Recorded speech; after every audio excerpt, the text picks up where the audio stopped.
Do you remember the John Wayne Bobbitt story? Which it always seemed odd to me. I never really kind of got all the information. Do you remember that one, Carl, where the woman cut off her husband's penis because he was sleeping? I think he was sleeping, and she drove off. I think he woke up quite quickly. That's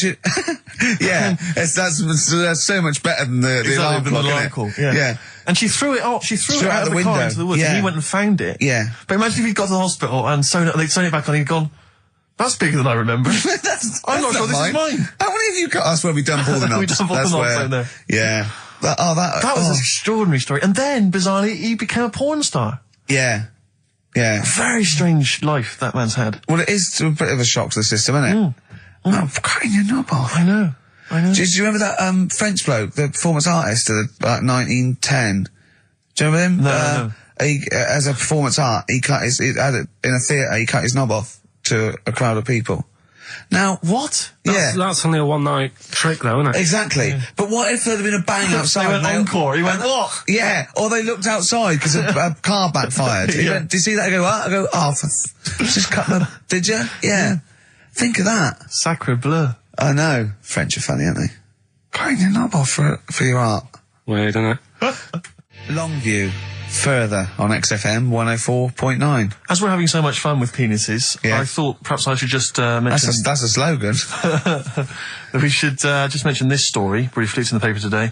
A Russian is selling what he claims is Hitler's mummified penis for £12,000. Yeah. Ivan Zadurprov says his ex-Red Army soldier dad hacked it off as a souvenir after storming the tyrant's Berlin bunker after his suicide in 1945. Yeah. Why did he wait till now? He's found out that that might get a bit of £12,000. £12,000. Which doesn't seem a great deal. Doesn't seem a great deal of money, really. Well, it's useless, isn't it? True. You're not going to be able to use it. It's not going to be able to... It's not going to be a donor. Imagine that if you walked round... You'll never... making love to a girl, you'll never believe who this is. Yeah. You never believe who's doing you, love. Exactly. This is going to freak you out. This is, just relax. Exactly. Okay, sit down now. Was that I got a little surprise for you. It was brilliant, yeah? So you enjoyed it? Yeah. Right. Are you a fan of the Third Reich? Exactly. Well, no, awful racist. Okay, let's go a different tack. You did like the sex. I love the sex. Okay, then. It's not going to be Hitler's knob, is it? But, I like the idea that, I mean, you're you're in the Red Army. Yeah. You've just stormed Berlin. Yeah. 1945. You crash into the bunker. You've gone through terrible. How you've lost 20 million comrades. Unbelievable. Oppression everywhere. It's been going on for years. You're in there, you see the man. Here he is, he's dead. He's dead, the figurehead and leader of one of the most despicable, You turn to your friends, there's a tear in your eye. Yeah. And your immediate thought is, I ought to chop off his todger. Yeah. Well, no, I said Bagsy. I said Bagsy's Winkle. I said Bagsy's Winkle outside. Whoever it was. I didn't know it was going to be Hitler. Brilliant. It's just, I can't, it just doesn't make sense. It's ludicrous. It's ludicrous. And I don't know how is he expecting to prove this? Because I want some proof. Well, I think that's why he said that. He probably started off with, I've got Hitler's face. And they went, brilliant. Oh, let's have a look at it. What do you mean let's have a look? Well, just check Hitler's face, because obviously I know what he looks like. Oh, yeah. No, it's not. You know what no, it's not his face. What wouldn't you know what it looked like? Well, I mean, no one's ever seen his genitals. That's what I've got. Yeah. I've got his. It's got a little swastika on it. Is that proof, is it? Yeah, little Have you got his ball? Well, no, the Albert Hall's got one, his mother's got the other, so I don't know. See, the Albert Hall, I would have thought, would probably be paying that £12,000, because apparently they've already got his ball. Yeah, they got one of his balls. They got one of his balls in the Albert Hall, his mother's got the other. Yeah. But if they got the Todger as well... If they can track down the one his mother's got, they would have a complete set of Hitler's... I'm just hoping it doesn't fall into the hands of some kind of crazed genetic scientist. What, I could clone it from his knob? Could clone Hitler. Back to, I don't even want to think about the future if that's the sort of way we're going. Exactly. If that's the sort of way we're going, Carl, I'd rather not know about it. What do you make of it, Carl? Weird, isn't it? It is weird. I mean, I don't want to go on for this too long. We've probably got about a minute left for the first half hour, and I reckon should can this sort of... What, 30 minutes of genital talk? Just quickly, on a Saturday afternoon? There's one in a museum, I think it's like that London Museum. What? One what? Well, do you know like how people are buying weird stuff and that to put in museums? Yeah. There's this device that, I mean, think about it, years and years ago they used to torture people, didn't they? Yeah. Really badly. Mm. And the device that they've got... There's no real good torture, but go on, I see your point. Yeah, but this device, right, think about it, you've done something really bad years ago. Yeah. Right, and you're thinking, what are they going to do? Do you know what I mean? could do anything here. It could be the end for me. The device they've got is this thing that you put on your bits as a fella, and it's sort of metal, so it means you can't sort of, you know, get excited. It puts a stop to you, sort of. That wasn't a torture device. I think it was a Victorian thing to stop adolescent boys wanking. They used to have things like wrist things as well with, like, spikes on them. It's not a torture device. Is it not? Well, not really. Imagine that being captured by, No, right, you're never going to get hard on again. All right.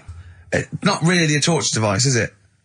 And there wasn't that many nice-looking women wandering about anyway about them, was there? You didn't get excited about stuff. What are you talking about? Well, they filthy, they stunk and everything back then. What are you on about? Right, we've covered that. No more of that talk now, right? Let's move on. Filthy, All Victorian women, filthy and stinky. Yeah. Oh, dear. Better Rolling Stones Yeah, than let's get go up for the it. old songs of phrase. Yeah. Stones, Beast of Burden. We've not played it before. It's an absolute gem. I mean, I was watching athletics, right, the other week. Yeah. Right? And I was watching it because there's a lad who I went to school with. He's, like, winning gold medals and everything now in the Olympics and stuff, right? So I was looking out for him. Now, if you went to school with him, I'm assuming he's got 3 legs or something? No, he's normal. just a regular guy? He used to push me on my go-kart, and so I feel like You've trained I was him, there yeah, from in the start, training up a bit. Yeah. And watching the programme, and there was swimming in it, and I was watching that for a bit, getting a bit annoyed, because that butterfly stroke, Yeah. I don't know why they do that. No, nor do I. It's just hard work. It doesn't make you go any faster than, let's say, that stroke. The Yeah, crawl. don't do that. That stroke on radio doesn't work. The crawl, yeah. So I was watching that, thinking, that's annoying. Yeah. And then they got onto the running bit, and my mate's in this race. Yeah. Now, they do the side shot, don't they? So you can see who's in the lead. Sure. And then they do that front shot, where it's absolutely pointless. The only reason to do the front shot, I think, is to keep women interested. Because you can basically see his tackle going from left to right, being battered all over the place. Why were you looking? Seriously, you had no choice. If you wanted to watch it, it was like, I was interested if he was going to win, but it's like, you know... But why did you turn showing over and that watch for? Charlie's Angels instead? Because I wanted to see if he won the race. But Or flip back at the end. just flip back to get the result if you don't... Well- Yeah, or at least turn away or close your Well, eyes that's what you've on seen the it. front shot. No, I wasn't. I just... Suzanne weird. was happy. Suzanne was loving it. Yeah. And I was like, whoa. Yeah. Just go to the other shot. But they were showing you the front shot and running along there. They could have just shown the top half, but they didn't. Sure. It was there. It's just heads moving along at 25 miles an hour. Yeah. Well, I think you're meant to see the running, the actual legs moving. It's athletics coverage, isn't it? It's not like... But they don't show you a shot from behind. Did you want that? And I didn't want that either. It sounds like you were disappointed. Yeah. Play a record. What are we having? Better Radiohead? Yeah, it'd be brilliant, wouldn't it? Incidentally, last week, you remember, we began the show by talking about knobs. Yeah. I think we've got a bit more knob news this week. Is knobs coming up, is it? Knob news is on the After way. Radiohead, more cock. Radiohead and go to sleep. That's not to you. Please don't go to sleep. We've got another hour and 35 minutes of fun chat and great music on XFM 104.9. I'm Ricky Gervais, with me Steve Merchant and Karl Pilkington. Pilky, little K-man Pilkers, little baldy twat mank whinging, a little bit bent Pilkers. There he is. There he is there. Now, Rick, you may remember that last week we opened with some quality knob news. Knob news, yeah. It was Hitler's knob. Hitler's knob was one of them. That just sparked off into a whole bunch of other kind of knob-related discussions. Yeah. And I'm pleased so far to see that we're almost at the halfway mark for this first hour, and so far we've only talked about nudity and/or todgers. Yeah. So excellent work from us. Well done, lads. Yeah. I'm looking forward to Dr. Fox and the rest of the Sony award committee listening to this one. Yeah. But more knob news. I don't know if there's a jingle for that, maybe. Oh, you nearly had the eye out. Knob news. Knob news, excellent. This is an extraordinary story. A woman tried to sue her bosses for £210,000 after finding a cooked penis in a canteen stew. Hospital cleaner Sophie something, I can't quite pronounce that name, was eating goulash for lunch and could not cut one of the lumps of meat. Oh, you can see where it's going. I've got so many questions already. I know. She picked it up and tried to chew it, but it was too tough. Then she inspected it with workmates, who all agreed it was a penis. Imagine that discussion. Yeah. Miss McClarta said she vomited for the rest of the day, instantly became a vegetarian, and had to have psychiatric help. It's not known whether the organ was from a human. The case continues. Well, it can be found out, so that's one thing. Obviously, that doctors aren't confused. They're not going, I don't know, I've never seen one like it. Yeah. Also, why is she eating goulash? I know. I mean, that's my first question. Why? Yeah. You got lunch. Oh, what do you want? Oh, no, I fancy some goulash. Yeah. Oh, some gooly lash. Gooly lash, Thanks very like much it. indeed. Lancashire cockpot Oh, is on the brilliant. menu. Brilliant. Only £5.50. Wangers and mash. I'd love some wangers and mash, please. If you've got any knob-related puns, knob-food-related puns, then call XFM on 3426 14094. Ricky.gervais@xfm.co.uk. Call Chris Miles at radio1.xfm.winginmank. Yeah. Cock-co-gay. Cock o' van. Cock-o-van. It's already done for There's you. wangers and mash, cock-o-van, Lancashire cockpot. You know. That's just off the top of our brains. Yeah. So, if you've got if any you of your wanna- own, keep them to yourself. We're not interested. What do you make of that, knob news? And he's in a hospital. I don't think so. Oh, Yes, it was it- a hospital cleaner. You're right. hospital Oh, cleaner. God. I know how your mind's thinking already. There's been a mix-up. What kind of mix-up? I love that. What some bloke's gone in, some lesbian's gone in, wanted a sex change. She's got a carrot for a cock. Bit of stewing steak. Stewing steak. Oh, that would be great. You're not a doctor, you butcher. It's not funny. There was some other news, whilst we're doing the knob news, just cram this one in.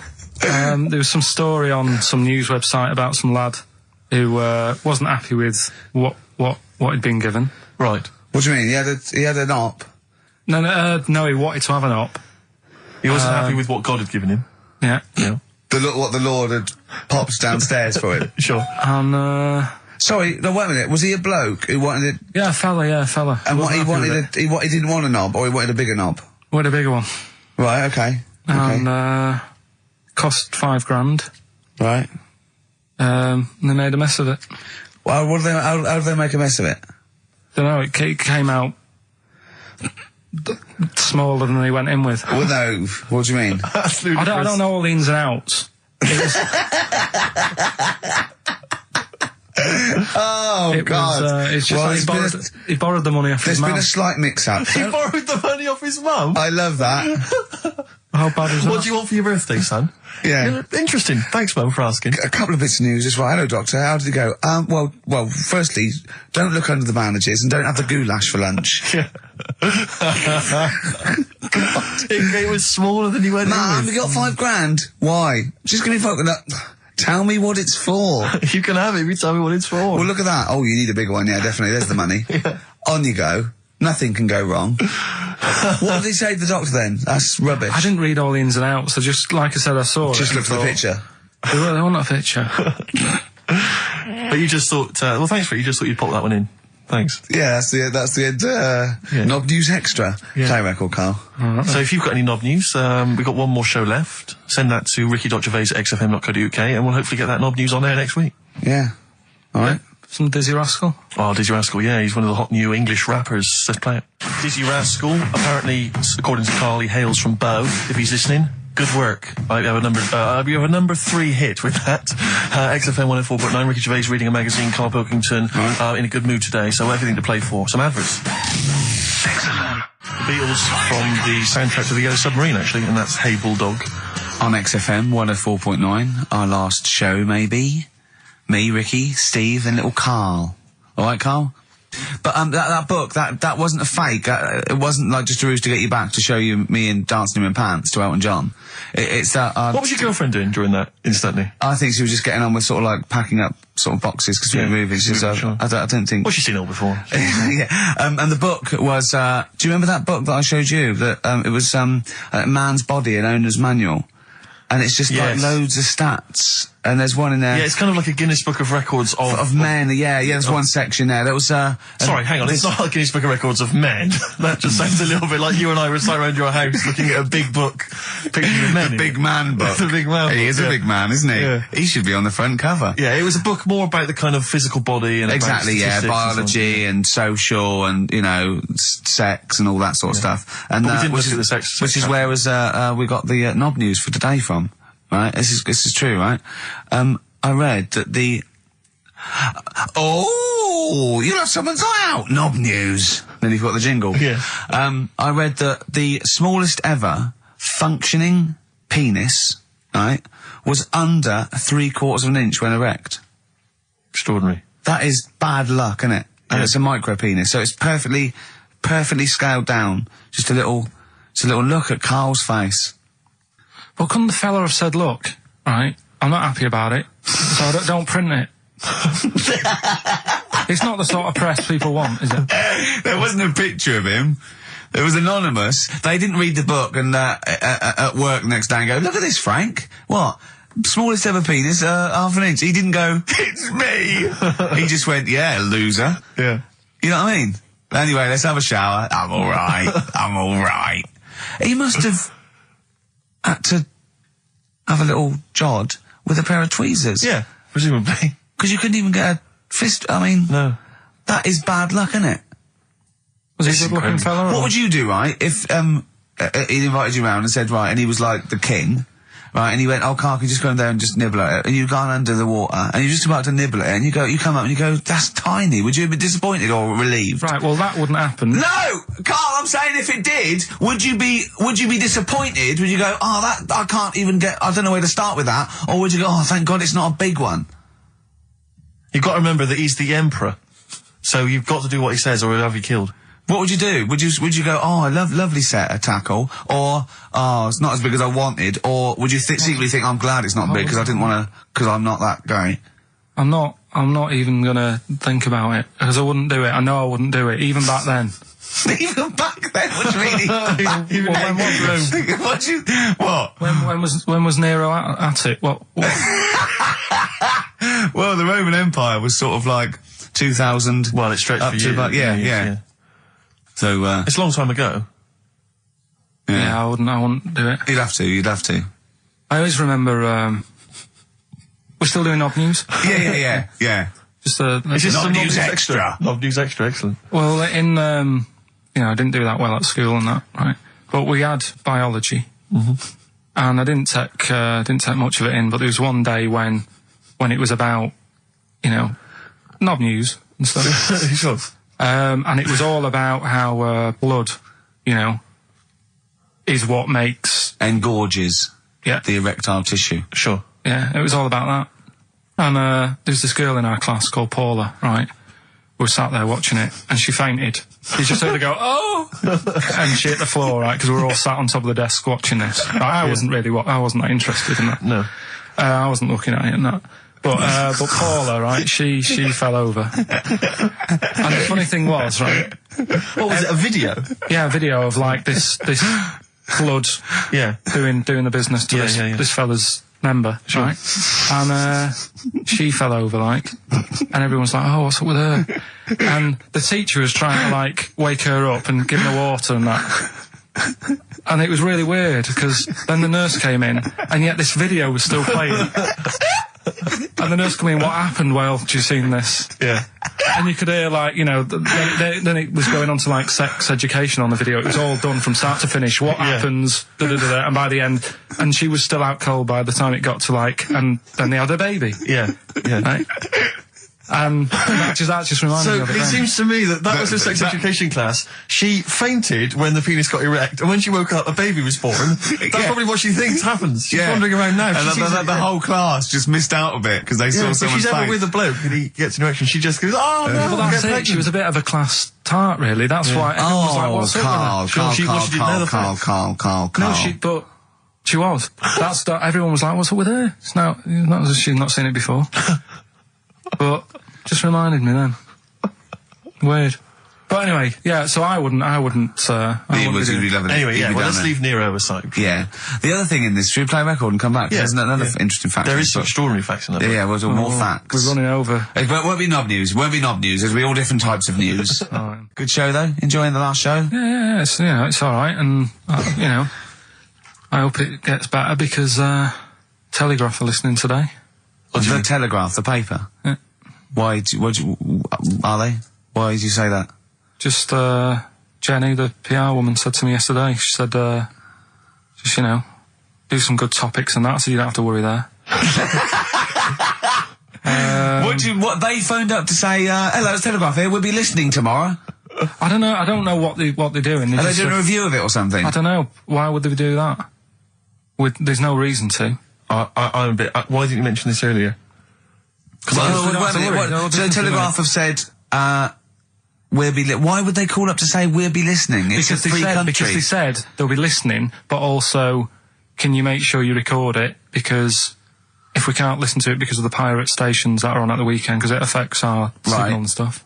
Whoever's listening must listen and know there's a problem with pirates, and they said, can you... Well, they're probably just doing a feature about radio shows or something then. They're going to tear us to shreds. They're going to... listen to... seriously, the drivel we've talked today. I mean, what are they going to make of it? That's a broadsheet newspaper. I think I know what Monday's headline's going to be. I don't think it's going to be like, they're going to forget about the power cuts. It's not going to be about, the inquiry or terrorism or anything. It's going to be, no more to knob news. Yeah. It's going to... They're going to love that. I mean, seriously, I have a little bit of self-respect. And if I'd known a quality newspaper was going to be listening, I wouldn't have turned up today. Because I'm an award winner, and I'm a respected television writer. And I've, won awards, sort of classy. Don't worry though, and don't worry. What have we talked about? Knobs. We've had the worst quiz on radio. Yeah. We've had you trying to explain relativity. You didn't even understand what that word meant. Yeah. You just mentioned there about sort of no knickers and that. Is this going to be your Auntie Nora? No. Right.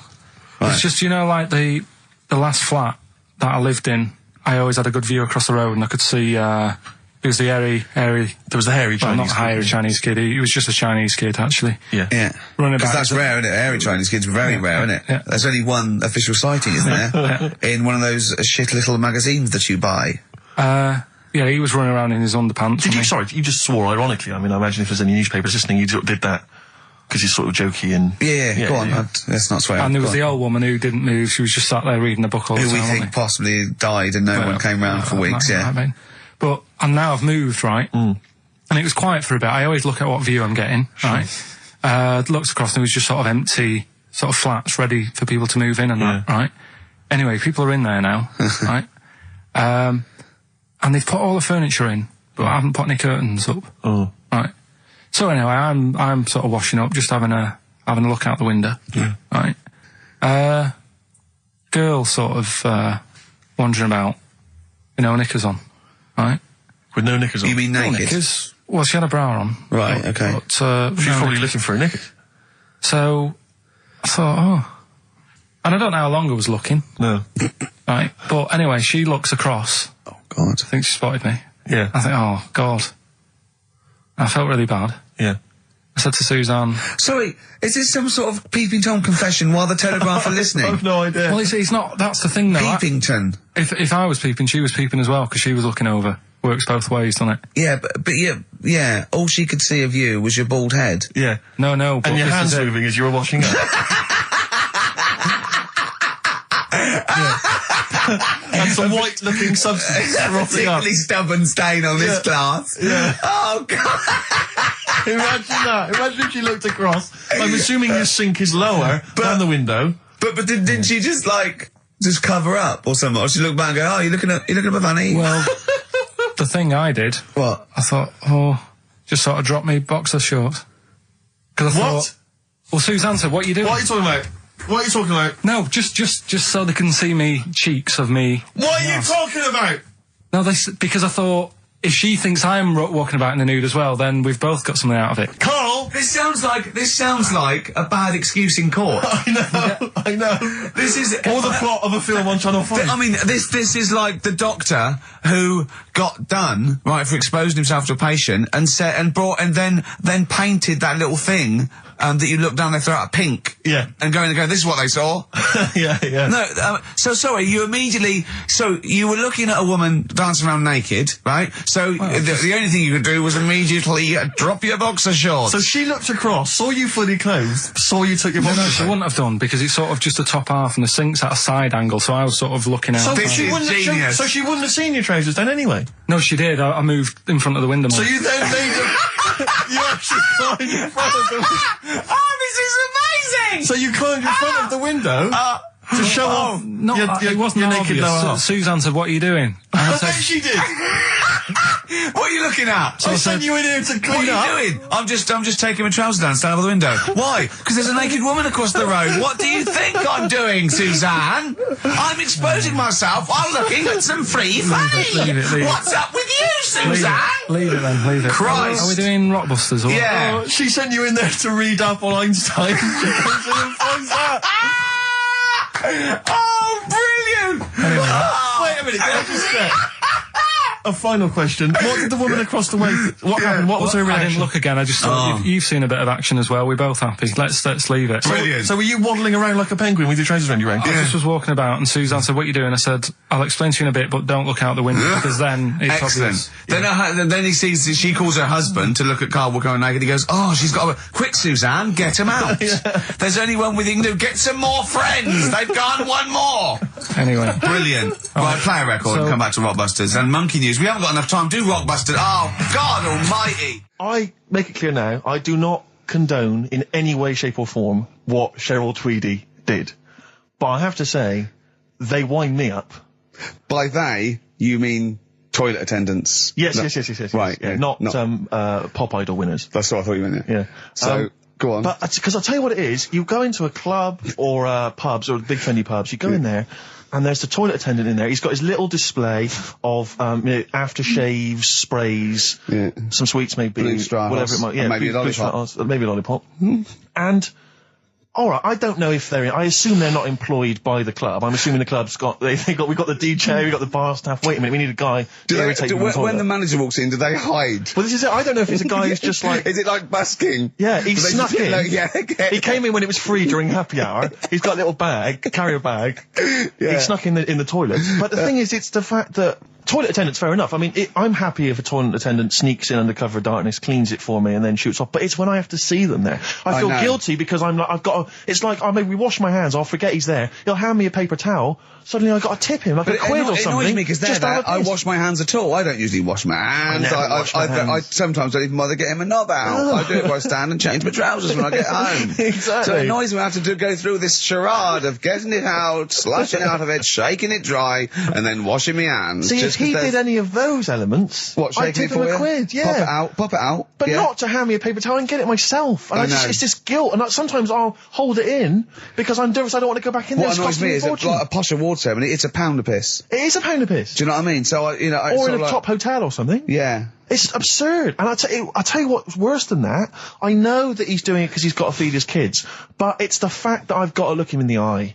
You know, Yeah. it's like he's humanised. You know, if he was only dehumanised, Rick. Yeah. If I could see him and I didn't think he was a human being, I wouldn't feel guilty. If he know. could sort of hide under under the urinal, perhaps, or if and he could just put hide a hand underneath the out sink. like thing from the Adams. Like he just puts out, He you can know, just pop a hand out. Doesn't say anything. with Just a hands glove, me the paper so you don't towel. even see like hand go, and then I'd put a pound in, I'd take the thing, put a pound in, nick a lollipop and run away. No aggro. Exactly. It's the fact I got to see them and I feel guilty because, you know, I'm on the radio, I've got a cushy life. I know. Here's a guy who's just trying to make ends meet. It makes me feel bad. It ruins my evening. Yeah. I'm just pleading for them. Can they not do it anymore? Can they maybe get a job, illegal mini cabin or something?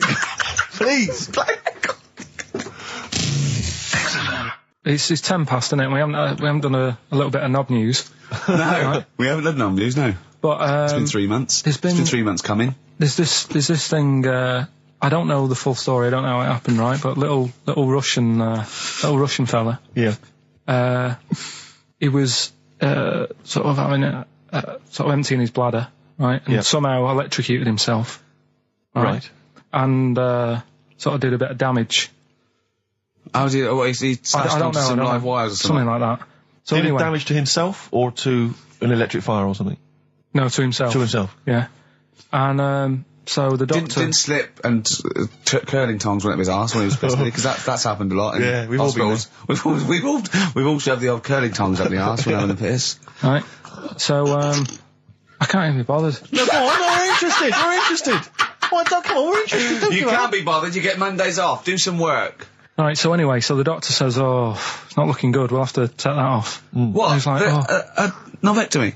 Yeah. Really? But the funny thing is, right? Nothing funny about that. They've done. You're doing me head in. Just tell the story. It's doing me head in. Oh, you can chill out on Monday. I've only got 15 minutes, but I'm going to talk to you every Saturday. I'm going to get the money's worth out of this, because you get Mondays off, and I can't bear the fact someone getting away with something like that, because it's terrible. So you're going to stick this out, or you're going to have to work Mondays. So take it on the chin, right? Okay. Just finish the story. Yes. I command you. Just do it.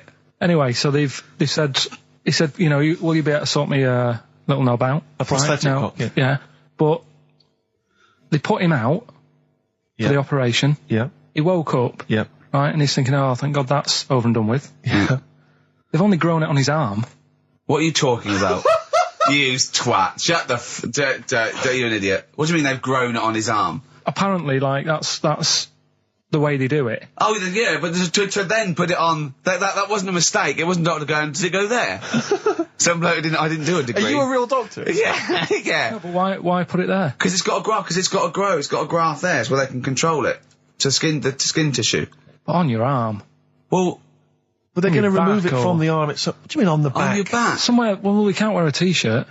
Yeah, but you could have a ridiculous. He's quick, in hospital. but this way you can still have a little tug, can't he? But they'll leave it there for quite a bit. It's not, do you know what I mean? It's not going to be like, oh, it's just there for a few days. Yeah. It's there for a bit. That's not good, is it? So he's got a cock on his arm. Yeah, what's up with that? What do you mean, what's up with that? Well, I mean, we could say it's a thumb or something, couldn't he? Yeah. But they remove it. Be good And for attach hitching. it down wouldn't below If later. you had a knob instead of a thumb and you went hitchhiking, just tickle it, and they can see it like a mile down the road, couldn't they? Boasting. Yeah. If I'd lost my knob, I'd go, oh, I'm not going to have all that stuff. Just whack a pair of tits on me. Do you know what I mean? I think, oh, just forget it. But why not just put it where it should be straight away instead of messing about? Where should it be straight away? You know. On the you know- forehead.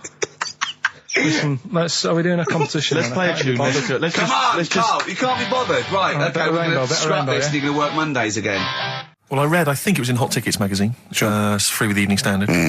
I might get some free Evening Standards now. I've plugged that. Yeah. I just reading in there that I don't know if it's still going to happen, but apparently she was going to do a little cheeky appearance at GAY G-A-Y. in London, and obviously I was quite excited because I'm a Spears Do you fan. know, sorry, do you know that's what that spells, don't you? GAY, Yeah. gay. Yeah. Yeah. Well, I think it is a gay club. Oh, sure, This go is on. this is what I was ascertaining from the article. Oh, because Yeah, they've just said they've called it what it is. Exactly. Yeah. And it was apparently she was going to be previewing some of her new album live on stage at GA1. And that's an intimate venue. Normally you'd have to see someone like Spears, probably at Wembley Arena, something like Yeah. that. I'm thinking I'm a Spears fan. You know, get up a couple of the gang together. Yeah. You know, So the lads. exactly. Yeah, Cruise yeah. down there. Yeah. But then I read on in the article that apparently the doorman at GAY were only going to let in regulars, and the way they were going to ascertain if you were a regular was by asking a series of questions at the door. What, testing if you're Testing really... it out. Now, I don't know if the questions would be about the interior of GAY. Or the interior of someone else. Yeah. Or just general kind of, Like, you know. what do you reckon you'd have passed the pretend? Well, that's what I was wondering- I was wondering So myself. you'd have had to pretend to be GAY. GAY to get in to see Spears. Now Can you say gay on the radio? Yeah, I think so. Yeah. Now, I'm always there's intrigued to know irony, if isn't it? So you're pretending to be gay to get into a club to see a bird that you Yeah, like. yeah, I'll give you a little quick test. Right. Shall I? All right. All right. Sorry, what's your name, mate? Paolo. All right, Paolo. Yeah. You haven't done a lot with your hair. You just sort of let it grow out. I mean, Yeah. would you be putting product on a bit later? Because I mean, you don't look very. You look sort of quite. Quite masculine, quite. Yeah, well, sort of like you didn't care. Like you have no care No, about no, how no, you no. look. Like you're a. I mean, well, like. normally it would be shaved. Of course. Oh, okay. Yeah. We would say normally that looks about like 3 months growth there. Why haven't you? I've been ill. Nothing serious? Nothing serious. Okay. No, that's why I let it grow. So it's grown. Okay. So what time would you normally be going out then? Paolo? Normally I'd go out about sort of, I'd go out about 8-ish. 8 o'clock in the evening. You got No. because that sounds a bit early. That's what. No, I'd go out about 3 in the morning normally. Right. So I take them on. Yeah. Okay. leave Right. So that's right. That's right. Yeah. Where'd you go? Down sort of Down Old GAY, Compton Street for a Compton coffee, Street. and then Yeah. onto Yeah. GAY Something like with that, your yeah. little shaved Head. Okay. Well, you're doing Sounding fine. pretty gay. Sounding pretty. Can I just ask you one final question? 20 bender points? You're 20 bender points. So I'm just going to let you in. Okay, I'm just going to tell the guys to let you in. But I'll ask one more question. Yeah. Do you prefer knobs or tits, Paolo? Knobs. Knobs. You love Love knobs, do you? knobs. Can't get enough knobs. So you hate tits, I assume? Load them. You hate tits, do you? Yes. Okay. What? Even Liza Minnelli's? I don't know what to say. I love hers. But not in a Not in a straight way. straight way. In a gay So way. okay. So you love knobs more than I love tits, knobs right? more than tits. Okay. I love knobs. In you go. Thanks very much. You know Brittany's on, do you? Oh, she is so sexy. Oh. See, that's what would give me away. It'd be like I the know. great escape. It's just the last. Yeah. You just. Well, you're. I mean, I think you're probably a bit bi. Right. Yeah, okay. but I mean, go in anyway. Thanks very much. Okay, the drinks are quite expensive. Oh, I thought so. Pop your shirt off, will you? Hey, Outcast on XFM 104.9. I'm Ricky Gervais, Steve Merchant, Karl Pilkington. You all right, Karl? Yeah, not bad. Yeah. Just when you were talking just now about like the gay stuff, Yeah. right? I don't know if you saw the thing the other week about the fella who's on that quiz show. Oh. Sort of Oh, right. Okay. gay Who? fella, straight, sort of man, woman. thing. What are you talking about? Tell me what did you see? Tell me what you saw. It's This is like a kid come running in and he's seeing something frightening. It could be an alien, could be a ghost, could be a paedophile, and you've got to get exactly what actually you saw out of him. Right, what did you actually see? It's just this fella who's a woman. Right. Right, okay, right, try and talk like a human being. Right. It's a quiz show that's coming on the telly, and it's this woman. Right, is it a fella who's a woman, or is it a woman? Bit of both. That's why I'm talking about it. But what do you mean? Is it a pre-op? Is it a transsexual? A transvestite? Is it a lady boy? Is it an hermaphrodite? What is I'll tell it? you about it. Well, tell me. I'm telling you. It's a woman. Well, it's a man. Oh, No, forget listen, it. listen. Play a record. No, listen. come on. What? It is a man. He is a man. Well, Oh, Christ's sake! it's a TV program where they've got this man who's Transvestite or television? It is a transvestite, yeah. So- but the problem is, I'll tell you just because you don't know about it. The program is I don't know. I still don't know about it. I don't know anything about it. Still, I don't know. It's a woman, man, woman, man, woman, TV program. Look, TV. no, it's a man who is now sort of half a woman. And A man who is now half a woman. no, well, this is what's weird about it. He's got the top half, but not the bottom half. What do you sorted mean? He's out. got breasts and a wig, but he's still got his boys downstairs. He's Why got do you do that? his caps and the boys What are do you do still that there for? with his Y fronts. Why But is that? upstairs, he's got a lovely pair of dumplings. Why do that? Well, he's halfway through. But why not get it all done in one go? Maybe he couldn't afford it. Well, wait until you've got all the money. That just looks a mess.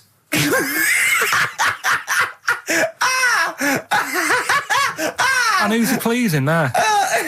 When he wakes up in the morning and everyone. pleases himself, he can't believe his luck. He doesn't know where to start. No, but what I don't understand, I mean, I don't want to see him. Well, can I just see him finish that ignorant. sentence? What you don't understand is just about everything. Yeah. Right. No, I find it weird, right? I sort of get, I understand the gay thing, right? But, Do you? What do you mean? well, I know. Well, I tell know, me the gay thing. Explain the well, gay I thing. just know if you're a fella, you like men. I don't know much more than that. What do you mean you don't know? But what I mean is, with a transvestite, what's going on there? What do they want? A transvestite is a cross dresser. See, I don't get that either. Because You mean a transsexual? That's a man who likes to dress in women's clothing. It's not necessarily, they're not necessarily gay. They're or not gay. straight They're or often anything. not gay. They just happen to like wearing women's Those clothes, aren't you? but then why not wear women's clothes that could be seen as a bloke's, like Suzanne wears jeans? No, but Just but that's buy the women's thing. jeans. But that's their problem, is it? They like being seen as a as a woman. They like being seen as a woman. It's not just that it's more comfortable or they'd wear a kilt. They like being seen as a woman. They feel more comfortable. All right, and what's the deal with this fella who's got... We don't know both? who this fella is. No, we don't know this man who's half a woman. He's called Miriam. Oh, that's helps. yeah. Brilliant.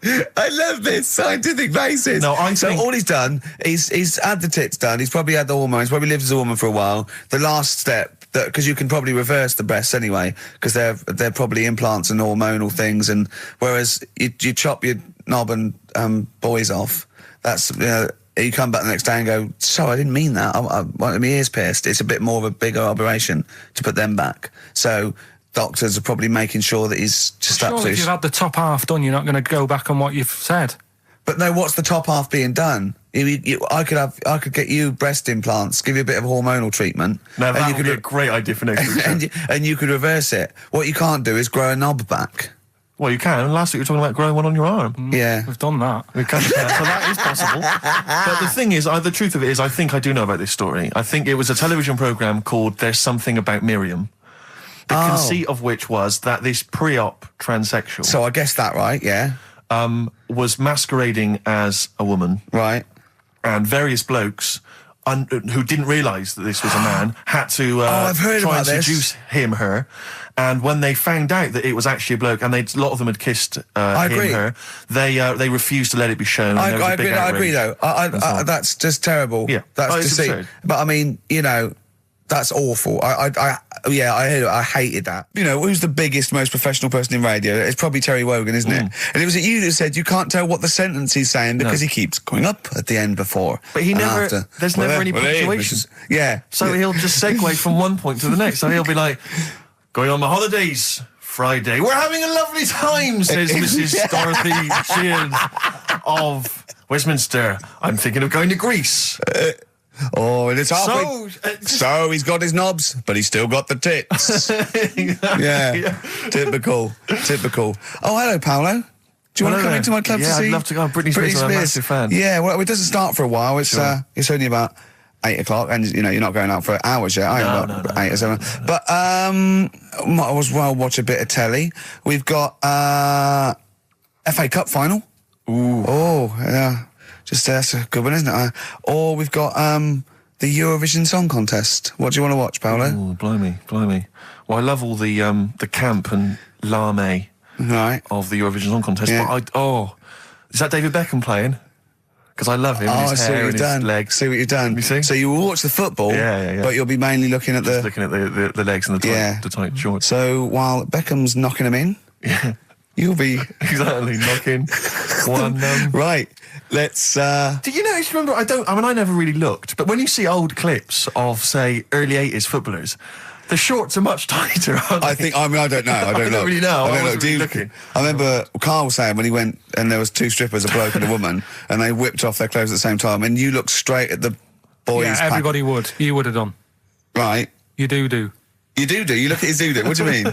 You look at his doo-doo. No, What? I'm just saying, if you were there, you would have done the same. 2 people on the stage. Yeah. Woman and a man. Yeah. They were getting the clothes off. Yeah. Right? The fella took his pants off the same time as the girl took her knickers off. Yeah. Right. All I'm saying is it's human nature to have a quick look, have a quick glance, see what's going on. See what's going on. And then I wanted to look at the woman, but she put her knickers back on quick. She didn't live opposite from you, did she? But just to return briefly to the shorts question. It's only because in the 30s and 40s they were huge shorts, weren't they? I mean, genuinely massive. Huge. A small child could wear them as trousers. They were. I think that's to do with comfort and decency, though, isn't it? And then, but by the sort of 80s, there was barely any shorts there. I think that was fashion. But it's weird that you feel like at some point someone's gone, guys. I mean, They've good gone game too today, small. but this is ludicrous. But that's what happened, isn't it? Because things get bigger and bigger and bigger, and then they get smaller and smaller and smaller. Yeah. And fashion's like flares, drain pipes. Yeah. Heels flat. Yeah. Tall hats, flat hats. What do Yeah. you make of the miniskirt? Long hair, skinhead. Miniskirt. Again, I don't know. I'm sure there's been 10 resurgences of miniskirts since 65, whatever it was. Yeah. It's fashion, so they're short. You know what? Do you know what I think, Steve? I think the shorts will get smaller again before we die. I think we'll see one more tight little packet of Premiership footballers running round with their offal squeezed like the last chicken in a butcher's window. Almost protruding. Wrapped up, yeah. Yeah, Well, definitely. imagine if they just wore cling film shorts so you could see what was happening there, Carl. Where would you look then? Because you like football, don't you? We're doing Rockbusters. Oh, I should have did it, Go Rockbusters. on then. Knob body has been that lucky before. Brilliant, all right. Okay. Or you've got get a lobe of this court case. Right, okay. Not bad, I'm going interesting. for knob body. It's been that lucky before. Right, it's a story about this kid who was born, right? Was he? Yeah, he was popped out, like, and the dad and the mum saw the baby, and it was like, oh, that's a good-looking little kid. Sure. And they were proud and that.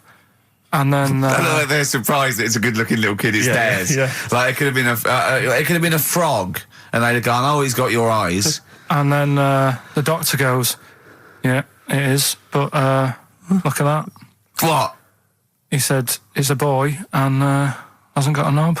I love the doctor saying that. I love this GP. Right. Oh, this midwife saying that. Oh, I love little boy. Yeah, but no knob, baby. Mr. and Mrs. I mean, think. Right. No, but I'm speeding it up a bit. All right, come on. So the baby's Right, so the born, baby's like and that, doctor and says it's a the lovely doctor baby, says but that, and the woman's like, oh, it's our first as well, and stuff, right? She's really gutted. she's What's the second going to be like? So, no head. so the Just a knob. doctor says, yeah, We'll call it Carl. All right, go on. Right, go on. so the doctor says, well, I'll leave it with you for a bit, get used to the idea, right? As opposed to throwing it away. So he wanders off. Yeah. He comes back with a smile on his face, right? Found the knob. So the mum and dad are like, what are you smiling about? He said, you're not going to believe this. Baby's just been born. It's got two. Right? You can have one of them. And they did a little operation. Where did you get this information from? That's in a book. What book? Is it the a same joke as the book that you carry round with you? No. With the woman with 3 legs, the juggler with 9 arms, and the bloke who found shagging a chicken under a rock. Is it in that book? Weird though, isn't it? Well, it's not true. It is true. What, in the same hospital, there was a baby born without a knob. Luckily, Carl. It happened. You're not, you swear to God you're not making The this I'm up. not doctor making came up, back honest to God. smiling because you won't believe it. There's a baby there with an excess of a knob. It happened, honestly. I'm not, all these things are not made up, the educating stuff. That's why I do it, innit? Teaching you stuff, always teaching you stuff. enough. All right, if anyone can confirm the baby with no knob, they're the going to baby with confirm it two, because they're going to go to the same dubious website that Carl got it from. I always try to be level-headed and reasonable in these situations. And it's You always ignore it. Guatemala or Mexico. Rodriguez was born without a knob. Luckily, baby next door and was got 2 knobs. What a load of shite. Play a Play a tune. record. There's still more to come. Oh, I'm looking forward to it. Was it Nelly? Nearly dead. It nearly died. Nelly died. Bones, Radiohead off the Benz album. I mean, might be my favourite album of all time. You said it before, yeah. I Yeah. can't say I've ever really got into it. I remember when it came out, it was just so ubiquitous everywhere. I never really bothered listening I to can it. still listen to it every day. I mean, that might be sad, I don't know. But bit. it's a fantastic album. Yeah. On XFM 104.9, just practicing for when we Talk about music. talk more about music than maybe monkeys and people born without knobs, baby. Carl, any other thoughts? Educating Ricky. Can we just clarify what this is? I think a lot of new listeners perhaps aren't familiar with this. It's when Carl looks on the internet and finds a weird story about, the double knob fun, and tells me about it. And it's usually not true. Okay. If it is true, I know it already. Go on then, Carl. They're not really weird stuff, it's just stuff that's gone on. That's interested me, that's all it's Yeah, about, and I go on. educate about it. I should just confirm that we've had a number of emails that say the baby born without a knob and then having one transplanted from a baby that luckily enough had 2 knobs is apparently true. Right, Yeah, there you no, go. listen. So- I don't question that Where's you that? could be born with a deformity and get someone's, fingers, knobs. What I'm saying is, it didn't happen with the doctor goes, I'll leave with it. I don't believe it. That baby's got 2 knobs. Exactly. What a coincidence. I bet that little bit of information isn't in there, is it? Sure. That he went out the door, I'm going to get a coffee, came back, bloody hell, hold on, no, there's an extra knob, I found an extra knob. We can put that knob on there. Perfect. Run, Snow Patrol on XFM. Well, big question. Where was Karl's knob? That's what people have been hanging on for. Yeah. Where was it? Well, I can't believe people have been texting in. Hey, what, guessing where it is? People saying, is it in the middle? Is it in the left? It cost them 10p. It cost them 10p to find out. Just wait, I'm going to give out the answer. You don't win anything, right? Like, strike it lucky. Right? Bottom or middle? Right. It was to the left. Oh! Yeah. I went with the right. That's annoying. See, I thought it would be to the left. If not, maybe if it was all scrunched up, sitting down on your lap, right, it might just pop up to the middle. Just pop out, like, you know. Well, next week we'll be finding out where yours is. Where's Ricky's bollocks? Right then, which leads us nicely into Knob news. Oh, it's the welcome return of Knob news. Right, okay, it's very much like the news at 10, this, isn't it? I do a bong, or in this case a schlong, and he gives me the headlines, the knob news of the day. The big, where have you collected all this knob news? Was there a lot of knob news this week? It was mental this week. The amount of stuff. The way it works, you give us the bong, Yeah. I'll give you the headline. Okay. Steve decides which stories we're going to talk about. And now on XFM, knob news. Schlong. Man grows knob on his arm. Schlong. Man gets doctors to make him a second knob. Schlong. Turkish prisoners made hole in cell wall to produce third inmate. Schlong. Doctors accidentally remove man's testicles. So, well, can I straight away go for the accidental removal of the testicles? Well, it's happened before, right? We've talked about that before. How did what did he go in for a tonsillitis? What are they called? Tonsillectomy. And he went in the wrong way. What are you talking about? How can they accidentally remove his testicles? It says, he didn't look at his folder, and the doctor said to the fella, "Oh, we've removed your testicles and we wanted to take out your prostate gland." So that's what happened. There's the story. This is what I mean. That's why I don't like going to the doctors. Yes. It happens, doesn't it? Because all these sort of it's when they say things like, "Oh, it's just we do loads of these operations." That's when they're not concentrating. Brilliant. Do you know what I mean? When they say it's procedure, that's like having a boring job that you do every day when you're not going to be concentrating. I prefer them to go, "This is a tricky one, this." I know what you mean. I sort of do know what you mean. You watch TV programmes about, like, you know, removing someone's second head or whatever, and there's like the best surgeons from all over the world. It's televised. They can't make a mistake. They can't go, "We took his legs off by mistake." Whereas the fella who's having a prostate's like, "Oh, do you want to do it? I'm sick of doing that." Yeah. And they're probably doing a crossword whilst right it. Of course they are. I've seen that actually in operating theatres. They're doing a crossword. That's what I mean. Yeah. I was just examining some of the other knob news, Rick, a little bit more closely. Man gets doctors to make him a second penis. I'm sure we're all interested to know what happened there. Yeah. A German who persuaded doctors to give him a second penis has lost his wife after he showed her the result. Biker Michael Gruber lost his original penis in a motorbike accident, and doctors built him a second one using a mixture of skin, bone and other tissues. Bone? Apparently, the penis worked so well that he was even able to father a child with his wife Bianca. But Gruber was still not happy and asked doctors to repeat the operation and build him a better organ, to which they agreed. From his hospital bed, he said, "I've got 2 penises, but no wife. I'm hoping when I get rid of one of the penises, I'll get her back." What do you mean? Sorry, he had 2 put on. What side does he wear? So he's had both. So he's had 3 then. Yeah. Yeah. This is probably the thing that happened with Hitler, when he had 1 ball, but he had 3 at one point, didn't he? So he just got one in the other ball, gave his mum one, and got the other one. Man grows penis on his arm. I mean, why people are constantly losing their penises around the world? I've no idea. But why on I didn't the realise it arm? was a bit. What do you mean why on the arm? It's just a graft, isn't it? Yeah, but put it on like your buttock or your side. You can't wear a short sleeve shirt. Why did they've done that before? I don't understand it. Why not just graph it onto the side of your leg or something where it's high up, close to where it should be? I don't know. To get it used to the environment, like when you would like release a duck into the wild. I've never understood that. If there's a doctor, again, we had a doctor last time. There's someone who can let us know why they put it on the arm. So they can keep an eye on it, presumably. He's not going to work with this knob on his arm. He's probably in a hospital bed and under examination. Right. So what do you think? They pop the knob on the arm, say, come back in 3 weeks. What do you do, by the way? I'm a mechanic. Keep the long sleeve shirt, because the blokes go, why have you got a knob on your arm, mate? What are you talking about? He doesn't go back to normal as a teacher. Sir, what is it, Simpkins?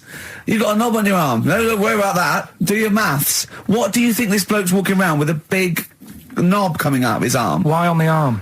So they can keep an eye on it. So it's not... But if he's in bed, just get him to not put any undies on or whatever and just have a little sly look at how it's going.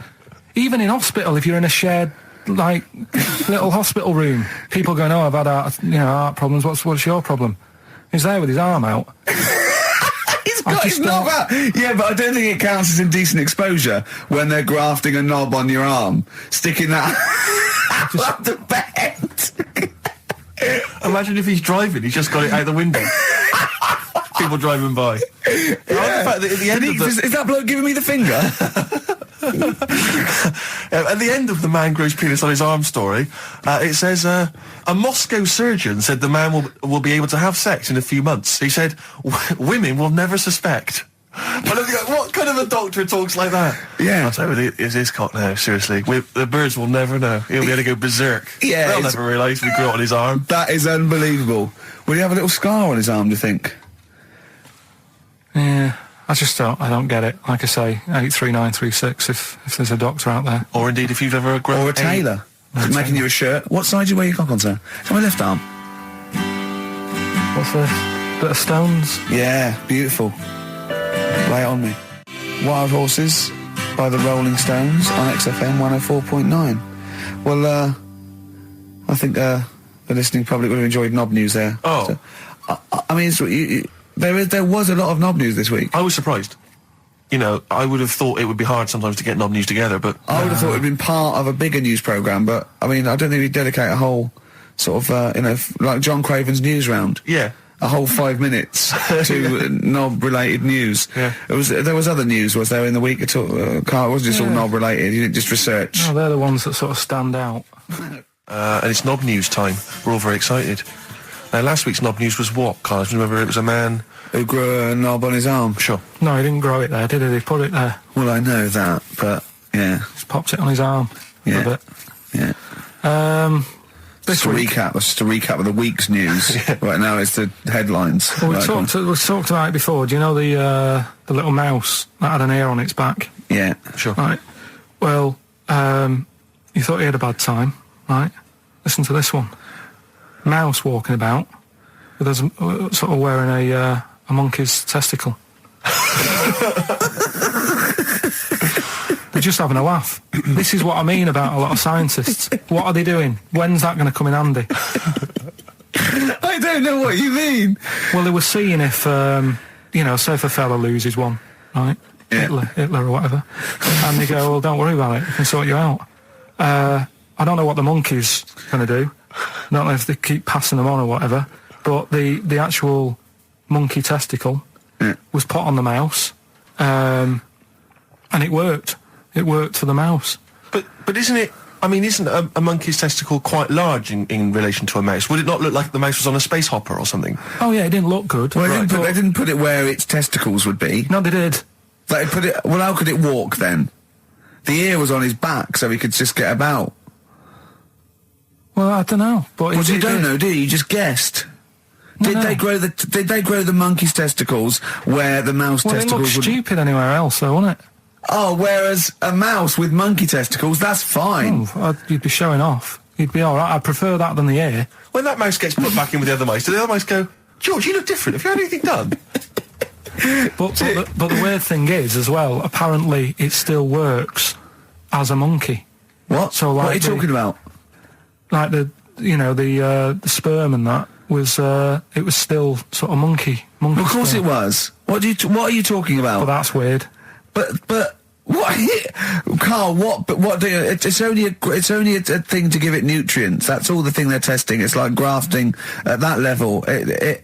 What's your question? Because I'm right. What do you think? It would change eventually. It would have changed into a mouse testicle because it had been hanging round a mouse for so long. No, I thought the actual sperm of it though would be a mouse's. Why?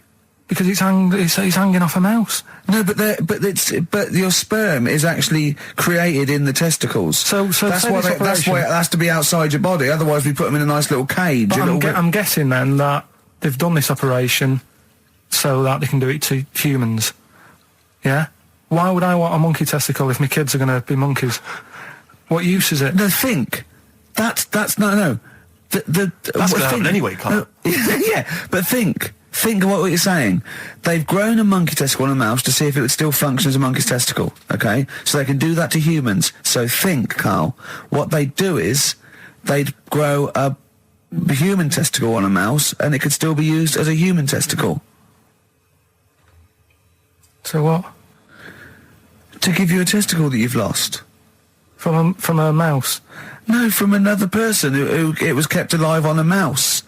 Because it's kept the nutrients alive, as opposed to keeping it in a deep freeze. Maybe bollocks go off after a week. I don't know. Maybe they get accidents. He had a little a card. Do you donate your testicles? Yeah, I'll tell you what. No one needs testicles yet. Let's keep them on a mouse. You have yours ripped off in some sort of bizarre skiing accident. You go, well, you go in a Battersea Dog Town. You pick the ones you want. They can grow them on anything. They can grow them on a Dachshund. Bulldogs are growing them usually, that's where you see a bulldog. Usually that's waiting for an operate. What don't you understand, Carl? Hang on a minute. I thought this was knob news, not testicle time. I don't understand why. Yeah, testicle time's not for another 10 minutes. Yeah. No, it's all sort of linked and that though, isn't it? Well, sometimes it's linked to a mouse. But what do you think about, like, I don't know, testing stuff out like that? Is it worth it? Could you not just go straight from... But listen, Carl, I'm getting this information from you. No, if this was on Question Time and someone said there were, Dimbleby and Paxman or whoever said it, I'd think about it as a moral dilemma. You've just said you saw a mouse with a monkey testicle. What do you think of that? I don't think anything of it. I don't think anything of it is the answer, Carl, because I can't trust the info. I cannot trust anything that comes out of your mouth. Kings of Leon, Mollis Chambers on XFM 104.9. Thanks to Lauren Laverne there for the last few hours. Coming up, we have got some great music, Steve. We've got Kings of Leon, as you heard. We've got Alba, we've got The Darks, we've got Coldplay, Coral, Rolling Stones, we've got some Springsteen, The Smiths. Do you know what I mean? Do you need any more? And with all that, we've still got Pete Skinner with his wacky weather report. Excellent, good old Pete. Nice to have him back. Good news, Steve. Got some here brought in. It's just a normal soup. It's Rooster's Pride. What flavour soup's that, Steve? Oh, I know you brought that in. It's a genuine article and it's cock soup. Can I have a closer look at that? Maybe there's some more humour I can draw. What, you want a closer look at my cock soup? Just a cock soup. It says here delicious, appetising. 3 to 4 servings. You know what I'm thinking of when you're talking about the soup? I'm trying to think of innuendo. I'm just thinking of a man's cock. Penises, yeah. Let me just... It's the darkness. Use Rooster's Pride cock soup as a snack with crackers or toast. Still thinking of a normal knob. An appetiser, again, or a soup base. That doesn't really work as an innuendo. No, a spoon. That's disappointing. We'll work on that, though. The darkness growing on me on XFM 104.9. Going well, isn't it? I've enjoyed it so far. It's been a bit naughty and everything. Yeah, a bit smart. Nothing wrong with that. No. Carl. All right. Having a good day? Not bad. Yeah. What mood are you in this week? What we mood is always that? try to assess each week. It's a bit edgy. He's got a red head. What's all that? You've got a red head all around the side and the front. What's that? Sunburn? No, I think I'm allergic to having my head rubbed. Right. Right. Now, who would rub your head? That sounds a bizarre thing. Your girlfriend? Weird, isn't it? Yeah. Well, rubbing your head. Well, yeah, but I was squeezing his head, fair enough, and he was screaming in agony. And then he went and made me a cup of coffee. And as he came over, just spilt boiling hot coffee on my legs. I'm all wearing shorts, and he went, "Sorry," just like that. It's like a series of Jackass out there this morning. I mean, my legs are burnt. Your head's a little bit red. But apart from that, having a good day? Not bad. I was on the way in today, right, Steve? Walking in? Walking in, always walking in. I get left early and stuff. I like to get in early, get some bits done, that. Monkey news, songs of phrase. That sort of thing. And living in London, right, a lot of there's a lot of shops that open early and stuff. Do you know what I mean? People say that's a good thing about London. Yeah. It's almost like 24-hour city and stuff, right? I'm walking in and there's like, you know, you've got your news agents open. Obviously. You know, selling newspapers and that. That's good. They've got to be open early. Yeah. Then you've got your coffee shops, your Starbucks. You'll Your, have a cup of coffee in the do you know what I morning. mean? Yeah. They're doing well in the morning. Yeah. Then you see like the odd restaurant and you think, well, maybe they sort of got the doors open but they're preparing for lunch, so you think, fair enough. Yeah. I'll let that pass. Yeah. Carrying on walking down the road. Bondage shop. Open. Sure. About 10:30. Yeah. Busy, was it? There's a couple in. Really? Some good offers. About 10:30 for a bondage shop. I'm assuming if you're into bondage, though, you stock up at any time, day or night. I mean, you don't... Yeah. Well, I assume it... I suppose you get up and you go, oh, I've got nothing on, I need to be a bit, I need to be a bit tied down. Yeah. I need some rope. These clothes are too baggy. I need more belts. Oh, God. I need more straps. Yeah, get some rubber on my face. Weird, though, isn't it? What were you doing in there? So, just having a browse. But, so a bit worried, really, because the things that I've noticed this week like that's probably a little bit small. You've brought your soup in. I just found it out there. Sorry, yeah. It is Rooster's Pride, cock soup, noodle soup mix, chicken flavour. But, I mean, do they not know that is obviously just going to be used on the Graham Norton show and Chris Tarrant when he's doing his show abroad? Yeah. I mean, do you know what I mean? How could they call it cock soup in this day and age? Don't keep saying it. Well, no, it's fine, because you can say cock as long as it means the male, we've done this. Oh, do you mean the chicken? Yeah, look, it's a picture of a chicken. Yeah, sorry. What did you think it meant? No, I don't know. I had it in my head. Okay. Sorry. Yeah. But, there's something else that's a bit sort of... A bit blue? A little bit blue, but then it's real as well. Do you know what I mean? Well, it's that a problem. excuses it. Go on. There's a programme. We couldn't have said the cock soup if we'd made it up, but because it's real, it's Yeah, fine. yeah. We also couldn't have said the cock soup if we'd have meant a male penis. Thankfully, we don't. So. We mean a little chicken. You go on. Yeah, this programme was on. It was Wednesday night, something. About this little lad. Yeah. It was a fella and a woman. At the same time. What was do it, you like mean? like a cartoon with a secret identity? By night. What do you mean? He had both By day a sets? boy, by night a woman. He had it all. What you... Sorry, wait. So he had male and female genitalia. Yeah. So what do you call someone that's born like that? Weird. Yeah. Now, what's the term for it?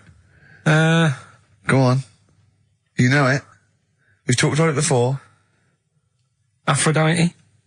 Really? So close. Hermaphrodite. Yeah, hermaphrodite. Yeah. That's weird, though, isn't it? Yeah. And he had the ball, Yeah. and he had the... Well, what happened was he was born, right?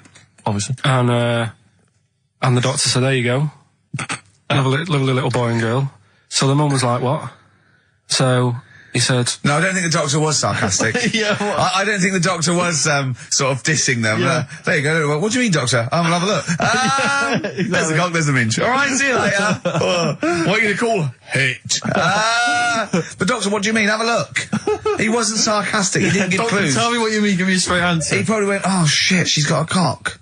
He didn't go... He wasn't sarky to the parents. No, Anyway. but I'm just getting across. Do you know what I mean? I always had a little bit just to... Yeah, I know you spice do. it Yeah. up, You should spice be it a up. newsreader. Be brilliant. So there's a little kid lying there. Yeah. And the mum says, you know, what am I going to do then?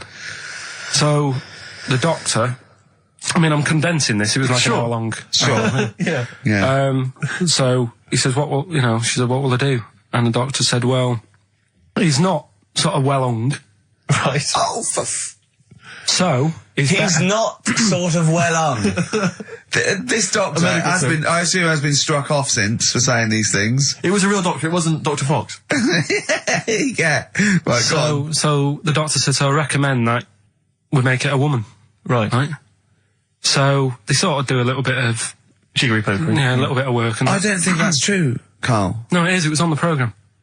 But I think they can tell really what they were meant to be from their chromosomes, can't they? They can tell whether they're X, Y, Y, or Yeah, X. not just... It's not It's very just- well hung. No, I Yeah. tell you what, because back then, when this was going Yeah, on, no, right, I'm just thinking they might not have had to. the doctors then thought if you had a kid, right, and you thought, it's a bit ugly, maybe it'll have a better life if it was a fella, If it was a girl and it's a bit ugly and you think it's going to get hard time. Right. Don't talk shite. What? What? That a doctor would go, right, you've had a young girl. I'll tell you what, she's a pig, let's pop a cock on her. Don't No, talk I'm not saying, shite. I'm not saying that. What I'm saying is, say if you have like I say, a girl. I just think it's harder if a girl's ugly and she's growing up. She has a harder time. Yeah. Don't you agree with that? Possibly, but you don't change someone when they don't. You don't change their gender because they're I'm just saying. What I'm saying is the Elephant Man would have had a harder time if it was Elephant Woman. Is what I'm saying. But listen to me. Listen. What the doctor was saying is, if you get a baby before it's 2, back then they thought you could sort of say, well, instead of giving it a go-kart, give it dolls to play with. Right, back when? What are we talking about? The Middle Ages? We put a song on. Come back to this. Yeah, it's Bruce Springsteen, Atlantic City. Bruce Springsteen, Atlantic City on XFM 104.9. Okay, look, have another go, Carl. What were you saying? As an hermaphrodite, he was born both sets. The doctor said he's not well lung. Let's lose that. Let's get rid of that. Let's make it into a girl. Okay. I'm with you so far. Go on then. So, anyway, gets away with it a little bit in the early years. Right. Starts going to school, gets away with it a little bit. Sure. Right? But then, do you know when you get to that age and your head goes all funny? Like when you're a teenager and you sort of, I don't know, your skull goes... Mine never did. What are you talking about? No. That's what do you mean your head goes all teenage funny? years when you look a bit odd. Do you know what I mean? You go from being quite a good-looking person and then your body starts growing. At a different rate, so, you never know till 21 whether you're going to be a looker or not, or whether it's just... Yeah. I know, Right. go on. Yeah, I'm still waiting. So, Your head grew outwards at exactly the same rate, didn't it? That's why it's Your head grew faster than your hair. He's got a lovely head of hair, but just below the skull. Yeah. He's got a little afro in there, but it just couldn't get through the follicles. It couldn't catch up the skull. Expanding. Oh, bless him. Oh, come on, Baldy. but the thing is, right, so you see these pictures of the lad stroke woman Yeah. who's trying to be a woman at the age of 14, 15. Sure. Yeah. She's got one of them big heads. Right. Like a okay. lad. Doesn't, she starts having a hard time. She doesn't want to play with the mates, with the dolls and all that. She's more into go-karting and that sort of thing. Gets to an older age. Yep. Decides to go back. He's now sort of with a woman and having a life of a fella. But did did the doctor keep it for him in case he needed it? No, he's had one put on though. Has he? Where'd he get that from? Dunno, maybe that bondage shop. What do they do when they do that? Do they put on what do they do? Maybe someone could call in and tell us. If you're a woman and you have a... Do you want to speak to someone who's got that information? Yeah, I do want to know. What do they If you've got that information, I don't want to talk to Do them. they construct one? Do they construct it? From plasticine. Or do they whack on a dead one? What?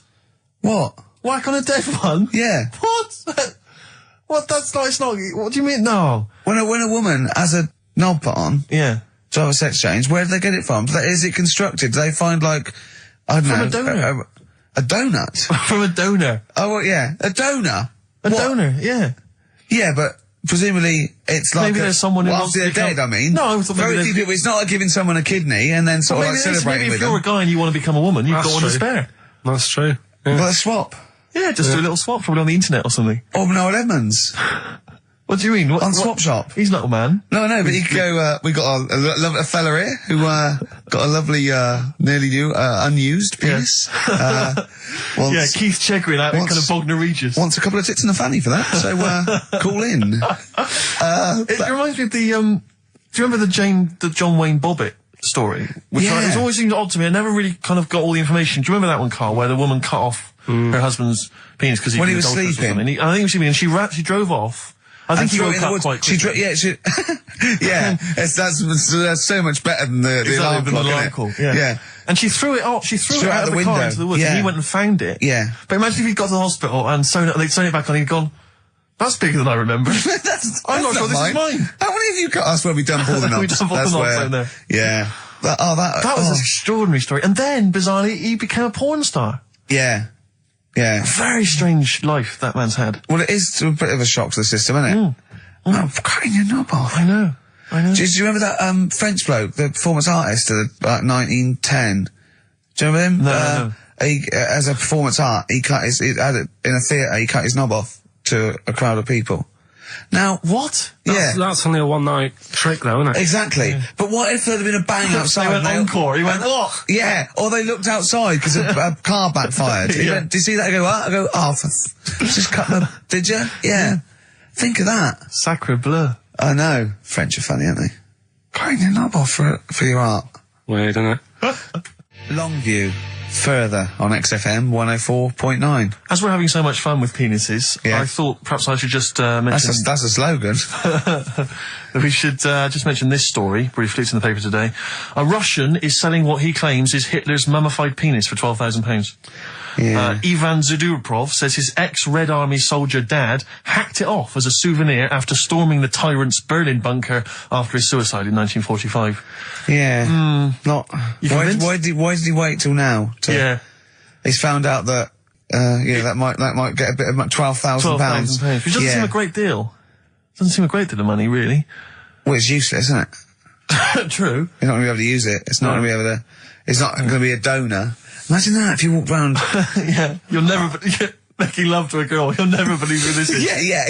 You never believe who's doing you, love. Exactly. This is going to freak you out. This is, just relax. Exactly. Okay, sit down now. Was I that got a all right? little surprise for It was you. brilliant, yeah, so you enjoyed it? Yeah. Right, are Did you you know a fan of the Third Reich? Exactly. Well, no, awful racist. Okay, let's go a different tack. Yeah. You did like the sex. I love the sex. Okay, then. Yeah, it's not going to be Hitler's knob, is it? But I like the idea that, I mean, you're you're in the Red Army. Yeah. You've just stormed Berlin. Yeah. 1945. You crash into the bunker. You've gone through terrible. Terrible. How you've lost 20 million comrades. Unbelievable. Oppression Been everywhere. going on for years. You're in there, you see the man. Here he is, he's dead. He's dead, The figurehead and leader of one of the most despicable, You turn to your friends, there's a tear in your eye. Yeah. And your immediate thought is, I ought to chop off his todger. Yeah. Yeah. Well, no, I said Bagsy. I said Bagsy is Winkle. I said Bagsy is Winkle outside. Whoever it was. Yeah, I didn't know it was going to be Hitler. Brilliant. It's just, I can't, it just doesn't make sense. It's ludicrous. It's ludicrous. And I don't know how is he expecting to prove this? Because I want some proof. Well, I think that's why he said that. He probably started off with, I've got Hitler's face. And they went, brilliant. Oh, let's have a look at it. What do you mean let's have a look? Well, just check Hitler's face. Obviously I know what he looks like.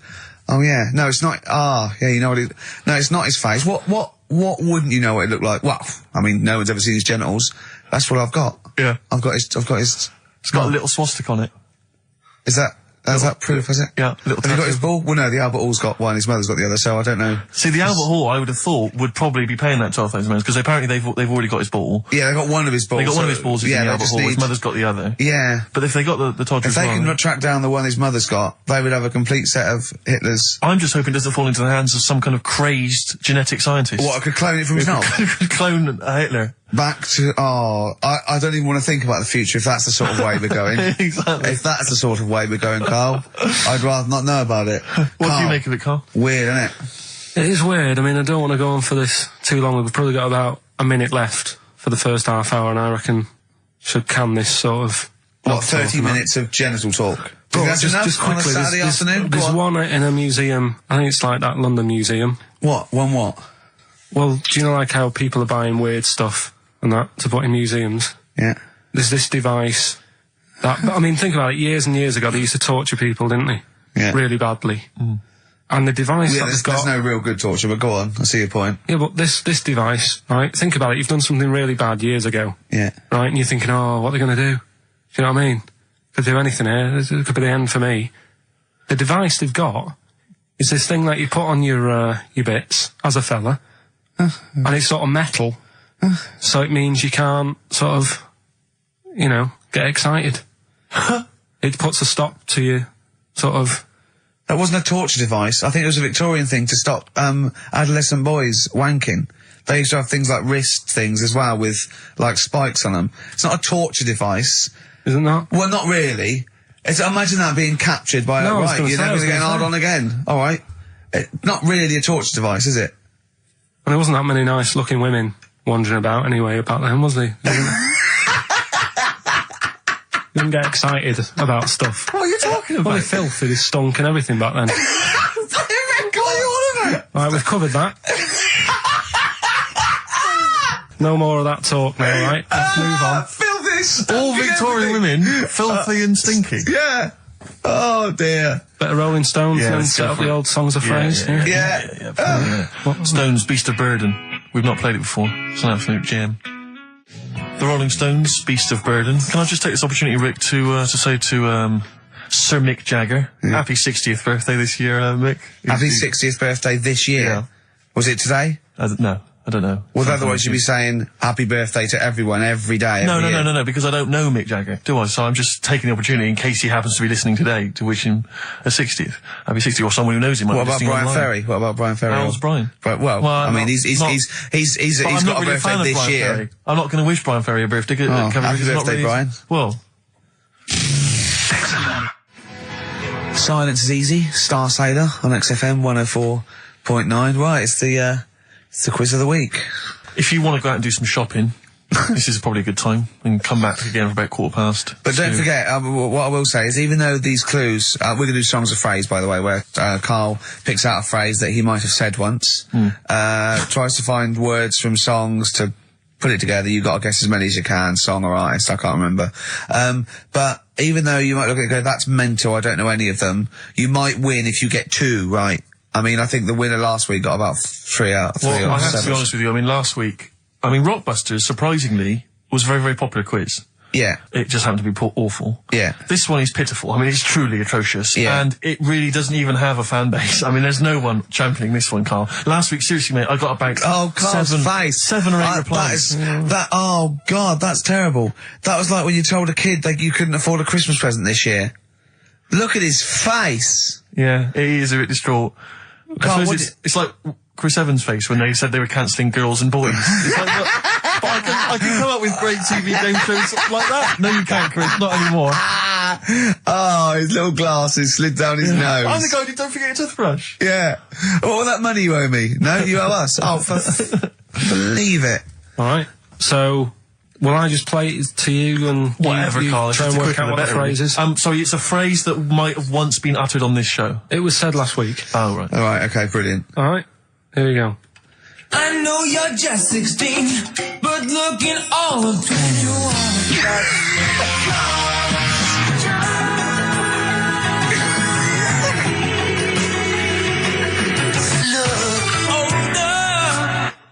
Right, I Right, didn't quite hear right. I know what that is. That's ridiculous. What was Right? it? What it is it's something like, right? You're only 16, but you look 26. And the Chinese look older than they are or something, because he said that. The Chinese don't age well. That is mental, Karl. It's the most convoluted, ridiculous, racist piece of material ever to be uttered on radio. Play it again. I know you're just 16, but looking all of 21.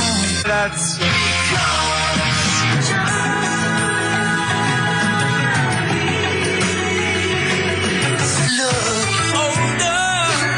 Okay, you're just 16 and looking all 21. That's because the Chinese look older. Karl, you've gone mental. All right. Oh, that is amazing. So, there you go, the well-known phrase, you're 16, looking all of 21, that's because the Chinese look older. Well-known phrase there, sweeping the nation.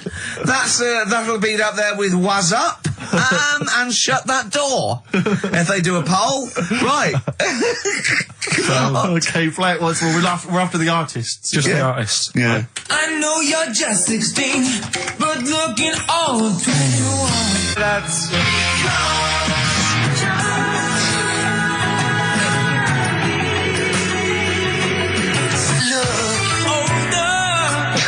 Unbelievable. All right, let me tell you what the prizes are. We've got, I assume this is the new album from Mower. Everyone's going crazy for Mower. I've not heard people stop talking about Mower. But there it is.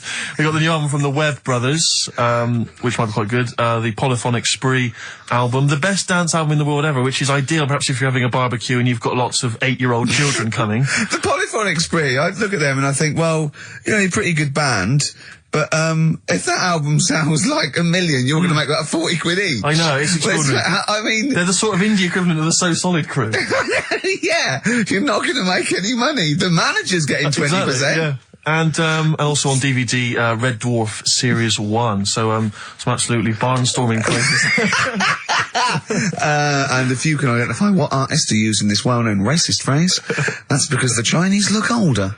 Play it once more, Carl. One more time. I know you're just 16, but looking all of 21. That's...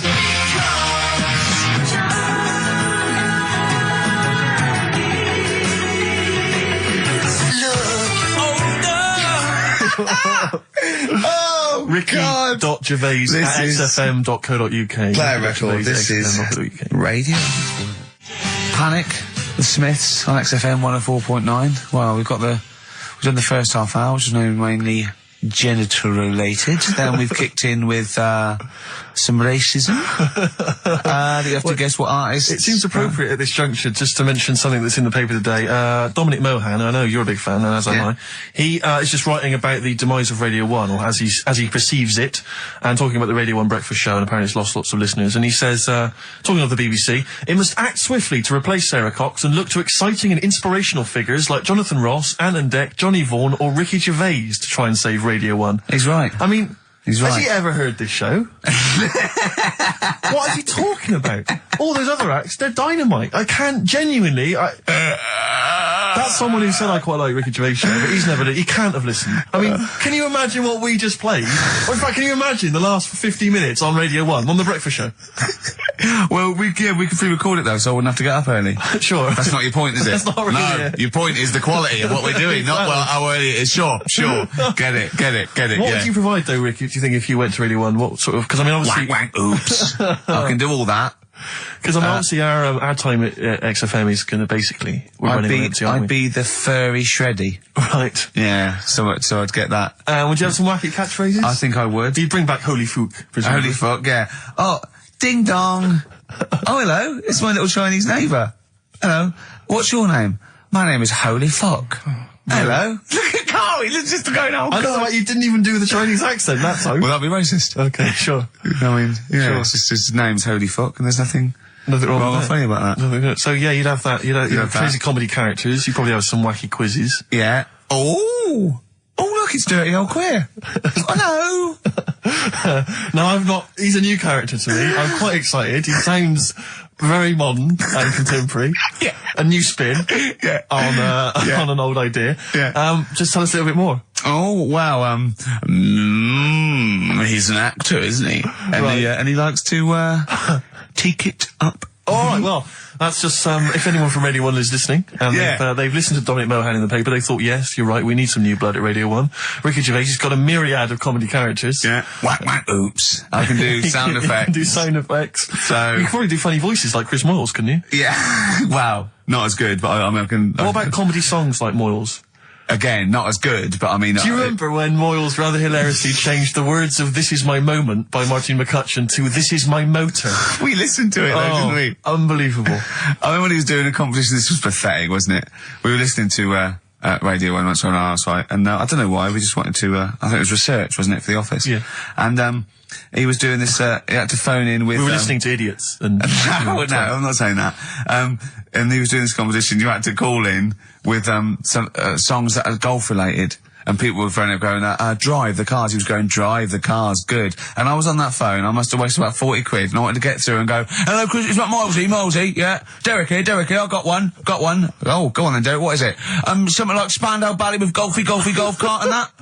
And I just wanted to, and I waited. I thought the joke's on us. Yeah. I waited my phone bill just to say something stupid. Oh dear. Oh. His show's better than this. Yeah, anyway, if you've got any hilarious golf-related song titles that you'd like to email in, What's the number? Oh, let me email in.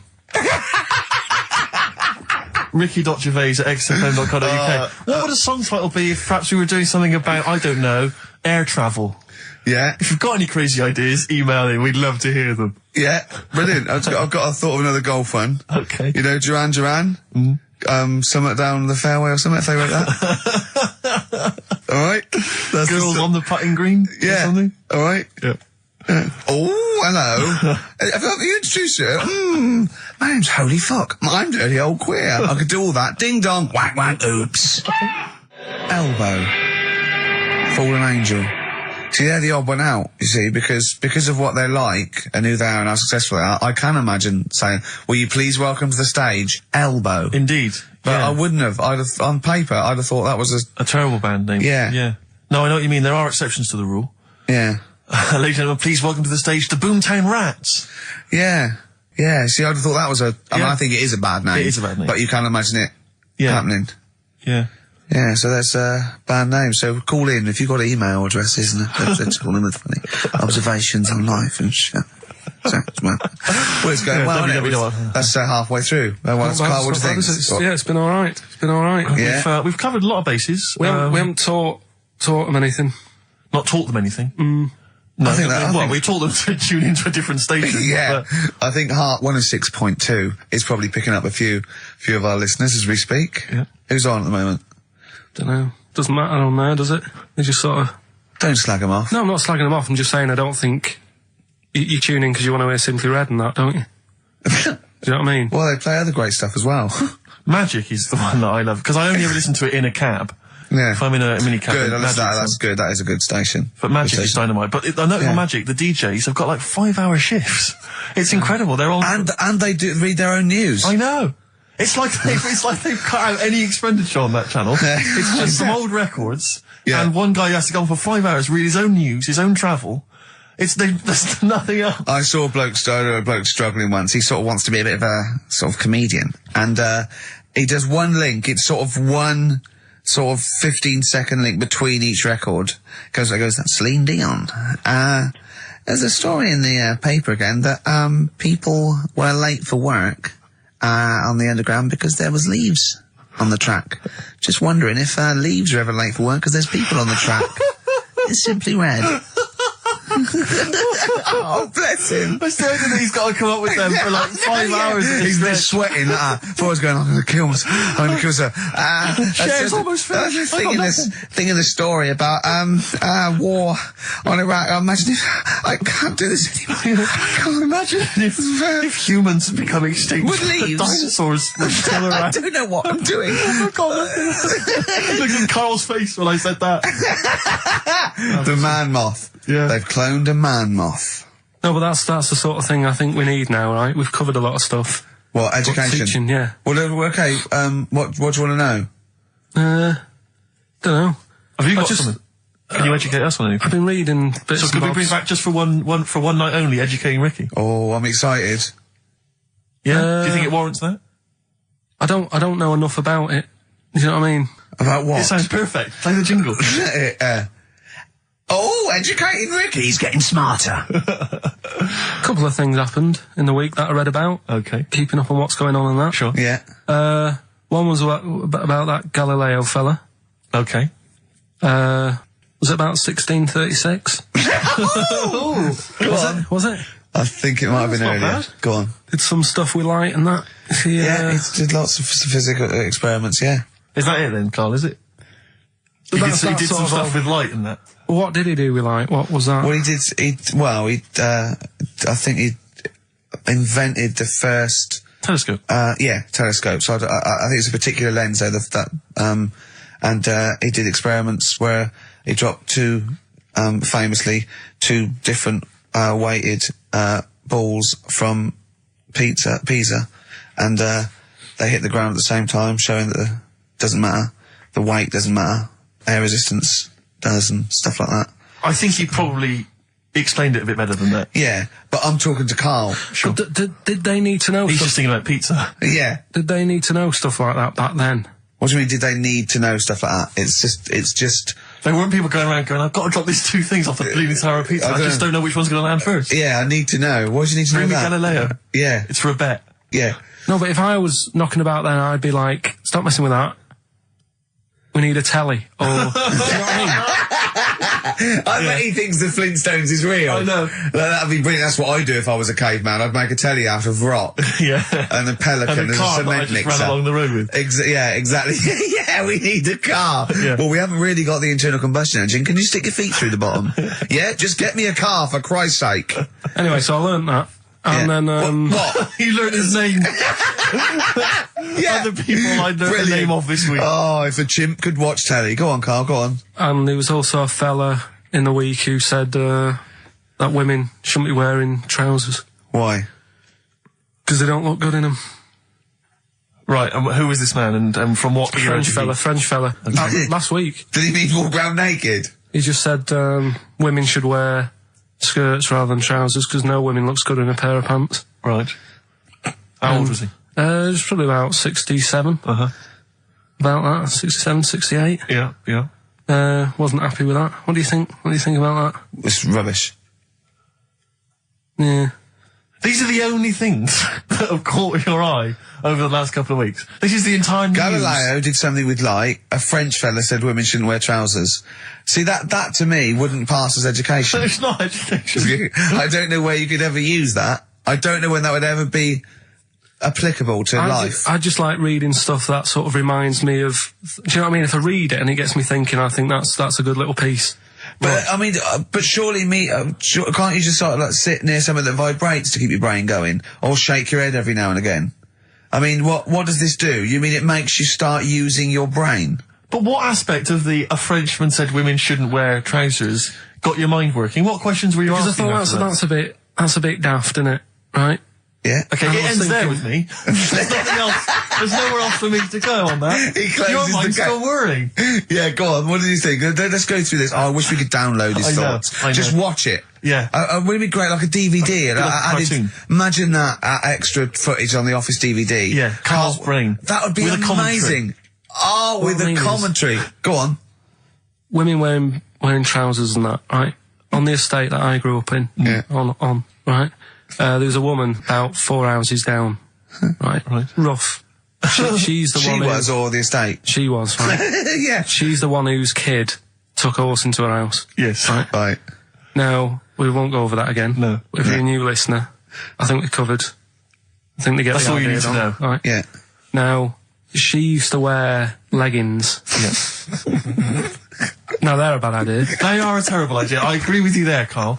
If you're a lady of What the colour? normo Were persuasion... they pink? No, they were sort of black, but with all bits on them. Oh, right. You know what I mean? What, Yeah. toast and Just horse bits. droppings. Yeah, go on, yeah. And she used to, she's quite a big woman. Sure. Pauline Quirk, I think Yeah, we well, described her as. Look like a light bulb when It she was is those bending kind of over in women that are leggings. attracted to leggings. Yeah, I know, yeah. They are drawn to them like a moth to a flame. Yeah. She yeah. used to wear them, and that's what I remember when I read this piece.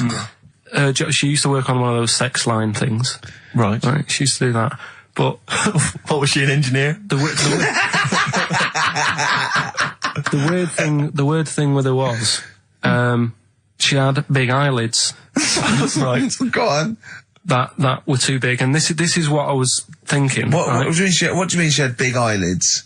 How big do eyelids have to be for you to go, they're big eyelids? What was she shoplifting with them? Would she come out of Dixon's with, like, radio stored in them? What do you mean she No, had it big was eyelids? It was another one of them popular things around our way. Do you know? Like, What do you mean popular things? They didn't people go, have they go, oh, I say, well, they're all the rage. Can I get some big eyelids, please? No. It was just like one of them things that people suffered with. Just big eyelids. They could hardly open their eyes. What do you mean? What do you mean? That's one of them popular things around where I grew up. People had big eyelids. They could hardly open their eyes. What does that mean? What sort of freak town were you born in? You had webbed feet people with big heads. You got women with big eyelids. What does big eyelids mean? Are you confusing her with the horse? Yeah. Did she have hooves? Look, what? Just too much skin. It was like the neck of a chicken,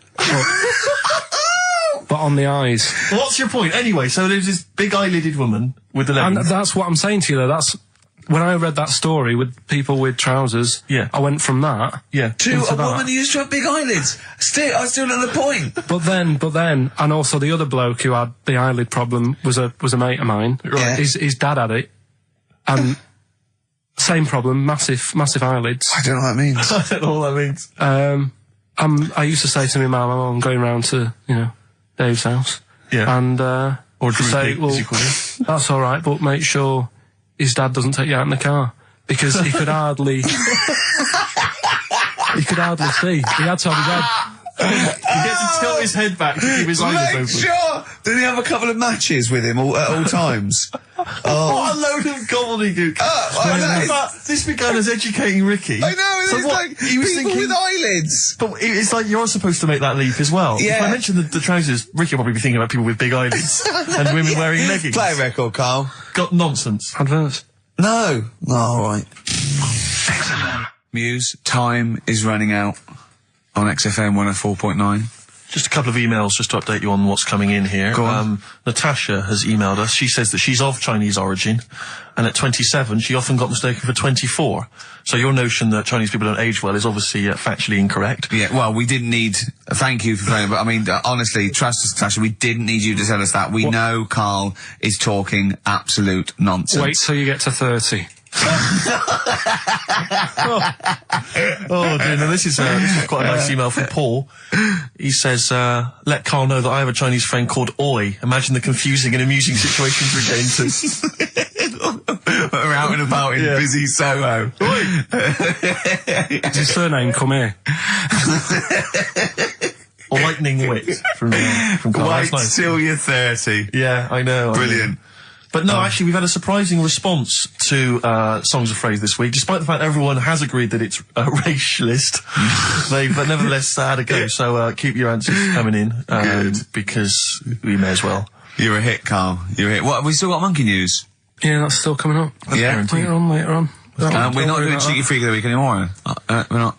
that. No. No. Don't want to upset people on that. Sure. But there is a good freaky programme on this week. Go on. I think it's on Channel 4. Yeah. Got a woman with a big head on it. No, I think it's BBC Two. Is it? Yeah. Alright, well, look Unless out there's for that. two on, because that'll be a great week for you, wouldn't it? Brilliant. Won't be coming out. Is that the one when you said... Go on, say right, say what you said when you saw it. The woman with the head Yeah. just said it looks like a cartoon. I just think... That's so mean. I don't want to discuss No, that. it's not mean. It is mean, Carl. Again, Steve, if we were in a restaurant and I'm arranging to meet her, and I said to the guy on the door, I'm meeting, Lisa, or whatever her name is, yeah? Right. What does he look like? Well, looks like a cartoon. I'll be over there. Do you know what I mean? I don't think he'll get mixed up. What would you say That's about fine. me and Steve again? If you were meeting us? No, it just starts getting nasty, doesn't it? I'm meeting Karl Pilkington. We're very busy. What does he look like? He looks like Charlie Brown grew up. He's got a complete little round bald head, and he's got a gormless look on his face. He's over there, mate. Yeah. All right, that's started the ball rolling for you, Carl. I love that it's okay to say what you like about people. If you go, yeah, but if I was looking for her in a restaurant, I know, but... yeah. And why have you arranged to go on a date with this woman? Be a good night out. For her or for you? Well, I'd like to have a chat with her. You know what I mean? Just find out what worries her and... Do you know what I mean? Because some girls People worry like about you. death things. Like Yeah. their hair being a mess and that. Yeah. With her, it's like, at least your problems. Do you know what I mean? Fine, alright, well let's move on, mate. We're not doing Cheeky Freak of the Week anymore. No. Let's do something nice. Let's talk nicely about things. What's happened nice in the world, Carl? What do you like in the world? When you get up, when you go, oh, that was a brilliant day, What do you do when you go, oh, that was brilliant? We had a nice game of snooker. You like snooker, don't you? I mean, you and Steve played snooker last week. Yeah, but things are always ruined. Do you know what I mean? I might be having a nice time having a game of snooker. And then, we're having a proper battle. And I'm trying to concentrate on taking a shot, and then you'll say things like, look at his little monkey hand. And I'm going for the black. Do you know what I mean? Yeah. Or maybe I'll say, I'm just going to the toilet. Yeah. And then one of you will follow me in and peer over the door. Oh, yeah! Tell that one. That was when you were actually in a cubicle sitting down, wasn't it? Yeah. And Steve Merchant's head appeared and went, all right. And you went, what if that wasn't me? Oh, that was great. Doing a George Michael on me. That is one of the benefits of being very tall. You can look over You can look over the stalls in toy lavatories. It looks like a giraffe house. You're sitting down there and you look up, right? And he's peering over the top. Oh, the fun we have. Oh, it's great, isn't it? But anything intelligent. It's like the monkeys. We are like the monkeys. Oh, we us three. I wanted to write a thing for the darkness. I want to write like the new monkeys. Like a TV show. Yeah. Do you want to do that? Yeah, all right. Yeah, okay. Well, if they're listening, or their radio show, record company listening, or their manager, big fan of the Darkness, my favourite. Hang on, don't make a promise like that. No, my favourite band at the moment. We'll do a pilot. Them and the Monkeys. Don't make Running that round, promise. speed it up. They can have their songs in it. They can write songs especially for us. What if they And can't act? And it's them. They can act. They just act themselves running round. We're getting people like McGee and that to come in and sort of be the actors. And, Yeah. you know, all those posh actors that appear in Ali G and that. It sounds like a lot of hard work. Yeah? Yeah. Okay, forget it. Knock it on the head. Yeah, let's play Radiohead. Radiohead and Let Down off OK Computer on XFM 104.9. Right, let's think of some nice stuff then. Annoyed I was yesterday. Go on. Just got off the train and guy comes up to me and he says, excuse me, can you spare some change? I'm from Liverpool and I'm homeless. And I was so angry. I was in a bad mood anyway, and I just wanted to say to him, well, there's your mistake. Go back to Liverpool. That's why you're homeless. You're in London. Well, you might be You homeless idiot. in Liverpool and thought... Oh, why'd you come down here? Well, where would you rather be homeless? Liverpool or London? Well, Algarve. Well, no, but I mean, I'd certainly... Do you know what I mean? But just, why am I supposed to say I'm from Liverpool and I'm homeless? Why is that supposed to be a persuading factor? Just annoyed me. I thought there's enough problems here already. He's going for a double sympathy vote. Yeah. I'm homeless and I'm a Liverpool. He could have just said I'm from Liverpool. I'd have given him some change. Guy he was from Manchester once. I gave him my sandwich. Yeah. There's a thing the other night, right? They do this programme. It's only on in London, so if you listen out of London, you won't know about it. But it's about Oxford Street, right? And About all the thieving that goes it's on like and stuff. thieving, Yeah. you know, drug problems on Yeah. the streets and that. Yeah. You know, what gets on people's nerves, those people with the boards, you know, golf sale and all that. And there's this bit that concentrated on the homeless problem, right? And he said, you know, this fella looks after the homeless. He goes up to him, says, how are you doing? Are you hungry? Do you need food and that? He said, you know, a lot of people worry about the homeless, but we do try and look after them. And the Salvation Army were there, and they said, and this is where they can come if they need anything, if they need any food or any clothes, if the shoes are worn out. And they said, oh, can we have a look at that, right? So they go in this little room where all the clothes are, and they go, and there's like a load of jumpers for them in the winter in the cold. And the camera sort of pans across. A load of ties. Right. For the homeless. What? Ties. Ties for the homeless? For round the neck, like, to look smart. No, they use them as belts. I've seen a lot of... Or as a lead for their dog. Yeah. Yeah. What are you talking about, ties? That's what they did. They said, and here's the room with all the stuff in it. Right? For the homeless. Jumpers for the homeless. Jumpers, shirts, some trainers. And you saw a load of ties. Nobody wanted one. Some evening dress and they got a formal function. Any cravats? Where's the cummerbunds? Yeah. I'm thinking of being homeless outside the Royal Albert Hall tonight. Yeah. That's where the real pickings are. I'm breaking in the back door of the Savoy this evening. Oh, dear. Another charity thing that I was reading about the other day that they're doing. Do they give them trainers? Because I've seen a lot of tramps with new trainers, and I think there must be like a equivalent of a soup kitchen where they get shoes, because Probably. that's it must be, yeah. Otherwise, that's weird, isn't it? You blow any money, you beg all day and get a nice new pair of Nike. Yeah, no, don't waste it on clothes. Get some some tenants. nets, yeah. Get some, special brew. That's the best value. Yeah, Go on. some smack. Go on. If you've got a lot of worries, you see on the street. Little starter bag. Take your mind only a off fiver. it. Yeah, I know. Take your mind off it. Yeah. But that's weird you say that, because, you know, a trainer's the most important thing, because, like, you know all the problems in Africa, Sure. right? A lot of problems going on there. Yeah. The other day, they're asking for people to send their spectacles to Africa. Right. Would you be happy if you were over there and, like, you're hungry and that?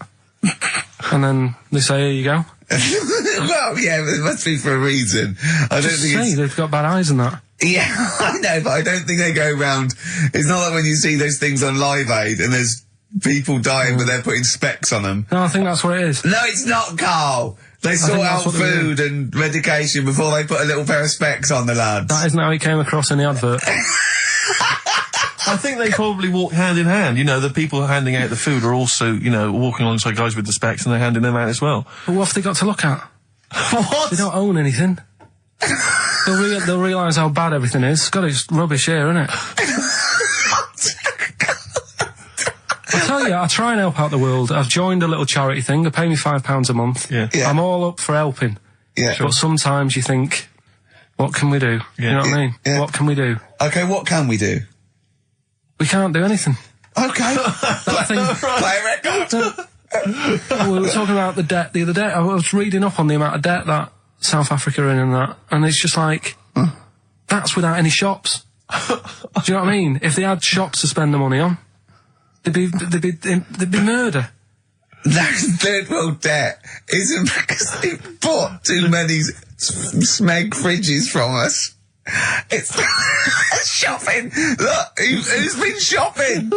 I have. Oh, well, you've gone over the top. You're on a budget now. Yeah, you're getting nothing but grain and blankets for the next year because you go mental. Who just spent £1 billion in Dixon's?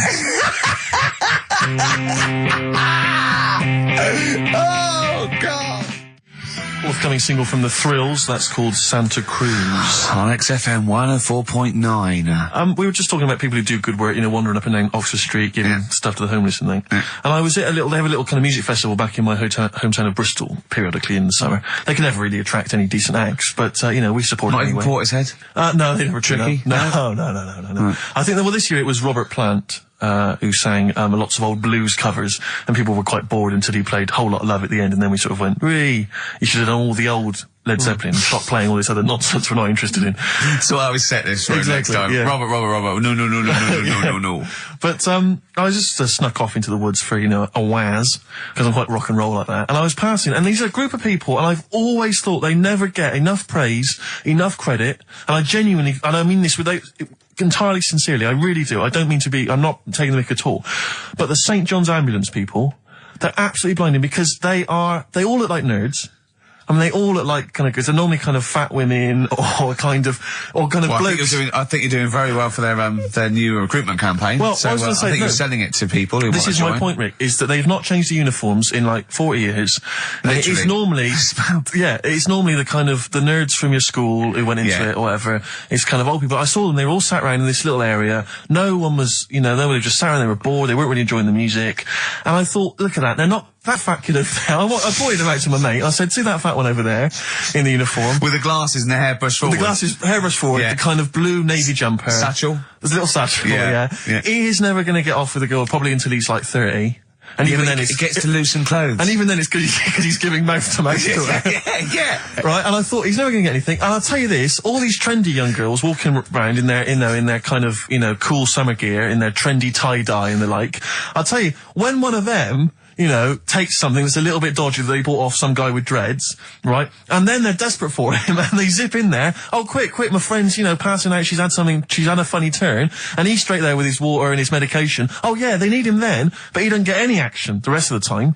And that's what annoyed me about it. I thought they're doing a bloody good job. They turn up at sports events, at festivals. No one gives them the time of day. You never hear any good praise about them. And they're there, sat there. Steve. Hot or cold. Tell me the truth now. Did you join the St. John's Ambulance last week to get some birds? Got no action. Really? I had no action. And I've been passing some dodgy E's around all the festivals. By the way, your dreads are awful. You can see they're fake. They're made out of newspaper. They're awful. You really do look an idiot. But seriously, I'm all joking aside, I genuinely wanted to give some massive props. If I could give some big ups to the St. John's people, because I genuinely, without any joking, I genuinely think they do a brilliant job. Could I just say how good I think the Salvation Army are? Because you see those elderly ladies with surgical supports, a lot of them, all look like Thor Herd. Yep. Well, that's a prerequisite to get into that particular army. And they play that bloody tambourine, rain or shine. Yeah. And they are just, all they're trying to do is, save you from burning in hell. And they don't get any respect. Of the Salvation Army, would they have to get called off? Yeah, they'd be. It'd be the Gurkhas first, then all the regulars, then the TAs. I think then it's sort of like police, lifeguards, yeah, down to I think AA, and then it's Salvation Army. Right. We send in the Salvation Army. Obviously, if we really have lost a lot of casualties, sure. and they're the last to go. Yeah, but they are all highly trained, aren't they? All those old women, they can kill a man. Yeah, with a single blow. Yeah. So good to them. Good to the John's Ambulance. Good to Salvation Army. Big up. But I think we should just, if I might introduce a new feature every week, let's just give some props. Let's just give some massive respect to someone who doesn't get enough respect. Yeah. Who doesn't get enough respect? Who's done a blinding job? Mother Teresa. She's gone now. She's gone. She won't be listening anyway. Who's the best person there is? Who's the best person there is? I'll tell you what, I'm gonna call, either Carol Vorderman or, Esther Ranson and say who's the best one you've ever met that, did something. Yeah. Alright? And we'll heap praise upon them next week. Yeah. Great. What? I just don't like, They know they're doing a good job. Right. If I did that job, I want a pat on the back. You wouldn't need a pat on the back. And people are starting to, it's like Carol Vorderman. I like her. She's alright. She does a good job. But now that Better Homes, they only tend to turn up at people who have had problems. Do you know what I mean? Right. Well, you leave can have a it. new Okay, kitchen. wait. Come on, what do you mean? No, it used to start off and it's like... I haven't seen Better Homes. What is Better Homes? They go around and do someone's house up. Right. Do you know what I mean? But then they get a bit of bad news. And Carol thinks, I'll cheer them up, I'll give them a new kitchen. Yeah. And it annoys me because if you haven't had bad news, it doesn't mean you're not worth a new kitchen. Did you send in an application? Of course you did. Yeah. You say that I'm bald, I'm from Manchester. Well, if you'd written that, they'd have rushed round. Yeah. What do you mean? What they say, so-and-so's had a bad year, his mum died, he lost his leg, and all he's ever wanted is a chaise longue and a hostess trolley.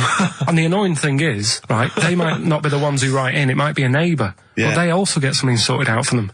Really? So even though the neighbours had a bit of bad news, they go, I'll cash in on this one. I'll send a letter into old Carol, tell her that, Mum's passed away. Yeah. I'll get a new, conservatory sorted. Sure. And sometimes the neighbour gets a better deal than the person who, do you know what I mean? The person who's had a bit of bad news gets like a new little kitchen, whatever. Neighbour next door, Leave the conservatory. kitchen, let it go, Carl. New decking in the You had to pay for your own garden. kitchen. Do you know what I mean, now? though? Is it all the done now, the kitchen? kitchen sorted, the bathroom needs You had trouble with the grouting, didn't you? Yeah, don't worry. Oh no, we got to do, look, play a record, we got to do the results. And then we got to do Monkey News. Could we quickly do the results? Well, you Yes, say we- we've got to do the results. There's not people hanging on for them. Let's do it, just knock it out there before Well, let's play a tune, let's come out and do it. Eddie and the Hot Rods, yeah, surely.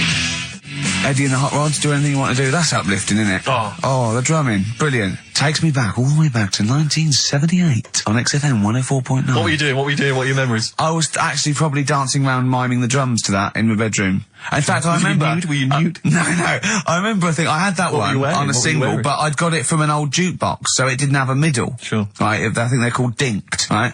And so I had to line it up really carefully, and sometimes by the end it would just slightly go out where the record was moving. Where I just had to... Interesting anecdote there. Fascinating. Yeah. What a lovely insight Since into you the right for young asking me what I was doing 25 years ago. Yeah. Carl, quick, the results, then Monkey News. I need some Monkey News, but I need the results first. Right, play it again and give the answers. Here we go. Songs of Competition. phrase. Songs of phrase? Name the artists. Name the artist. I know you're just 16, but looking all Hue and Cry. That's Who's that? Hang on. Well, that's Philip Bailey again. That's too little. older. Right, it was... That was Roxette. The look. Yeah. Right, we had, Hue and Cry started it off. Yeah. 16. That was Dean Martin. Because Oh, yeah. Jane's That's his Addiction. addiction, yeah. Because Cars, yeah. Chinese Philip Bailey. Philip Bailey, that's second outing he's had. Look. Last one, we used him for Chinese, where there was a very Chinese kid. He's never got so many royalties being used in racist game shows. Brilliant. Then Roxette and finishing with George Michael. Oh, dear. So... Brilliant. Who's the winner? Well, the winner, actually, it looks to me like he's got all of them here, from Bognor Regis. It's Stuart Birch. Well done, Stuart, and you get that bag of tat. Bognor Regis. Yep. Oh, Just need his takes me address. back as well. Yeah, if you just email in your address, Stuart, and you can have those goodies. If you're not interested, don't bother. Steve. Oh, chimpanzee that Monkey News. Okay, monkey-related news from Karl Pilkington. Right, do you know the monkey that went into space? Yeah. Yep. It happened in 1958. Right. Now you know that. Yeah. Yes. What did he do next? What he did the do monkey do next? Yeah. One appearance on Celebrity Squares and it was like forgotten. Right, Yeah, cut a novelty record. Yeah, just like Rick Waller. I'll tell you what happened. He got back and all that. Got that. Heroes welcome. NASA sort of said, you did a good job. And that's where a lot of people think, it all ended. Sure. Yeah. But NASA were like, well, hang on a minute. We spent He's a lot of trained. time, we've trained him up and stuff. So he's like, he's saying, sure, I've learnt a lot, I've still got it all, I've kept it all, I know what to do. So they said, right, we'll use you. So he turned into like a bit of a trainer at NASA. We wanted to send you out on the top of an organ. You put on this little bellhop outfit. Can you smoke fags? Yeah. I'll have a go. So they were getting in new monkeys. The main man at NASA was saying, can you teach us the sound? He's going, of course I can. Do you know what I mean? I remember it all, I know what's going on, I'll tell them what buttons to press, what to do in emergencies, that sort of thing. It was technically sort of employed by the army.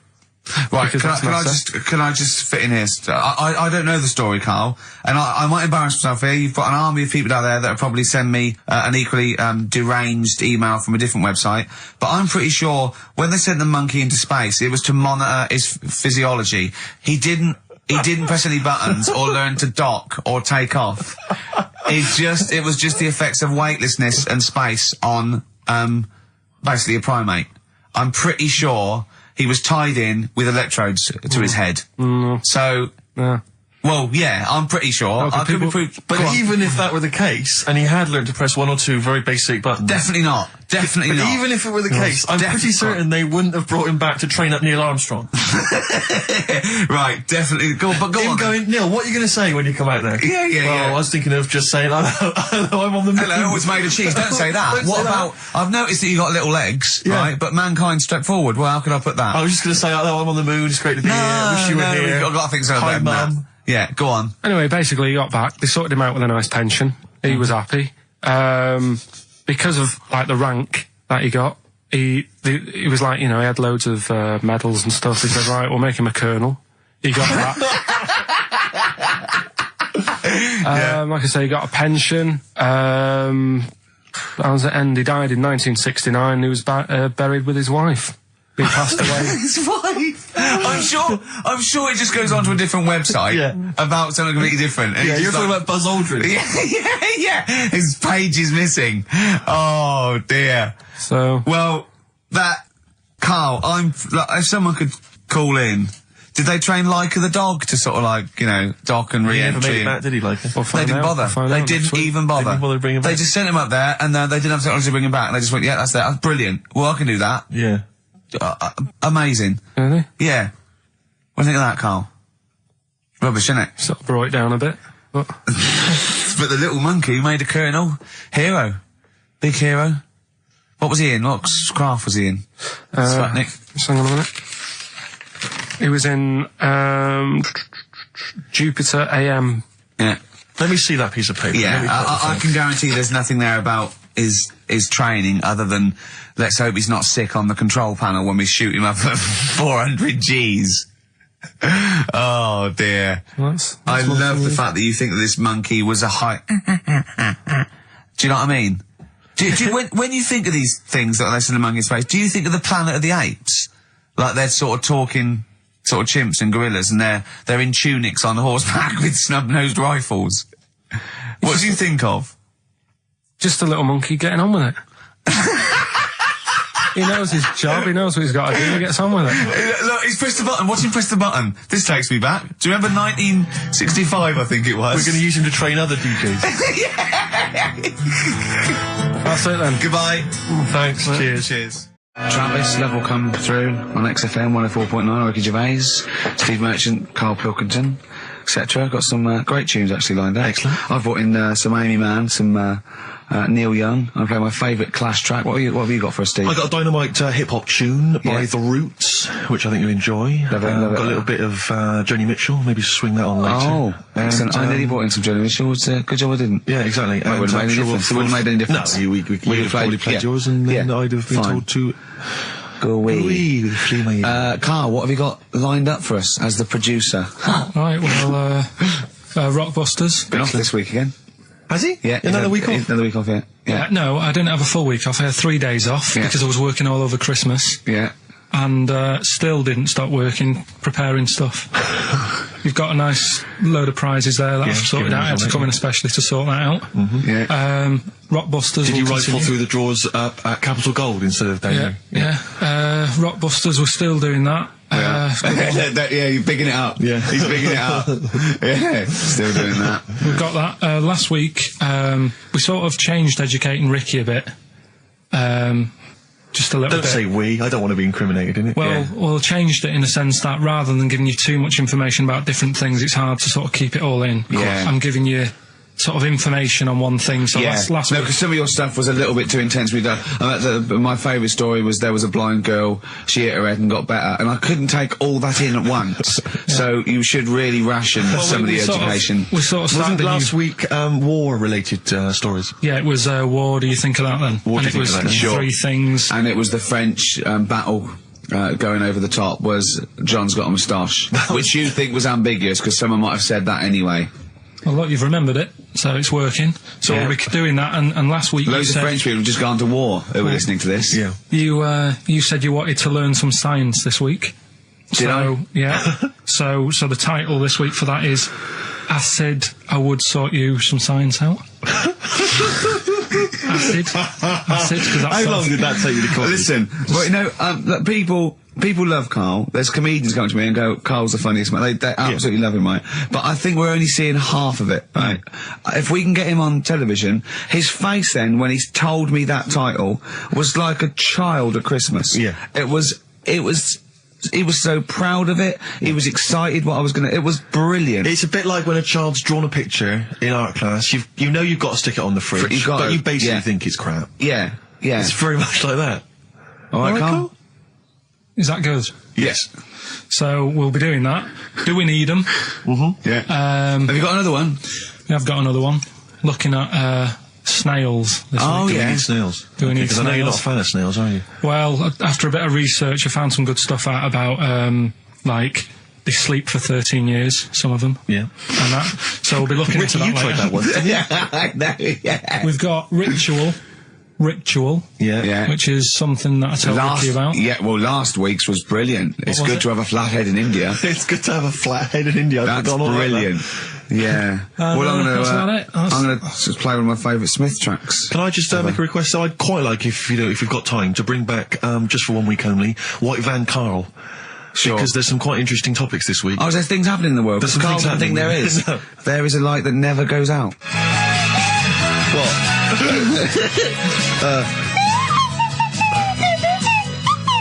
Someone's left one of those little things in here. It's brilliant, It's isn't it? amazing. What are they called, those things? I was thinking of being in the front row at a Morrissey concert and going, can I just play along? They are brilliant. I don't know what kind of sound that is. I don't know. It's only used for when Kenneth Williams Yeah, exactly. sees someone undressing. Yeah. That's the only time that is used, that noise. Exactly. That is But brilliant. it's like it was specially created for the Carry On films. Yeah, we need, I don't know what it is, but we need something when I walk in and see someone changing. Well, what about this? There is a light that never goes out by the Smiths. I phoned Carl up in the week, yeah, and I said, what are you doing? He went, well, even though it's one of my days off, I'm just doing some research on the web. Found anything and said, yeah, I'm doing science. And then he said, you can get wigs for dogs in Tokyo. That's his scientific fact. And I went, what do you mean? Dogs, if they need a wig? I said, if they need a wig, what? Dogs going bald?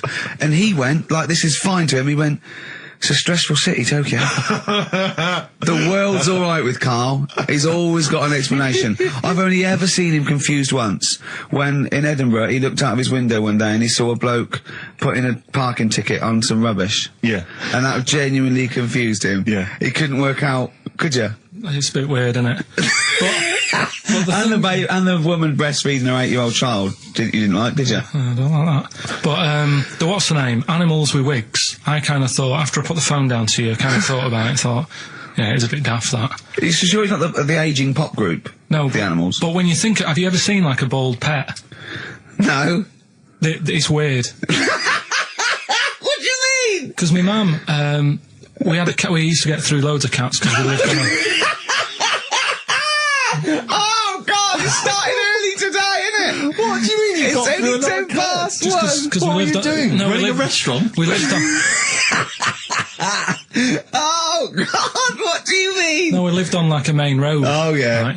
So we used to get through a lot of them. And Dad It was kept their saying, risk. you know, stop wasting money. You know, it's not Stop good. wasting money, not wasting cats. Right. So anyway, we had this cat that was ill all the time, and It's just bag of nerves, probably. Yeah, malingerer. Yeah, I'm terrified. I'm going to which house? Rome. Oh, God, bloody hell. Rome. Don't let me go to the Pilkingtons. and it, for some reason, it kept being sick all the time. Right? Yeah, that is nerves. That's definitely nerves. So my mum kind of thought, I've had enough of this, and she shaved it. Whoa. Whoa. Now, I know you're not vets in your family, but what correlation did your mum think there was between you being sick and shaving it? Because it kept being sick, and it was a pain to wash, because it kept getting So caught she up. wanted a dry wipe cat. So, Why didn't you just varnish it? What?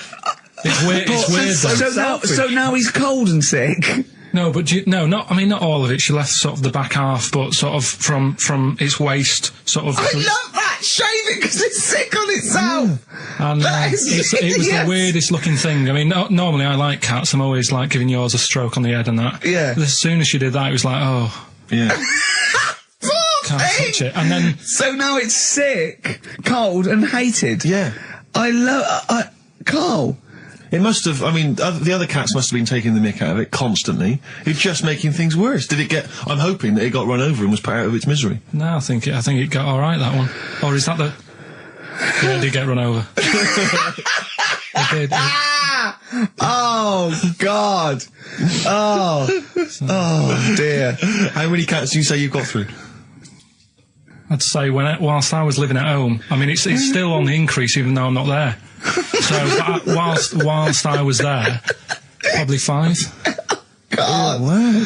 Oh. Yeah. And were you upset each time, or you just got used to it? It's one of them things, isn't it? Like I've said before, when you first see something, it's a bit of a shock. Do you know what I mean? It's like the Elephant Man or whatever. Yeah. First time you see him, it's that sort of, oh, look at that. Do you remember the first time you saw Steve? No, I'm not being funny. Do you remember the first? Yeah, but I've said this before. It's always then you get used to how people look, and you don't. No. I'm gonna burst. You have to play a record. No, what? Because I just see Steve's face. No, but I've got used to it. Shut up. Let You Down. Gold Rush on XFM 104.9. Ricky Gervais, Steve Merchant, Karl Pilkington. Brilliant. Rick, I was in, I don't know whether I should tell you this because it might rock you to the very core. Go on. But I was in an Indian restaurant the other night, and you've not seen the film. Have you seen the film Notting Hill? I haven't, no. Right, in the film Notting Hill, have you seen that, Carl? Yeah, Do you remember the bit, Julia Roberts plays a movie star, rather like Julia She's the Roberts. most famous. Yeah, I know and she's her. in a restaurant having dinner with Hugh Grant, and she overhears some people in the restaurant slagging her off. And saying, Oh, you know, yeah. she's a slapper, probably all actors are, all actresses are.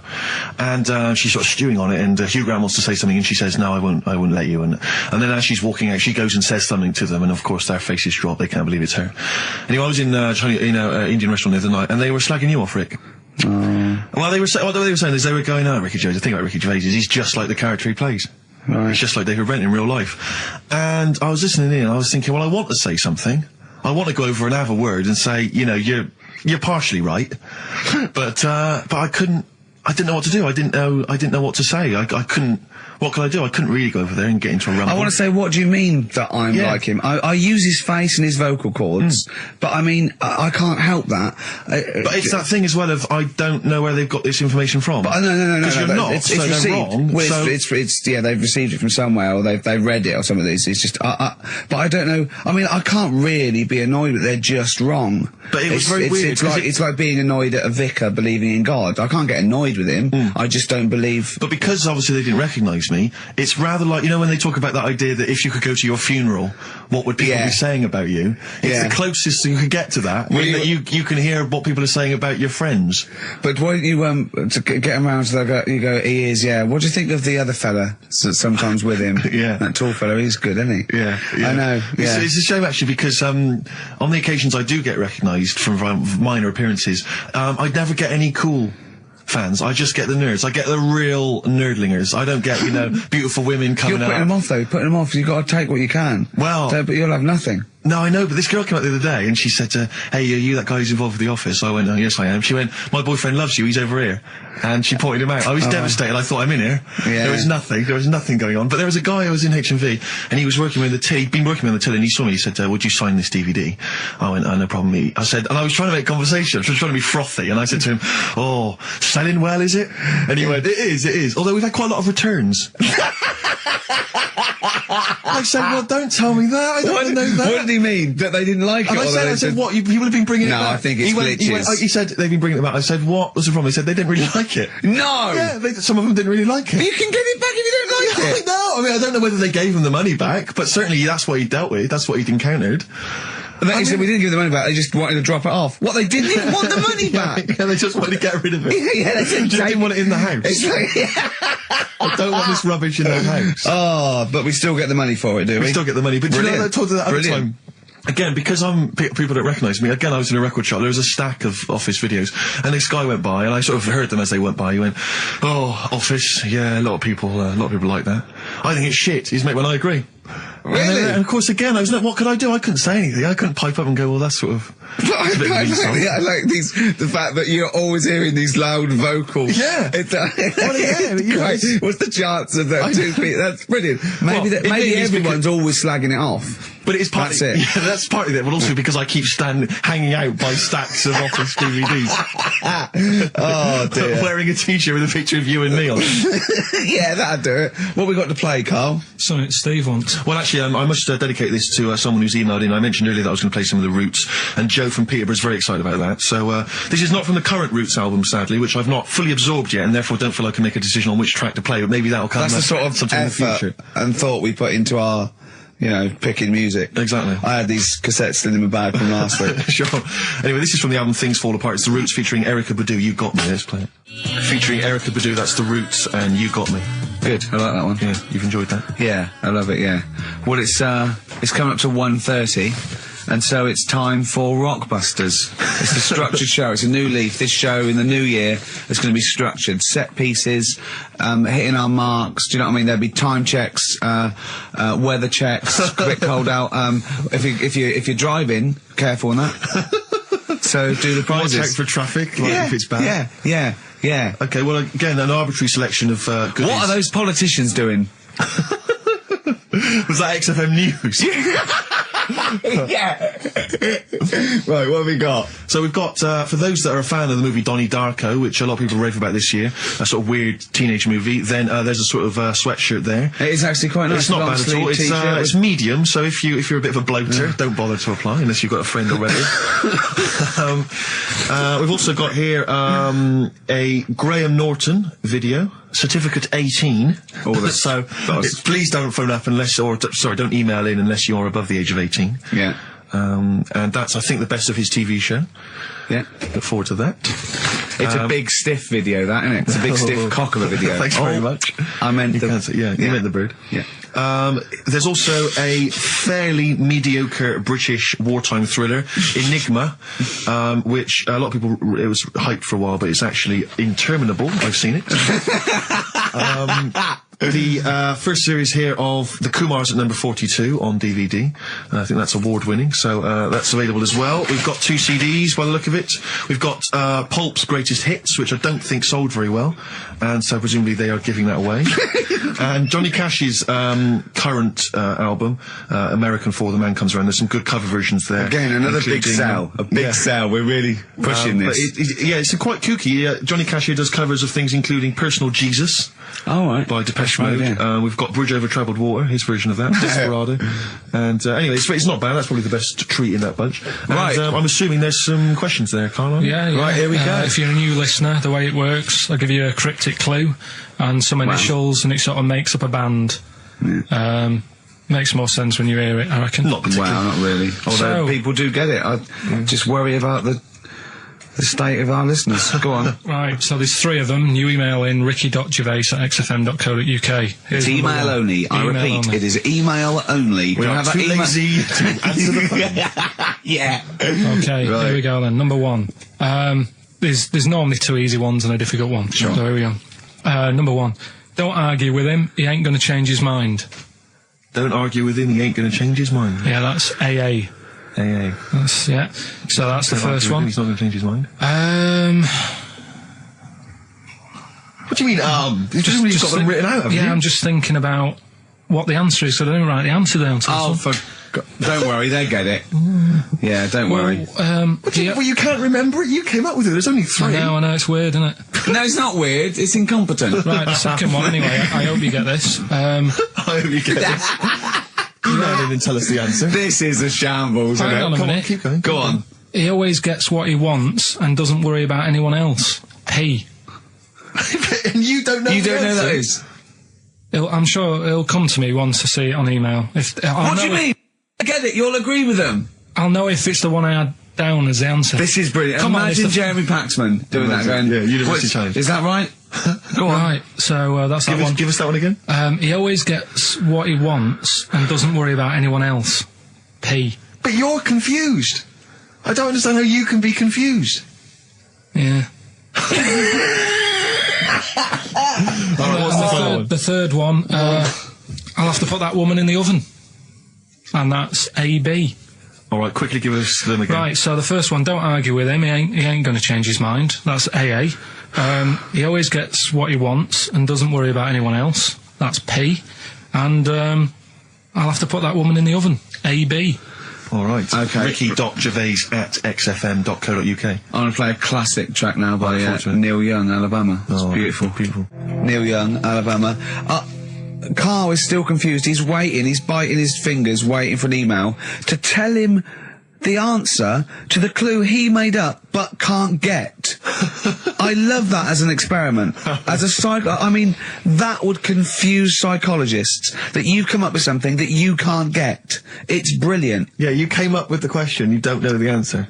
And you expect them to, but you can't, and you made it up. Look at your face.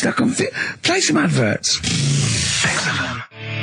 Honestly, Juan by Billy Corgan's new band there. Ex-Smashing Pumpkins. Sounds a bit like them, but I like it. It's alright, not bad. I like it. You get to know, Rick, incidentally, that someone's got the right answer. So, Carl now relieved. knows the answer, yeah. Brilliant. Well done, Carl. You're a fool. Right.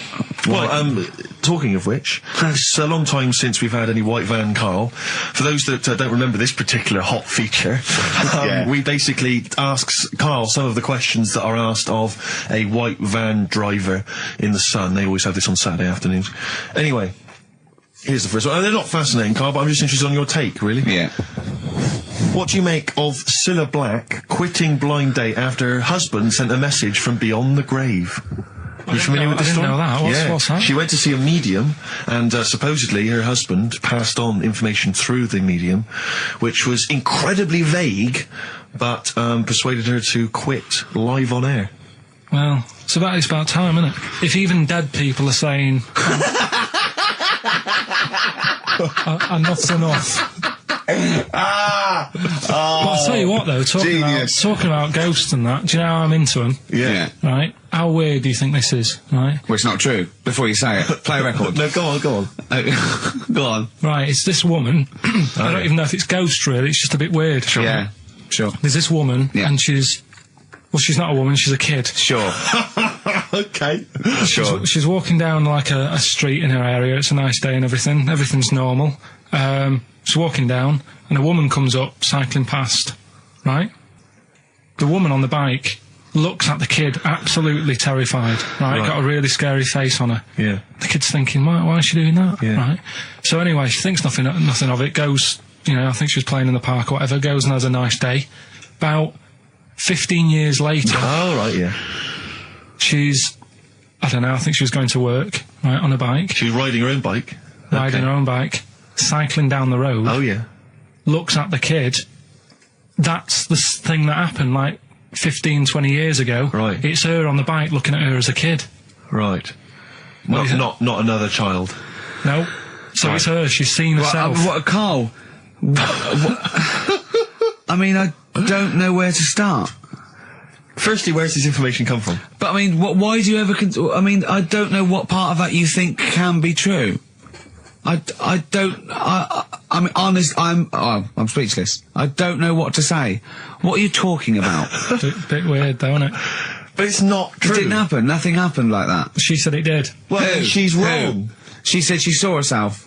She saw herself as a kid, didn't she? Did she carry on riding And as an cars? adult when she was a kid.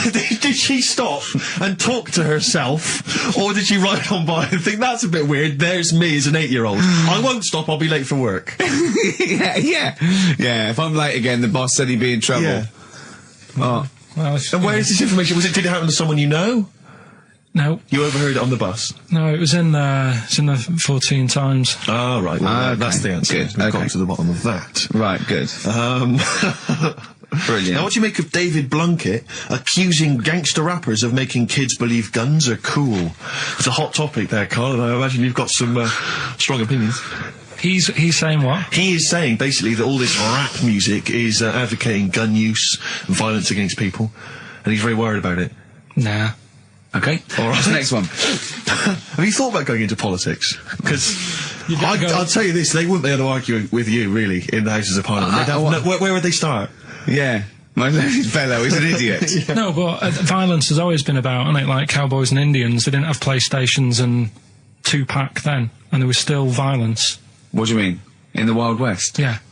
Do you know what I mean? So you can't really blame it on stuff. It'll always happen. That's the world, and it's made up of different types and that. Again, he's right. Again, he's sort of right in a way, in his innocence, in his buffoonery. I didn't hear what he said. He just said there's always been violence. You know what I mean? It's sort Even, of like, dinosaurs, look at them.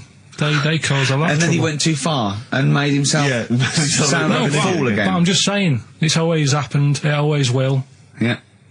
Don't try and change it. Yeah, Yeah. just chill out is what you're saying. Do you know what we should do? We should all get on our bike, go and find ourselves when we're little, and go. Be careful what you do in life. Oasis, Supersonic, still good, Still as good as ever. Still good on XFM 104.9. Ricky Gervais, Steve Merchant, Karl Pilkington. You'll be pleased, Rick. Go on. Ricky Anderson has emailed him. Dickers. Dickers, Danderson. Oh, what are you he's, doing, Dindo? He's probably our biggest fan. Diddler, you little diddler. Exactly. He has emailed in, as ever. Ricky, your show fascinates me. How do you maintain such levels of senseless drivel? That's from Randers, from Randy Anders. as I Little call him. diddle dodders. Oh. So, thanks again, Dudley. for that, Yep. Well done. He's yeah, that's great. I Nice get stuff, a eh? buzz. I was disappointed last week where he didn't. What? Ask him why he's didn't. He didn't respond last week. No, it's a shame. Probably man. busy. I don't believe he had something better to do. Well, I would have thought so. I can't believe that of anyone when No, on you've a got this Saturday sort of afternoon. level, Exactly. intense chat. What have you done this week, Carl? Well, I've had a few days off, haven't I?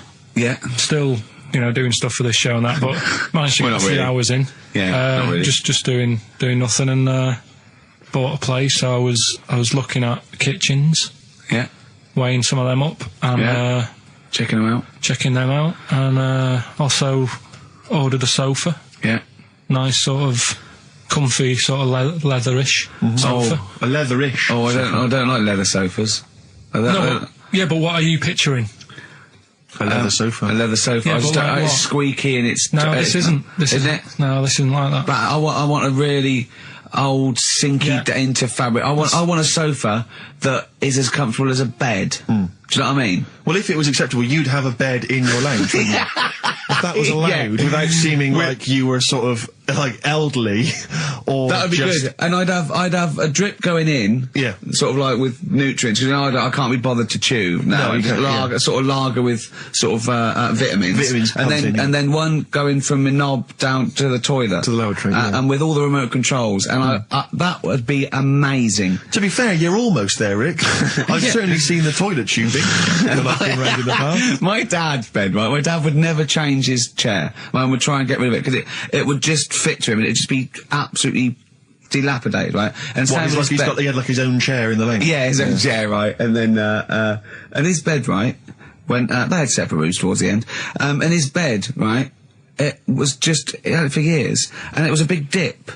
It was Really? just like a spoon in the middle where it was concave. And my mum used to just vacuum it out. Oh. With all the little bits of like, he'd have a fag in bed or he'd do his roll-ups in bed. Yeah. And, Oh, that's he said to grotesque. him, why do you like that bed? It's curved. He goes, it means I can't fall out. I did. It was like in a hammock. It's great. That can't have been good for his back. Well, I don't think it mattered towards the end. A hammock would be. I really would love a hammock. I think a big beanbag would be good, wouldn't it? With a telly. I bet a beanbag as big as a bed would be amazing. Yeah, but this is still the telly thing, because do you prop yourself up a little bit to watch it? Do you watch it on the side, which is annoying? Do you turn the telly on the side? I've always wondered about that. The weird thing is, right, do you know, I've mentioned before about certain things that are just right, like your hand, 5 fingers is just enough, right? One more, The sex tips. it ruins stuff. Yeah, one less. One less, and I was saying about drying your pots and that, it'd be really slippery and that. Yeah. Right? And the weird thing is, right, I think that's what nature had in its mind. no, Yeah. but my mum and dad, right, they moved to this little house, right? And they had loads of furniture that they collected over the years without chucking out, and they've moved to this small house, so they just had too much furniture, right? And they had this double bed, and that was for when friends come round and that, they can stay there. But the problem was he wanted to sort of put these wardrobes in the bedroom, right? Right. That went on either side of the bed. Sort of wrapped around Because, the bed. yeah, but because the room was so small, he thought, I can sort that out. Yeah. Right? And he sawed the bed. He sawed the bed. He sawed the whole thing, so you've got your mattress, your bed, and everything. And What, he sort of- just sliced some off? Like a big sandwich. Just cut a bit off just the cut- edge. the crust off. About how much is that, would you say? About 8 inches, 6 About 8 inches. inches. But hold on, but that Well, he won't cut work. Because it'll all fall out the side, and then what happened to the springs and all the supports and stuff? He It'll just sorted it collapse. out. He didn't all come out and that. I mean, it's not the comfiest bed. but the weird thing is, he did it, and even though it's only like that 8 inches or whatever, it totally ruined it. It's Yeah. like- Well, of course it would. no, but what do you think I mean? I don't mean it ruined it as in it looks a mess. No, it would have been uncomfortable. Not even that though. Just the fact it's that little bit shorter. It's like, God, for 2 people, this is hard work now. This is like you haven't got enough room, even though it's only 8 inches. Why did he build the wardrobes first without measuring, putting the... I think he did all that and then thought, oh, it'll easily fit in there, and it didn't. So he had to sort of saw a bit off the bed. But it's just weird how only 8 inches. Did he use one of those electric saws? Yeah. And there That's was just, amazing. presumably there was just kind of sort of did it- material and wood just flying everywhere. What did he do with the legs? Did he have to move the legs in a bit? He moved the legs. Looking at it, right, once it's got like the quilt on it and everything, you wouldn't know. I was like, Sure. yeah, that's all right, you've done a good job. Yeah. And I went to bed at night. He's like, sleep well. Got up in the morning after having about 45 minutes sleep and said, something not right with that. Yeah. And he You goes, "What do really are mean?" your father's son, aren't you? That's not I said, right it's with not that. right. And he said, oh, well, I said, what have you done? It doesn't seem the same. And he said, oh, I had to shorten it, sort of thing, to fit in the gap. I said, well, I can't sleep in it. I said that, and there was a big kerfuffle. My mum was saying, look, you have our bed then, and we'll sleep in that one. And my dad was like, sod that. Yeah. Yeah, it's ruined. Some idiot cut it. So there was a big debate going on about where we should sleep, and I was saying, look, I only come and see you like every couple of, probably once every 6 months. I'm not being funny, but next time we go home, can I film it? Just for, Channel 4 or something? Well, the Osbournes is not on at the moment. The Yeah, I know. Pilkingtons. That would be extraordinary. Oh, can we film it? That's brilliant. Is anyone from Channel 5 listening to this show? Or Bravo. Yeah. The Pilkingtons. Weird though. Weird. Play a record? What do you want to play? Do you want to play, do you fancy playing some of yours? What, have we got I anything? don't know, something that was sent in to you maybe? Oh yeah, no, I'll tell you, yeah, I'd like to play this. Yeah, Bronze Age Fox, band from Bristol, my neck of the woods. Always play working, the tune, Carl, play the tune. always working. He's Play the always tune. working. He's on the ball. He's on the ball. He's on the Bobby ball. Bronze Age Fox, Sunshine Made the Desert, I've enjoyed that. I love the ending. That's really great. I love that chorus bit. That's really good. Rick, I know what you're thinking of. What? You'd love some, wouldn't you? Yeah, adverts. Lovely. Coldplay, The Scientist, XFM 104.9. I'm Ricky Gervais from Stephen Merchant and Karl Pilkington. Carl, what are you doing? I wish that's how you spoke. Right, what are you doing then? Let's have a quick reprise, if we could, of the Rockbusters clues. Yeah, Rockbusters, if you've just tuned in, you've missed it this week. Here's your 3 Well, no, you clues. haven't. That's why we're giving the clues again. Yeah, no, but if they haven't. Eh? What? Say if they've been busy. Just give the clues again. First one. God. Don't argue with him because he isn't going to change his mind. That's AA. Second one, he always gets what he wants and doesn't worry about anyone else. That's P. Yeah. And the third and final one, I might have to put that woman in the oven.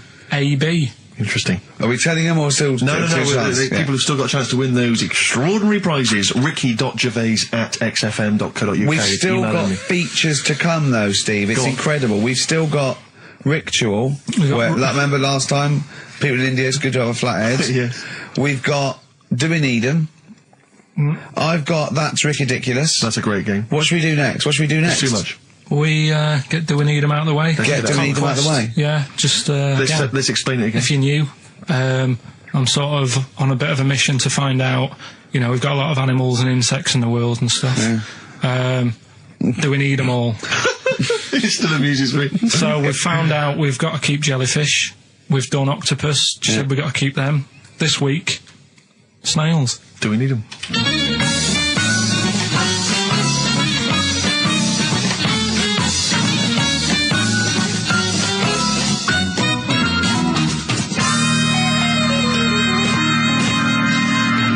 Just doing some research, right? I'm sort of working my way through different creatures and insects and stuff that's on the planet. Yeah, Right? And finding out if we need them or not. Right? yeah. Do you know much about snails? Well, sea snails, Well, yeah. snails in general. Don't know much about snails, land snails. I know a bit about sea snails, like whelks, top shells, that sort of thing. Would you say they're important? What sort of sense do you mean by important? Say if we had to sort of get rid of some animals and insects and that because we're running out of room. Right. Do you know what I mean? Because I'll tell you what I know about some snails. I don't know if this applies to sea snails as well. I mean, I called you today because a lot of other places are shut. Yeah. Right? So, I know they like to eat stamps, apparently. The glue on stamps. They love it. Right? Right. Apparently a lot of letters and stuff aren't getting to where they're meant to be getting because snails are crawling into letterboxes and eating the Right. stamps. That obviously doesn't apply to the sea ones, but that's a problem they're causing. All right. Were you aware of that? No, I didn't No? know that. Bet you're glad you answered the phone today. Right? They love beer, Beer, yeah, who doesn't?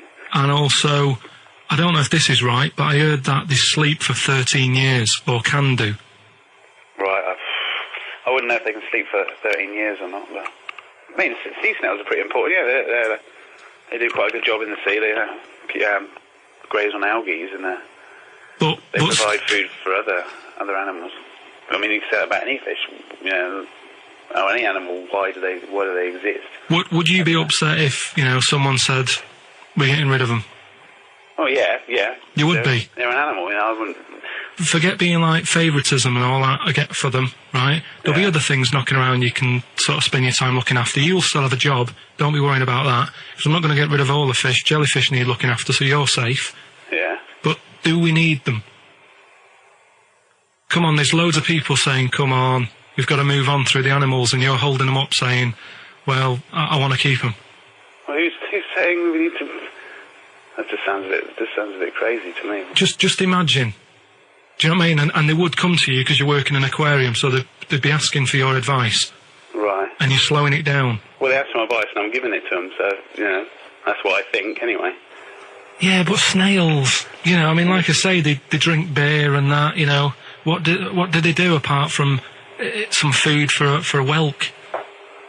They were around, descendants around a lot longer than we have been. Yeah, they've been around a long time, but what have they done? Well, they've survived that long, so they must be doing something pretty good. Well, apparently they sleep for 13 years, so really, even though they've been around for ages... I think that sounds a bit... I don't think they sleep for 13 years. Not all of them, just the tired ones. So, snails, do we need them? Well, yeah, I just think they've got to... Just as, you know, it's not for us to say, do we need them or not, we can't... So you think we should keep them? Yeah, definitely.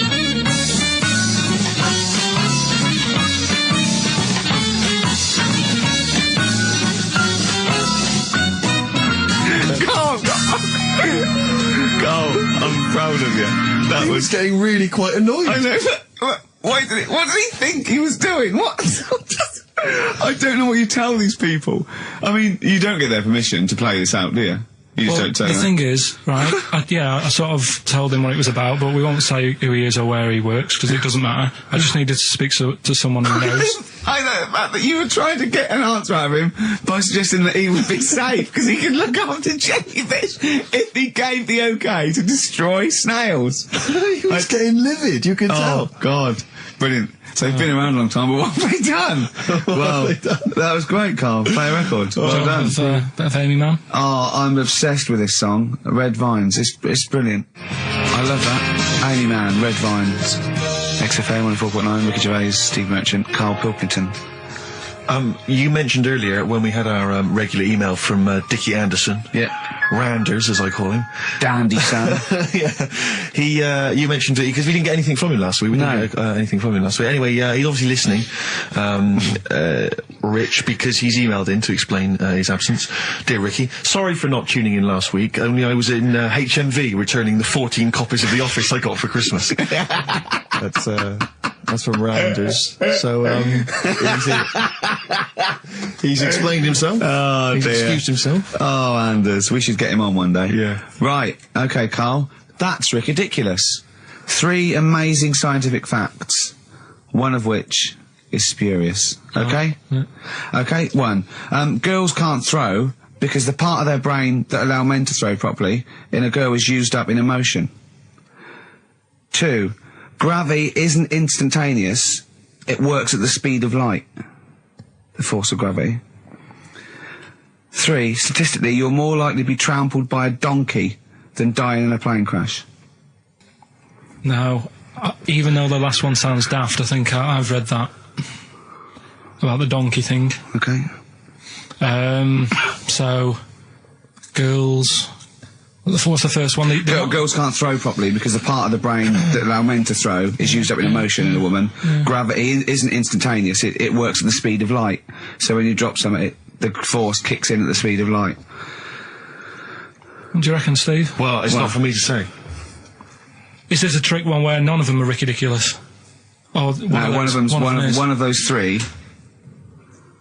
One of those three is not true. Right, well, it's definitely not the donkey, right? So, I reckon the girl one, throwing stuff. Is ridiculous. Yeah. Correct. Well done. Well Very done. well done indeed. Yeah. Very well done indeed. That's 2 out of 2 he's got so far. Well, there you go. Yeah.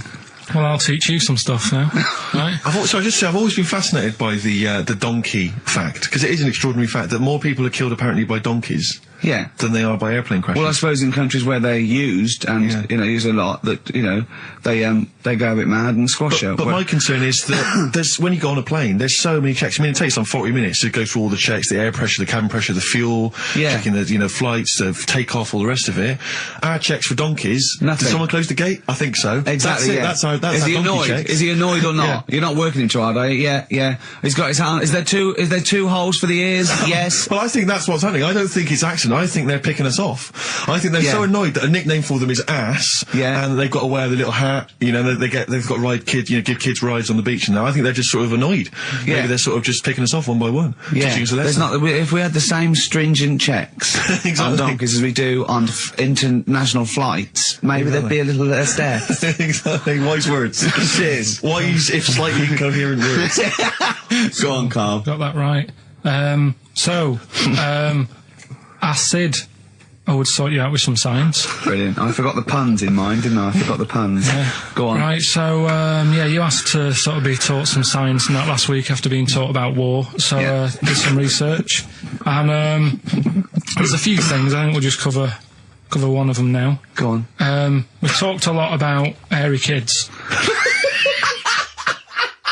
We have discussed that a I love lot. the fact that Simon Sharma has never started a programme like that. The Jacobites. We've talked a lot about hairy kids. Go on. It's a little bit. I mean, it's not your traditional science stuff, but it's still Well, left interesting, field. and it's a little bit. You know, it's still. Yeah, we talked about hairy kids. We have disproportionately, honestly.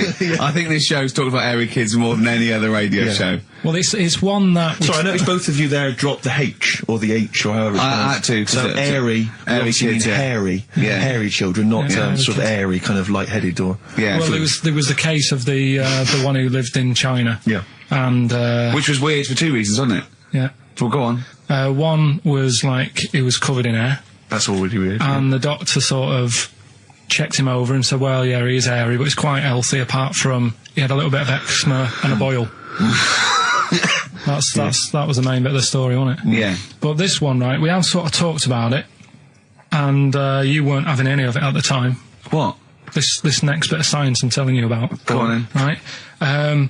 Remember when I told you about a lad who was living at home with his mum and dad, right? Everything's, normal life, go to school, that sort of thing. Yeah. Then, I think his mum and dad had an argument, and it kicked off a bit, and he thought, I'm sick of this. It's happening all the time now. They kept having arguments, so the kid ran off into the woods, Oh, Yeah. right? God. Now, he left, he went and ran in the woods, and he ended up living with some monkeys. Right. Right? And he thought, this isn't a bad life, there's no arguments going on. Sure. He was getting on with them. And the weird loves thing bananas. is, this is where the science bit comes in. Oh, Sure. He grew a load of hair on his body. That's not true. It's not true. It is true. It's an acquired characteristic. I bet someone will back me up on this. But no, you can't. You can't grow hair like that. You might get a little bit more down here. They might the erectile tissue might, they won't fall out as much. That would, but you don't actually grow a big mane if you're cold and you're a human. Well, he did. This lad did. I know it sounds a bit strange in that, but he was living with the monkeys, and because it was cold, his body reacted to it. Listen. He was no hairier than he would have been if he was walking around naked on a cold day, with or without living with monkeys. The fact that he was living with monkeys makes no difference.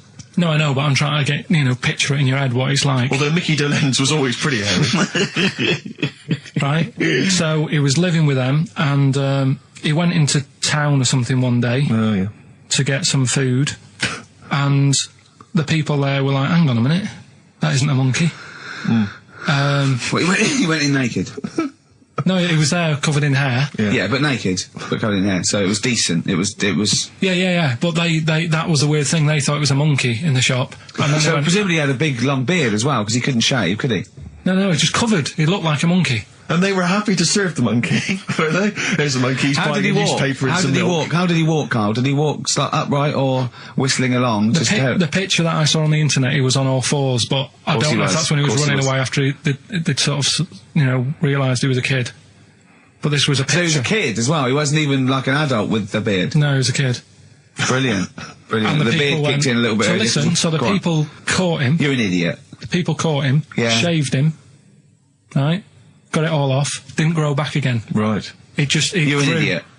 Well, like I say, people will have heard this story or read about it. You're an idiot. And they'll email in. They don't let me down. And they'll agree that you're an And idiot. no, they'll have seen the story. You're an idiot. So that's a little bit of science.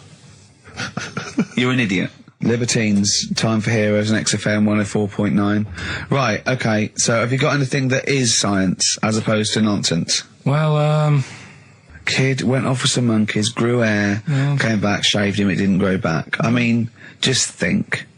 Right, something else. there's a few things I found. Yeah. There's a fella Oh, God. who had hiccups for 69 years. That was a bit annoying. Yeah. yeah. There's the dog with the wig that we've discussed. Imagine if you just tuned in. Yeah. There's the dog with the wig that we've already discussed. Did we discuss that? Not really. Did I not tell you what he said? I did, didn't I? Yeah. Oh, yeah.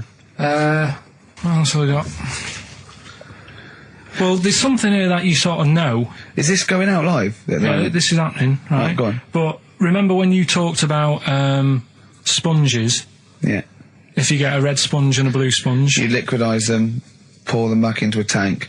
After a few hours, that they know which was which, and they reform as a red sponge and a blue sponge. yeah. Yeah. I thought that was weird when you told me. Yeah. Looked it up, did a bit of research. Yeah. Thought that's sort of sciencey. Yeah. You can do the same thing with a mouse's brain. Okay. Explain a bit more. No, you can't. If you get a dead mouse, Yeah. put its brain into a blender, blend it up, leave it standing for a bit. Making that up, aren't you? You're confusing this. You've watched Nigella Lawson make some sort of pudding. No. What do you mean? It won't work with the brain. Well, it does with I mean, not human brain. Don't be trying that. Although, no, a mouse one, a mouse one. And what happens? It sort of reforms, goes back together again. No, because apparently it's made up of the same stuff as. But it doesn't, does it? Because if it's dead, if it's a dead brain, the cells can't act anyway. The fact the sponge is that it doesn't kill the cells, it liquidises them, it doesn't kill the cells. Yeah. So it couldn't be a dead brain anyway. It would have to be a live brain taken out from a live mouse for the cells to be getting oxygen and working and being sensitive to each other. And that, I don't see how that could work like it does in sponges. I mean, do you know what I mean? You're not a scientist. I've just sort of read it and gone, oh, that's interesting, I'll tell Ricky and Steve about it. Yeah. You're quizzing me as if I've come up with it. If someone else has done it and said it works. Sure. So I'm not... Do you think ghosts are behind it, or do you think there's a scientific explanation for it? No, it's just one of them weird things, isn't it? Yeah. So that's what you sort of science covered for this week. Well, that was another barnstorming feature from Karl Pilkington. Is that it? Is that the two things you got Thanks this very week? much for that. Well, I mean, There's nothing behind them. Do you know what I mean by this? There's not like a weight of intellect behind these facts. Why don't you make that your science project for this week? Find a dead mouse somewhere, Carl, and a blender. We'll bring that in next week. We'll do it live on air. See what happens. Oh. Well, Do you feel sort of let down a little bit sometimes with our reactions? Well, what are you expecting us to do? What are you expecting us to just look at you, open-mouthed, staring at you in awe? just like go, oh God, yeah, where did you find that out? And like, Yeah, but if we know, ask, you never tell us. We know where you found it out. You looked on the internet and a strange homemade website by a maniac somewhere, who puts on stupid things that he heard through Chinese whispers. That's where you get your information from. I doubt that anything you've ever come up with is verified. If it is, it's luck. But what do you expect me to do for you? Do you know what I mean? I'm just... You know, I'd like to know what the source of the information is. I'd like it to be, you know, a research study by the University of Columbia, rather than, you know, a guy who calls himself Mr. Pickles. On a website somewhere, www.lunatics.com. I mean, oh God. Some kind of evidence, do you know what I mean? I must warn you now, you know that Steven Spielberg thing's coming, Taken? Yeah? About alien abduction. When you watch it, just remember this, it's not a documentary. Okay? Alright. Alright? You remember E.T.? We were discussing that earlier. You know that's not fact. It's actual fact. Brilliant. Black Star Radiohead from the Bends on XFM 104.9. Rick John has emailed in. Yeah. It looks here like he's maybe trawled the web himself. I mean, I don't know if people just immediately leap onto the web every time Carl says something in his defence. I think our listeners are always on the web. Yeah. Anyway, he seems like he's reprinted here a news story, which seems to confirm Carl's Monkey Boy story. Yeah, what was the news Doctors story? baffled by boy 6 covered in ape-like hair. Doctors in Kazakhstan are baffled after finding a 6-year-old boy covered in ape-like hair. Yeah. The boy, called Ablay, was found in a remote mountain village close to the Chinese border. He's covered in thick hair from head to toe and has an oval-shaped skull. Doctors suspect nuclear radiation or a genetic disorder may be responsible. Fine. But there's an interesting bit here. But sorry, it's not that you could have genetic defects. I've seen lots of people born with long noses, 5 feet, etc. I'm saying You've that been he to wasn't Bristol, normal. he wasn't normal, and then went to live with monkeys and grew the hair. Well, that's no, my true. point. But it says his mother and father are distant relatives. Such marriages are common in the Kazakhstan mountain hamlets. Now, the village elders were consulted as to what to do with him, right? Now, these are the village elders. These are the wise men of the village. These are people, presumably, that all year long are telling the village how to live, how to survive. Yeah, you're what in to charge do. because you've lived longest. Yeah, exactly. You presumably are solving any kind of moral conundrums, Yeah. any sort of awkward things. Do you know what they suggested that they do with their hairy son? Go on. Send him to the circus. The Carl's nodding. Put him in the circus. That was what they suggested, and the mother actually wanted him to go to school. Instead of dessert. I don't know, school or circus, I don't know. We don't know what's better for him. Exactly. I'm not sure. We must consult the elders. What do you think, Carl? It's not a bad life, is it? What, the circus? Yeah. Well, you ran Kids away will from love it. Kids will love it. But remember that thing that I saw about that fella who, I don't know if you should talk about it really, it's a bit... Go on. Tell us now. You hooked me. Come on. You can say it. It's okay. What, are you worried that it might be insulting to someone? Well, it's not nice, but... Well, you're not taking the mickey out of it. You're telling us... Go on. It's just, it was in that book again that you got me. You know, the book full of weird people. Go on. And things that are wrong with them, and airy people, and... Yeah. Lad with 3 legs and that. There's a fella... basically just a head and a little body on a skateboard. Yeah. Right? Picture of him having a shave. And he was shaving with his mouth bit.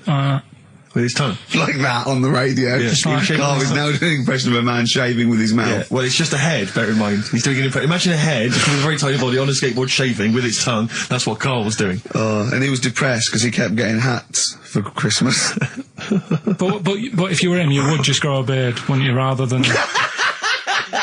Oh, Well, rather than go through all But that you get hassle. it caught in the wheels of his skateboard.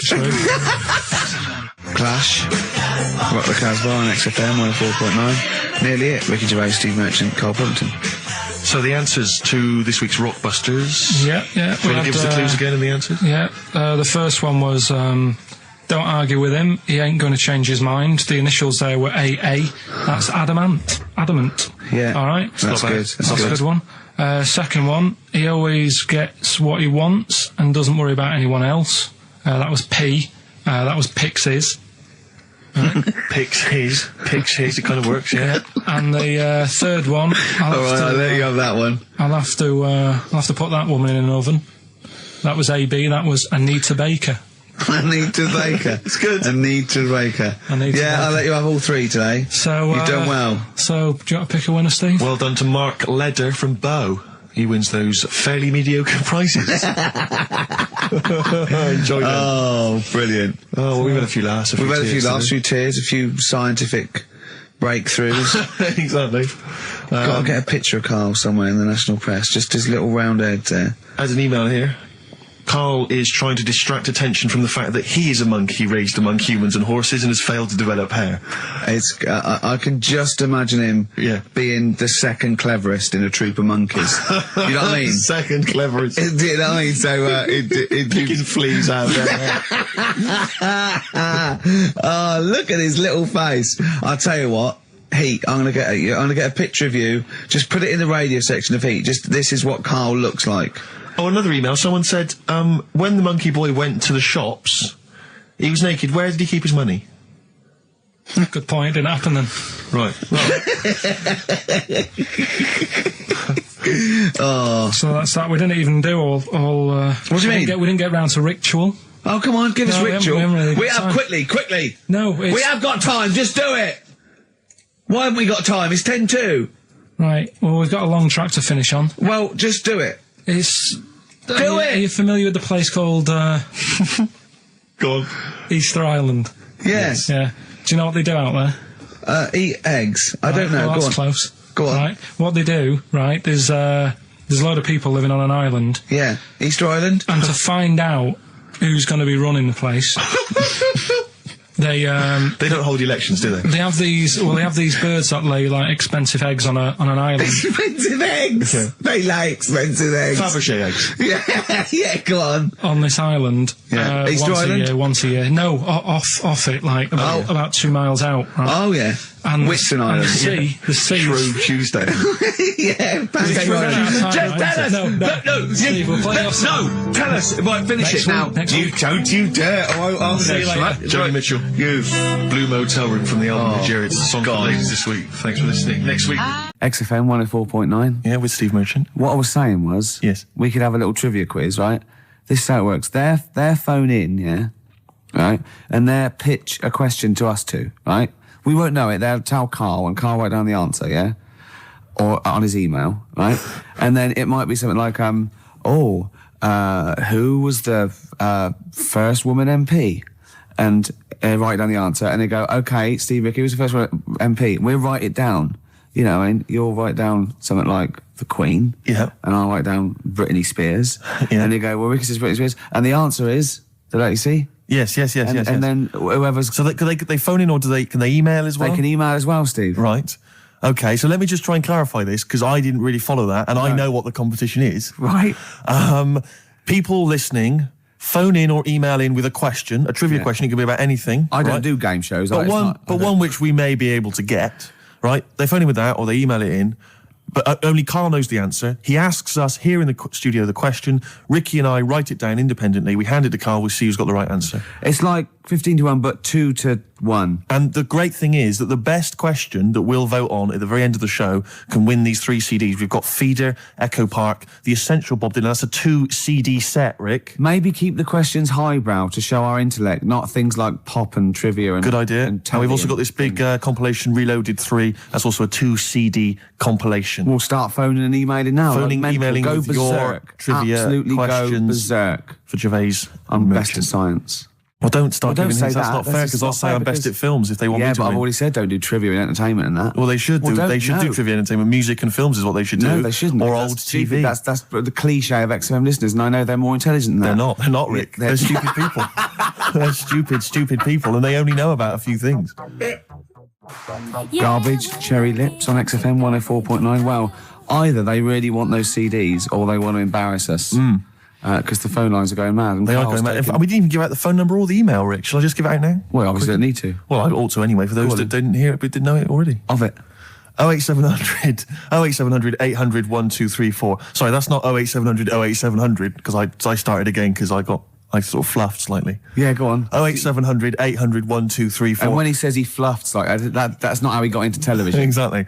Ricky.gervais@xfm.co.uk if you want to email the question, and only Karl can see the screen, so there's no cheating. Probably people don't know what fluffing is, do they? No, I don't think so, Rick. Karl, have you had a question? What, already? Are we doing it now? Should we do it now? might as well. I think we should just drip them in throughout the course of the show. Yeah, you could one dripping them in. Go on.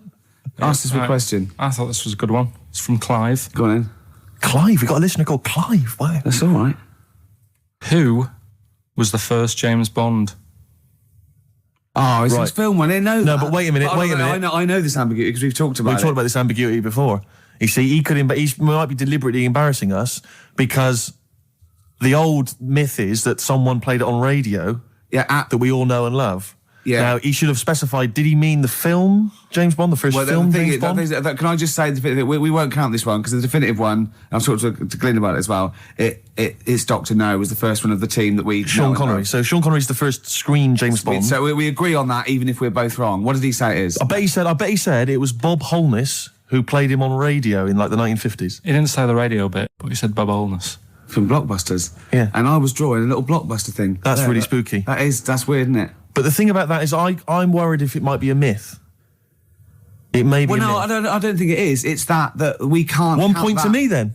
No. Yes. No. Well, you did. Did you know not. it? Did you know it? Did Yeah, you we talked about it. No rubbish. Yeah, but well, if we talked about it, did I say it to you? No, we agreed that it was Sean Connery because it just like we didn't count Casino Royale because you said it wasn't by the same team. And it Yeah, was but that wouldn't have been the first James Bond anyway, because that came later in the series. No, Rick. No, No. there's no Don't play way. the music. There's no way. That's clearly a point. You didn't know it was Bob Holness. He meant it was Bob Holness.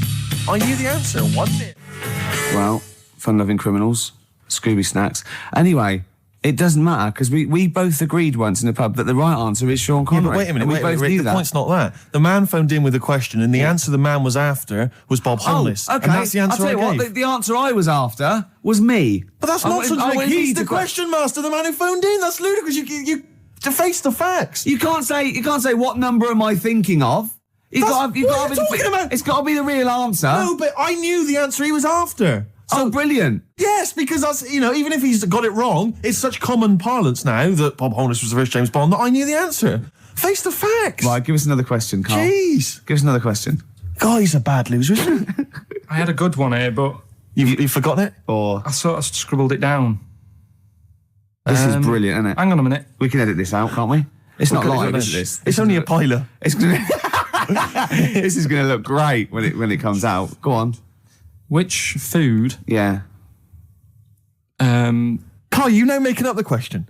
No, it's just that I sort of took down the important bits. But this is amazing. This is amazing radio. Go on. Which food kind of doesn't make you fat? Jeez. What? kind of a question is that? Oh, this is No, it is proper. I love imagine this on the weakest link. What kind of food doesn't sort of make you, I mean, it doesn't make you fat? This is ludicrous. Okay, do you want me to... Basically, no sort of calories in it. Celery. Water. Well, I mean, what do you mean? Do you mean a vegetable? No, do you mean you're right. Apparently, it uses up more use calories to eating bite it than... Yeah, but wait a minute, Rick. One all. No, it's not 1 all because you're Of course it supposed to is. write it down. You didn't know. But you didn't. What do you mean I didn't know? You're supposed to write it down. That's the whole point. We're writing things You down. said water! You said water! Well, that's because I thought we weren't taking the question seriously because you didn't know what he's talking about. 1 all! We got to set the rules. Bit too much like Portishead for my liking. Was it? Yeah. I quite enjoyed it. Beat a band. Well, it's because Portishead are from your neck of the woods, isn't it? Was it? Well, Portishead, I think you're fine. Yeah, I'm embarrassed myself. Right, well, another question, quick. Is this question a real question with a definitive answer? Or is it like, what is my most comfortable chair? I don't know why people aren't going to maybe like Trivia Pursuit or something, just getting a questioning off that and then... Because they're a little bit more discerning than that, Steve. Have you heard the questions? They don't know what they're talking about. This is stuff they've overheard in pubs. Come on, ask it, Carl. I look at the Carl takes down and goes, what's that? I know. What am I meant to write? Go on then, ask this one. Right. What sort? No. The Pope. Yeah. What semi-precious... Sorry, Anne, Mrs. Robinson, we're going to have to let you go. Yeah. Go on. You are the weakest link, Carl. Goodbye. Yeah, go on. The Pope. Yeah, the Pope. Yeah, we've got the Pope. Yeah, that's not strictly a question. He wears a... He wears a dustman's hat. He wears gaurblimey trousers. Does he Yeah. live in a council flat? Yeah, he lives in a council flat. He wears but- a semi-precious stone. What's the stone? The Pope wears a semi-precious stone. What is the stone? You mean, what is it called? Yeah. What is it called? What, has it got like a kind of Well, papal I name? think it's like, is it a Is it- 18-carat one? So we got to try and get Right. the carrot Yeah. of think the it's Pope's he big calls diamond. it Dennis. He calls it Dennis the Stone. Do they want do they want the type of gem it is, like Or is there diamond, some kind of jade, papal name for ruby, it? or do they want it like the Rosetta Stone, or I don't know. the I can't play a record. Play 2 record. Let's not. Where's your head at? Basement Jacks. Right. Okay. Let's get this. right. Have we knocked this on the head then? It's just not happening. Oh, here he is. Look. Here he is. Come in. Hey, look, he's... How have you... Oh, I don't believe Oh, that. that's pathetic. I do not believe that.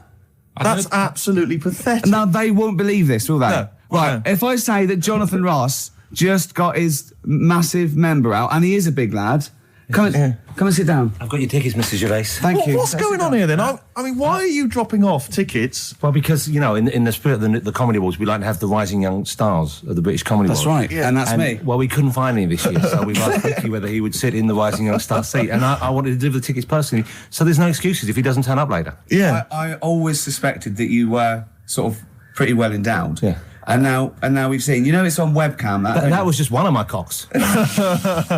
That's the one you're wearing today. Did Did you? got in Don't trouble say saying that. No, we were This is meant to be the happening young station. What's going on? No, you can't say stuff like that. You can't. Just careful what you say. Look after Judy and Clary. What, 10 years can I- in the wilderness, and he comes back in a person life. 10 years And in the that wilderness. happened to you. That's Jesus you're thinking of, isn't it? Just because you're on everything at the moment. I walked in here and I came in here and I thought this is the young happening place, and what do I see in here? 3 old men sitting. What are you in a talking tired about? room. I'm Look only at that 28, state of 27. You all Yeah, look, you're it's- wrecked. You all look wrecked. You're Well, that's because we're always partying. I was looking for some youngsters. Where's the youngsters? I wanted to see some tight leather pants. I wanted to see some foxy chicks hanging on you every word. What is it? It's a bunch of old blokes on a block up there washing up in a sink. But look at him. He even dresses for radio. Look This at is him. ludicrous. It's amazing. Looks like you're I love the one fact step you were away. on the phone to Gervais last night, weren't you? Asking his advice Yeah. on clothes. Well, look at him. well- He's going for the man down the DSS. I like that look. No, it's a nice look. Isn't it? Thank Have you got a single pair of trousers that aren't elasticated at the waist?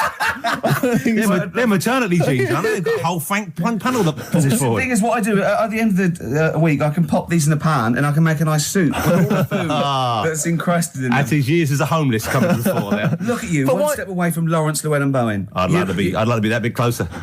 But why are you dropping off tickets? Are you a little bit... Because I thought you were married and stuff. Why do you suddenly got this obsession with Gervais? Because I'm a bit rough, ain't I? yeah, it's like when you see Dale Winton out with those rough boys. I'd like to get one of my own. when a top celebrity in a lovely looking suit walks down the corridor with his penis out, Yes. Yeah. I know that I'm still an attractive You know man. you've arrived. I was inaugurating the same way. For me, it was Des O'Connor. It's like it's the passing on of the baton, if I may use that euphemism. and you've been battened. But it's fantastic. Well, it is a pleasure. I don't think I'm complacent just because I'm mixed with people like you. I still wake up and think, I don't believe it. I'm mates with Jono. Can I just point out? Jono. I was listening to the show last week, and I heard you, as always, revealing a little too much about yourself, if you don't mind me saying so. Yeah. Steve, Not as much as you. No, but that was just for the benefit of the room. Yeah. And talking about when you used to occasionally urinate in the sink. Yeah. When you were around my house last time, and I came in, and you looked a bit shifty. No, please reassure me. It was more ownership. But Yeah. I was like, I went to my territory, and then other people that come in that go, has Gervais been round here? It's like just marking my territory. Because my coffee the next morning had a hazelnut tang to it that I don't remember putting in. Can I just say something? Because I mean, I used to, mention to you, Gervais, when we first started getting involved in the business. Yeah. I used to say, if there was one celebrity I'd like to be friends with, it's Jonathan Ross. Yeah. Lo and behold, Ricky's befriended Jonathan Ross. I'm nowhere to be seen. But Not Ricky invited told me- round. Ricky told me that I could be his friend, providing I never extended the arm of friendship. to Right. you. Yeah, if you ever... I thought it was mad. He tries to keep everyone else down he works with, from the office, all the other shows. He tries to keep them down. He said, I didn't even want I'm you to number come one. in. I wanted Yeah. to meet you on the steps. Yeah. I didn't even want to tell him you were around. But you called. He went, who's that? And he saw your name come up and he went, well, can I meet him? Well, you're all coming tonight, aren't you? This isn't Radio 2, by the way. These links are way too long. This is snappy radio. We have to play out... Yeah. You might The be kids have John lost Ross, interest. But the kids want to hear Coldplay, Catatonia, You know what I like? Faithless. How about some more of that instantly forgettable hip hop you play each week? One of those obscure hip hop hooey. That's the worst feature on British radio. You should be ashamed of yourself. Wait a minute, I wrote your quiz on Radio 2. You're having a laugh. The hip hop's had its day. You should be that one. Put it away. Put it away. I'm Carl. Carl, how you doing? I'm all right. Got a question for you. Quiet man. Got a question. Yeah. The Pope. Yeah. What semi-precious stone does the Pope wear? That is easy. Go on. Topaz. Is that the right answer? I don't know. I might have wrote it down. I'm really sorry, Jonathan. It's not what he publicly admits to, but I have to know because I was hanging out with him at the Groucho one night, and he was saying, "Oh, look at this, look at this, look at that topaz. Go and buy that. Look at that. Vatican City." Look at that. We can make a nice ring out of that, he said. Didn't go anywhere, but thanks for asking. I better go. I've got to go. I've got to Thank go and buy you. some winkle pickers. Thank you very much. Okay. Enjoy Nice to it. meet you, Stephen. Yes. Carl, I wish I could say it'd been a pleasure, but actually it was quite creepy. See you later. Yeah. It's annoying, actually, that Carl never went to the email because the questions have been sent in there. Are they good? Questions, and they've all been sort of neatly spat out with the correct answer. For instance, I might have asked you this if I was the quizmaster, Rick. How many noses do slugs have? Oh, I Which think is an it's interesting 4. It is 4. Yeah. Point to you there. Let me just see if I can find another one. Who, according to the current issue of Viz, is a cycloptic pop temptress? Oh, don't know. Is it a pun on her having one eye and being sounding like... Cycloptic is the clue. There's Yeah. only one pop temptress. Oh, it's Gabrielle. Of course. Yeah. 2 points. Mine are better. He didn't get them. These are rubbish. Have you ever watched a quiz show? Because I can understand the question. They're rubbish, I suppose, aren't they? That gives me a chance to know what the answer is required. Go on. Let me see if I can find another one for you. No, you're never going to get that one. That's too hard. Oh no, that just That just teases you more, Yeah. doesn't it? What's the name of... No, that's boring, that one. Sorry. There you It's go. beginning to fall apart again now. Here we are. What's the proper name for Big Ben? Is it St Stephen's Tower? You know, it absolutely is. That's 3 out of 3. That's fantastic. Yeah, because the bell named after something like Benjamin so and so works in it. It's St Stephen's Tower, and that's the big bell. It's actually, in a weird way, I didn't know any of those. So it's actually quite good that we did kind of balls it up with Carl, because otherwise there'd have been egg on my face. Yeah, but I still won. I just won less. Oh, did you? Yeah, you did win. Yeah. I've already forgotten. I already wiped that out of my memory. Yeah, but hey, Steve, it's not me that's the real winner. It's Neil who asked that question About pubs. and was he's 3 got CDs. those 3 CDs. Just tell them what they are again. Just Feeder, Echo Park, a compilation called Reloaded 3, lots of great stuff on there, and the Essential Bob Dylan 2 CD. Have you set. called him and told him? No, not yet. This is such a shambles, isn't it? Because what if he goes out or something? Actually, if he's listening, can he give us a call? That is so lazy. Can't we call him like Tarrant would? I would have That's had his surprising. number. You've not got his number? I forgot. Oh, this is unbelievable. I said get the numbers, Carl. I wanted to go for the Pope one. Carl, do you actually work here in the week? Or, like, did you just, you know, like in a film when they knock someone on the head, put on the spacesuit and go to the moon? Is it like Secret of My Success and Michael J. Fox? You actually work in the post room, but Saturdays there's no one around that recognises you. So you pretend that you're a producer? Yeah. Because you don't seem to know any of the rules. Because I reckon that name's made up. When did I say a producer? When did I say I was? Carl Pilkington is a name that you'd come up with on the spot. No, he doesn't work. No, he's not a producer. He says he works in sound. He works That's what he in says. sound. Yeah. Well, I'll tell you what. Work with this. This is my song for the lovers. It's a beautiful track. I've played it before. I'll play it again. It's one of my favourite tracks of all time. It's Bob Dylan. If you see her, say hello. Here's a little bit of trivia for her. This is the last song I ever played on the old XFM before Wow. they came in and said, OK, you can go now. That's incredible. Isn't it? Bringing tears to my eyes. Lovely. Well, the greatest singer-songwriter of all time. Beautiful. With one of his best songs there. Absolutely. Bob Dylan, if you see her, say hello. She might be in Tangiers. I mean, he's having a go. I mean, if you're going to go to Tangiers on the off chance to try and find her, I wouldn't bother. Yeah, You know. but I mean, you know, he's certainly if you're thinking- going to be there, then he's have a look for desperate. her. He's desperate. He's going, well, she might be in Tangiers. Have you checked upstairs? She's definitely not upstairs. Just have a look. Well, anyway, that was Song for the Lovers. But because I'm so excited about having such great prizes to give away for the first time, some albums that Carl found, I got 'em. we've got the lucky winner on the line. Hi, Neil, are you there? Yeah, I'm here, Ricky. Hi, you're a winner with XFM. Fantastic. yeah. Do you like Feeder? They're a good group, aren't they?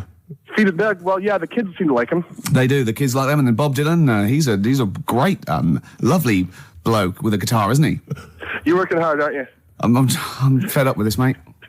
Really, honestly, I just don't know what else to do. I come in every week. I try and Right. do. Yeah, You have to write a new series of The Office. That's what you have to do.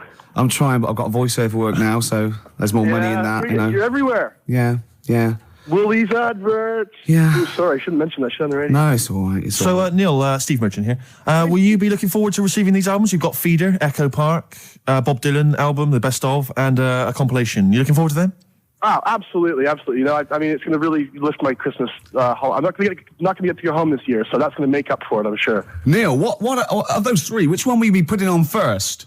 I think Feeder, Echo Park, because the kids seem to like it. Okay. Excellent. Thanks very much. What will you be Neil. doing for the rest of the weekend? Are you going to be chilling out? I'm chilling, man. I'm freezing. I'm playing golf right now. That's madness. It's very cold Yeah. out here. What's your handicap?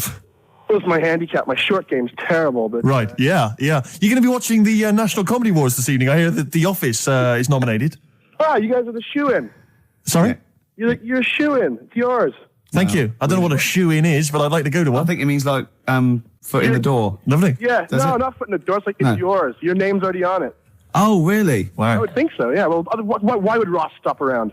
I don't think he makes the decisions. Neil, but thanks very much for calling. Those prizes are going to be winging their way to you. We're just like real DJs, aren't we, Neil? Just say we're just like real DJs, and we'll leave you alone. You guys are just like real DJs. Enjoy your very game. much. Cheers. Bye. The reason you became king of the universe, of course, is because of your fascinating French bread anecdote. Oh yeah, come on the story? then. How did baguettes come about? If this is going to be someone cooked a loaf a bit wrong and said I can still make a sandwich out of it, I'm going to hit you. No. Go on then. Right. Napoleon, when he was at war and that with Russia, 1812, yeah. yeah, all his soldiers were like, you know, not used to the cold weather and that. So they said, take some clothes in your bag with you because it's going to be Chilly. nippy out there. So they put all the clothes in the bag. Sure. They were told. Oh. It's Napoleon, for Christ's sake. No room for any food. No, You're joking. So Couldn't they make some sort of like sandwich? no, it wouldn't fit because of all the clothes. You had to take extra gear. Sure. So anyway, he I said, can see where know. this is going. I'll be honest. Is there a baguette-shaped gap left in their holdall? They thought, let's make some bread that you can fit down your trouser leg. What? That's not true! No, it's not, I Carl! read it in Euston train station. I was waiting to go back to Manchester. Where did you read What, these? scrawled on the wall in graffiti? Yeah. Do you know the Was it also meet me here for cock fun at 12 o'clock? The upper crust sandwich shop, Euston station. It's on the wall. What do you mean it's on the wall? Do you know how it says like sail on at Dixon's, whatever? Yeah. Next to that, there was like a bit of information. Once you've read the stuff on I Dixon's, get information. there's a big thing about the history of the baguette. I read it and I thought, We got to make a sandwich we can spit down our trouser leg. But how can you march and fight with a huge piece of bread down your train? Although it would be intimidating. You see them coming, you go, sacre bleu, look at the size of them. They're big fellas. Well, Blimey. I can't help but feel that could be a practical joke at your expense. yeah. do that. Well, the Earl of Do you ever Sandwich... question anything you read? If it's No. printed up, is that Yeah. like fact for you then? Well, it's not funny. I mean, if they were trying to be funny, it's like, it's not, is it? So it's information. Have you heard us? Things sometimes want to be funny when they're not. That's exactly what happened with the sandwich. The Earl of Sandwich wanted something he could fit down his pants. And it was those triangle cut sandwiches wrapped in cling film were perfect. You might be right. You might be right. I am. Because the Cornish pasty, so they could drop it down the mines, isn't it? Is it? They wrapped it up they wrapped up like meat and vegetables in pastry, and they sort of crimped it, and it was like a little, and they dropped it down the mine. So, yeah, that's how that came about. And bagels were originally made so that people could play hoopla, but then eat afterwards. I don't know if you're aware of that. That is true, Carl. Well, anyway. Call my bluff. Is that true? Yeah. They're all true. They're all true. Yeah. Tell your kids that when you have them. Yeah. You know, if they're still alive in a million years. Well, go ahead. It might be true. Can someone confirm that baguette fact that it was so Napoleon could stick it down Not him. his trousers? Not him, his soldiers. His men. Yeah. Fascinating information. Fascinating bread information, Carl. Radiohead. Yeah, now this is my song for the lovers. It's a beautiful track. It's Let Down off OK Computer. It's one of my favourite Radiohead tracks. It's lovely. Right, set the tape going now if you want to tape these songs. Avalanches, Frontier, Psychiatrist. Absolutely. Well, we've had lots of emails. People, obviously, we inflamed and provoked Well, about actually, I have to the say, Rick- Cornish pasty. I've got a couple of amendments to that. The crusty bit, you know, is actually as a handle, because obviously the miners had dirty hands, and they'd eat all the stuff in the pasty, and they'd be left with this sort of crust, and they could throw that away. Also, someone told us that at one end was a apple, so you have a little sweet as well. Little dessert. So there you go. You noticed how, like, over the years we've been doing this, you know, way back when we started XFM, no one ever contributes when we ask about the music, when we ask about hip-hop, or their, you know, opinions on that, anything important. But start talking about pasties. Yeah. We've had about 5 phone calls. Yeah. And someone phoned up to confirm. They used to work for Upper Crust, and basically Carl got all excited. So it is true. She went, well, I don't know if it's true. I've read the same sign you did, Carl. Interestingly, there's an email here that says, which basically offers a history of the baguette, and talks about after the revolution, the government decreed that all of France must eat the same bread, and it was up to the bakers to bake this bread of equality. And then Napoleon kind of made sure it was a particular, he kind of set in Obviously on the bread you can eat anything you find in the garden, frogs, snails, bits of horse, But squid. the interesting thing is, Rick, that there's no mention of sticking it down your trousers whilst going to war. The French have tried to keep that secret for over 100 years, It was only Steve. the upper crust people. Yeah, nearly 200 years, that is a top secret. Somehow Euston Station Upper Crust got hold of a document, left behind in an old sea chest, possibly Napoleon's, could have been Josephine's. Unfortunately, jotted it down. He's kicking himself now. Oh, Secretary, I cannot believe I left a note. If he talked like that. He did. He did that, yeah, he talked English, but in a very funny French accent. We never got the, we should go in a competition who's the tastiest cartoon ever. Well, actually, I threw someone up did Cheetara, I threw up, Jessica Rabbit. I've had some people contribute here on the email. We've got someone here, Dom, has emailed us. He's told us that, for him, Daphne from Scooby-Doo. Yeah, Always popular choice. And obviously this is one I've never quite understood, Wilma from the Flintstones. I've actually always felt that Wilma, I don't know, I just thought she was a bit... No, not a bit Wilma, hungry. Betty, surely. Yeah, Betty. Well, this is what I'm saying, Wilma, I mean, yeah, Betty, surely, but Wilma? No, I mean, she's quite homely. But Betty, yeah. Come on, Steve, you wouldn't say no to Wilma. No, I suppose not. Rick, we've got a couple of emails in here, and they're saying they enjoyed your performance over the Christmas period on a programme called 100 Greatest TV Moments. Yeah. Did you do an interview or something? What was the deal? I didn't see this. Yeah, the Office was in there, wasn't it? And I was interviewed for it. But what are they talking about with they enjoyed your performance? Come on, tell me You what know, do you? No, I don't. It's the thing that I did on Razzmatazz. Oh, is this where they found a clip or something? Yeah. No, I was in a band and we had one single out or something, and I did one TV appearance when I was about, oh god, and they showed a bit of it, about 7 seconds, me on Razzmatazz. Oh god. Razzmatazz, for those that don't remember, was like a kind of, I suppose, what was it, like a kind of CD UK of its time? Yeah, exactly, yeah. And, oh god. And it was of the time, sort of new romantic. And they showed a clip of this? I looked about 10 and about 5 stone with hair and makeup and girly clothes. My sister actually said I look like Posh Spice. Brilliant. There's a funny story about that, right? Because we were rushed and we had to do this thing, and we oh god, and we were meant to take a flight to Newcastle.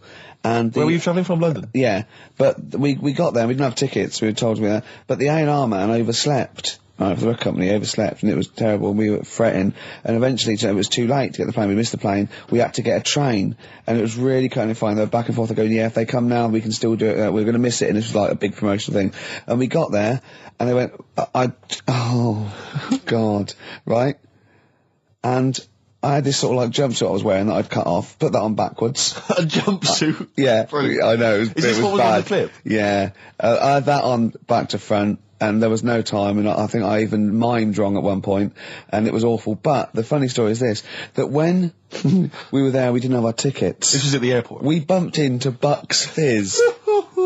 The guys and girls from Bucks Fizz and their manager, so there's like 5 of them, right?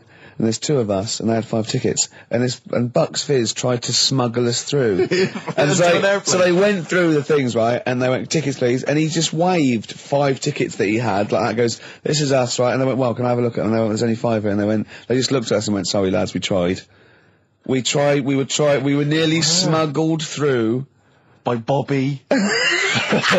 Carol. They couldn't even with their powers, they were the height of their powers. That was like make-believe time.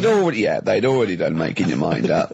I thought if anyone can get us through customs check, it was the Fizz. But even the Fizz what I like could though, not get that us reassures me, I have to say, about kind of airplane travel. You know, in these kind of troubled times, it's nice to know that even someone like Bucks Fizz couldn't get, smuggle someone through. That's good, because the top security man went, hold on, there's 5 in the Fizz, there's 5 tickets, those 2 lads are not going through. Exactly. Yeah, that makes you more secure about air travel now. Well, it's lovely if I'm in America, and I see 5-star, trying to get through customs. With 2 other lads. Exactly. I think, wait a minute, what's going on there? Yeah. Wait a minute, security guy stopped him, it's fine. It's fine, yeah. We know there's only 5 in 5-star. Oh. It's lovely to know that. Yeah. I love the fact, and did you know the Fizz previously? Was this your first run-in with the Fizz? No, they were doing the Taz, same as us. They were doing the old Raz, same as us. Did you recognise the Fizz and go, oh my god, that's the Fizz, let's try and sneak in with them, or did they recognise you? How did it work? They wouldn't have recognised us. Exactly, that's what I'm thinking. I love the audacity of going up to Bucks Fizz and saying, try and smuggle us in. Can you try and break aviation law for us? Now, it's time to make your mind up. We're going to the land of make-believe. I did that and they laughed. They went, brilliant. We'll get you through, lads. Yeah. Just stay tight. I was actually on top of Bobby's shoulders in a long coat. Lovely. Yeah, but Bill... Well, seriously though, I don't understand what their plan was. Like, they would have gone, through. It's the Fizz, let them through. Yeah. Don't bother checking the... It's like, not wasn't even answering, we couldn't even get to Newcastle. Do you think it was wearing your jumpsuit backwards that sort of gave it away? Well, no, but see, I didn't have it on then. I was just in civvies. I just had jeans and a t-shirt then. I didn't even have my hair gelled.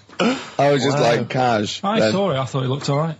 Did you? Did you? Well, I mean, for then you tight jumpsuit. Yeah, cheekbones. Brilliant. Yeah. I had some cheekbones. Yeah, that was. If anyone else saw it, or maybe they taped it and they've got a clip, because I'd love to see it. I missed it. Well, I'll get you one. If you have it, put it. I'll tell you what. Why not create a website? And put that clip on there on a constant loop, and then send the address in, and I'll give it out, and people can check it out for themselves. Yeah, brilliant. Is that okay? Yeah. Cool. I'll have to lose weight now. Yeah. Hives there on XFM 104.9. Right, we've got a competition question. Steve's come up with it at the last minute. This is just to check if you are a regular listener of the show. Yeah, we would like to reward loyalty. Exactly, absolutely. So, last week on the show, Ricky described a story that happened to him back in the 80s when he was making his TV appearance on Razzmatazz with his band, and he had to fly out, was it to Newcastle? Yeah. And he tried to get on a plane, and a pop act of the 80s tried to help Ricky sneak aboard an aeroplane. But failed. But they failed to do it. At the height of their powers. And they were at the height of their powers. What was the name of that outfit? Should we put them on the line? Absolutely, let's hear it. There's the people there already. This is to win Incubus tickets. Please do not be mental. Don't be mental or swear or say anything libelous or nasty. Yeah. Just be nice. You won't win if you're not. Go on. Hello? Hi, who's that? Oh, I've got my headphones on, haven't I? Put your headphones on, Rick. I'll just keep her talking. Oh, no. Hey, how's it going? Hello? Okay, hello. Hi there. What's your name? Lindsay. Lindsay, where are you calling from? Clapham Junction. And do you know the answer? I do. Okay. Bucks Fizz? It was indeed Bucks Fizz. It was the Fizz. It was indeed the Fizz. Well do you like Incubus? Yeah. Right. Oh, yeah, you see, if I was interrogating you, I'd go, you hesitated. Yeah. There's so many people phoning up who are desperate for these Incubus tickets. Please don't make They us are give them to rightfully, you. no, to be fair, they're rightfully yours. Right, I tell you what, I'll have a T-shirt if you give them the tickets. Okay, is that just any old T-shirt, or No. can we send her a T-shirt? Carl's nodding. we think we can send you a T-shirt? Right, we'll get you a T-shirt. How are you going to do that then, Carl? Because you've got to take her name and everything now. You keep talking a minute. Yeah. This is pathetic. This This is wouldn't amazing, happen isn't it? with Dr. Fox. He'd have it Foxy all wouldn't planned. do this. Can I say as well? There's a bank, there's a train station with one vowel. Yeah, but there's loads on there. He hasn't thought it through. Bo as well. There's many. Listen, Carl, make a note of her number. It can't have been that. I can't remember it. What was it? I remember I tried it the last time I tried This it. is a shambles. And I couldn't work out. Then there was wrong answers. I remember Aldwych came up. Maybe it's Aldwych. What's Carl doing there? Who's he talking to? I don't know, he's talking to her, but what? Say again? Look, quick, let's think of something. Come on. Tell her, are you still on this line? No, he's picked up the phone now. So what am I Don't doing? shit, we're giving away. We're letting people behind the curtain. Let's keep up this veneer of professionalism. This is so rubbish. Isn't Come on, no, It's okay. don't draw attention to it. Okay, all right. But let's just talk and make. So, Steve, what are you doing tonight? Looking forward to Pop Stars? I'm looking forward to a lot. Who do you want to win? I'm glad you've asked, Rick. I'd love to see Darius have a bit of success, but I don't think it's going to happen.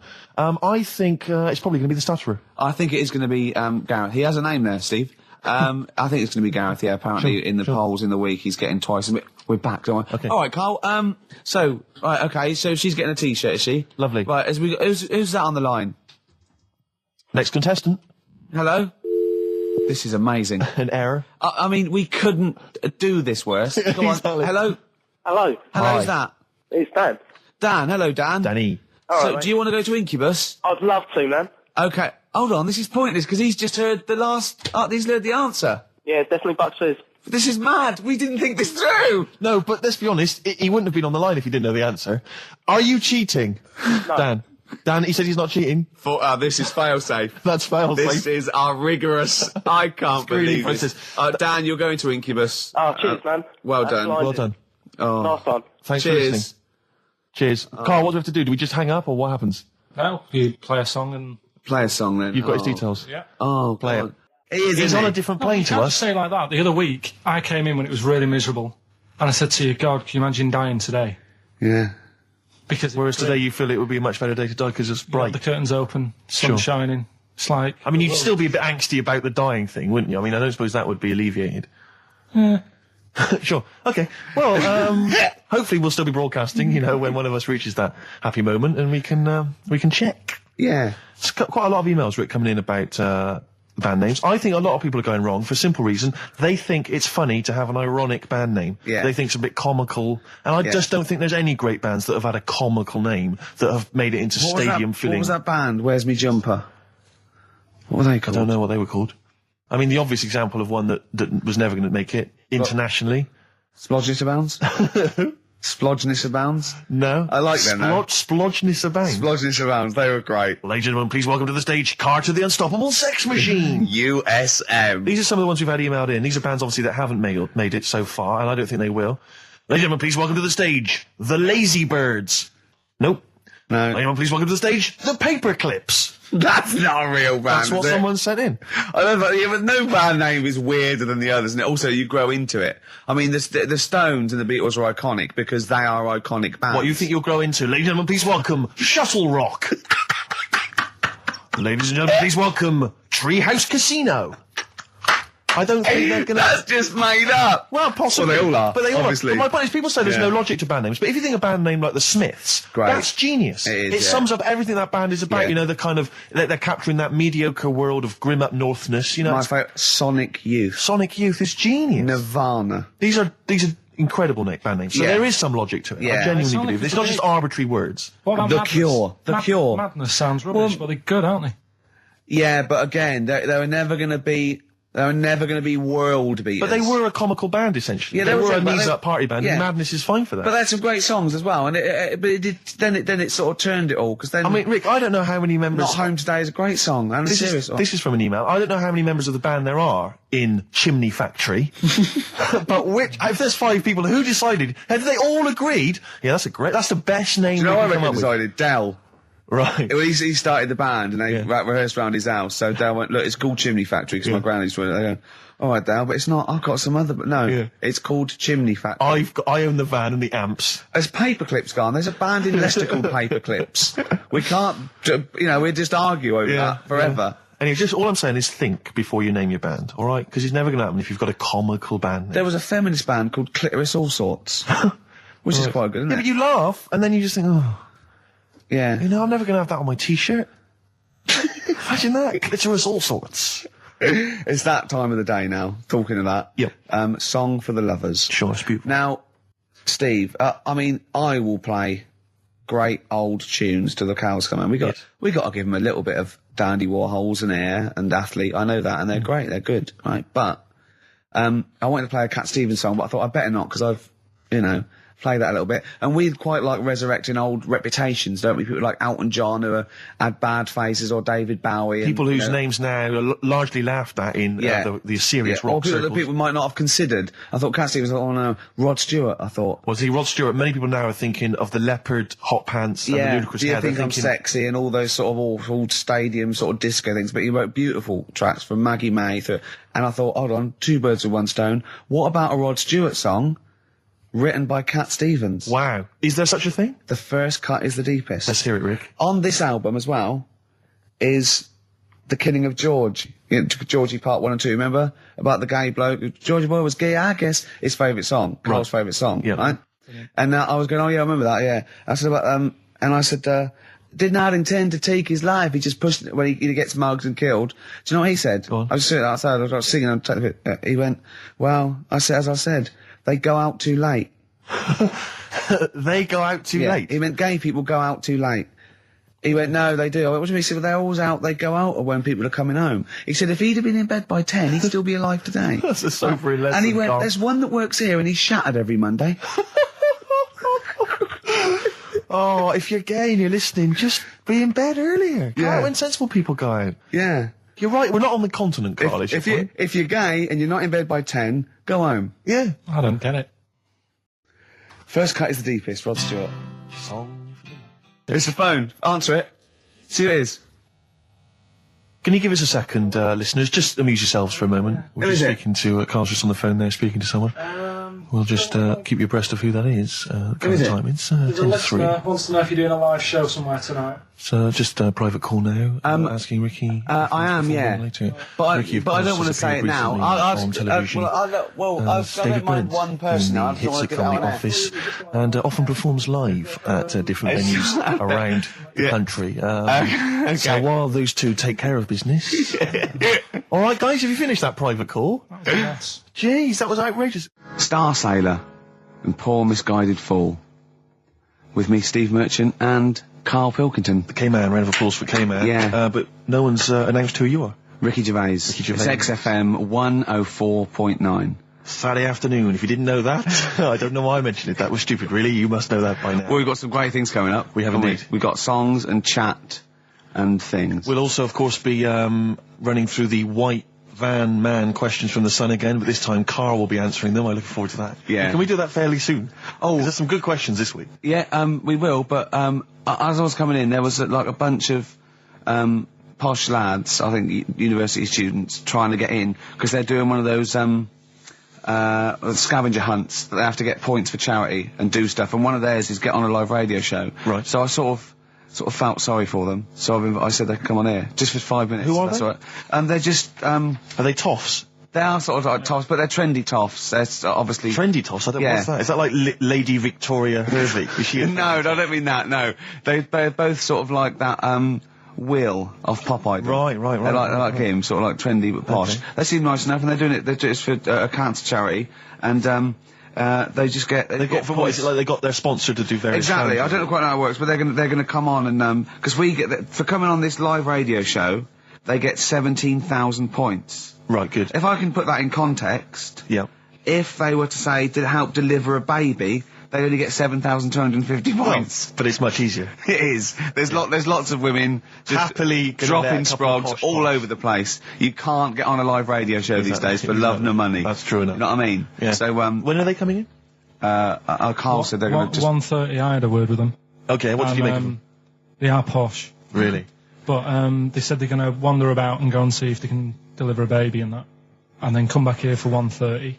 And I don't know if it... I hope they don't leave a baby sort of half out, you know, if they've got it, you know, they're push, sorry, we're going to have to shoot off, we've got to go and see we've got to play an instrument in a marching band for 8,500 points. Well, I did say be here definitely at 1:30 because I don't want you getting in the way of the white van questions. The other thing is, right, they get 7,500 points for delivering a baby, but they get 9,000 points if they cut Peter Stringfellow's hair. Well, he's very precious about his hair. It's a more delicate operation, isn't it? There's more that can go wrong. That's true enough. Take an unconventional animal for a walk in a park.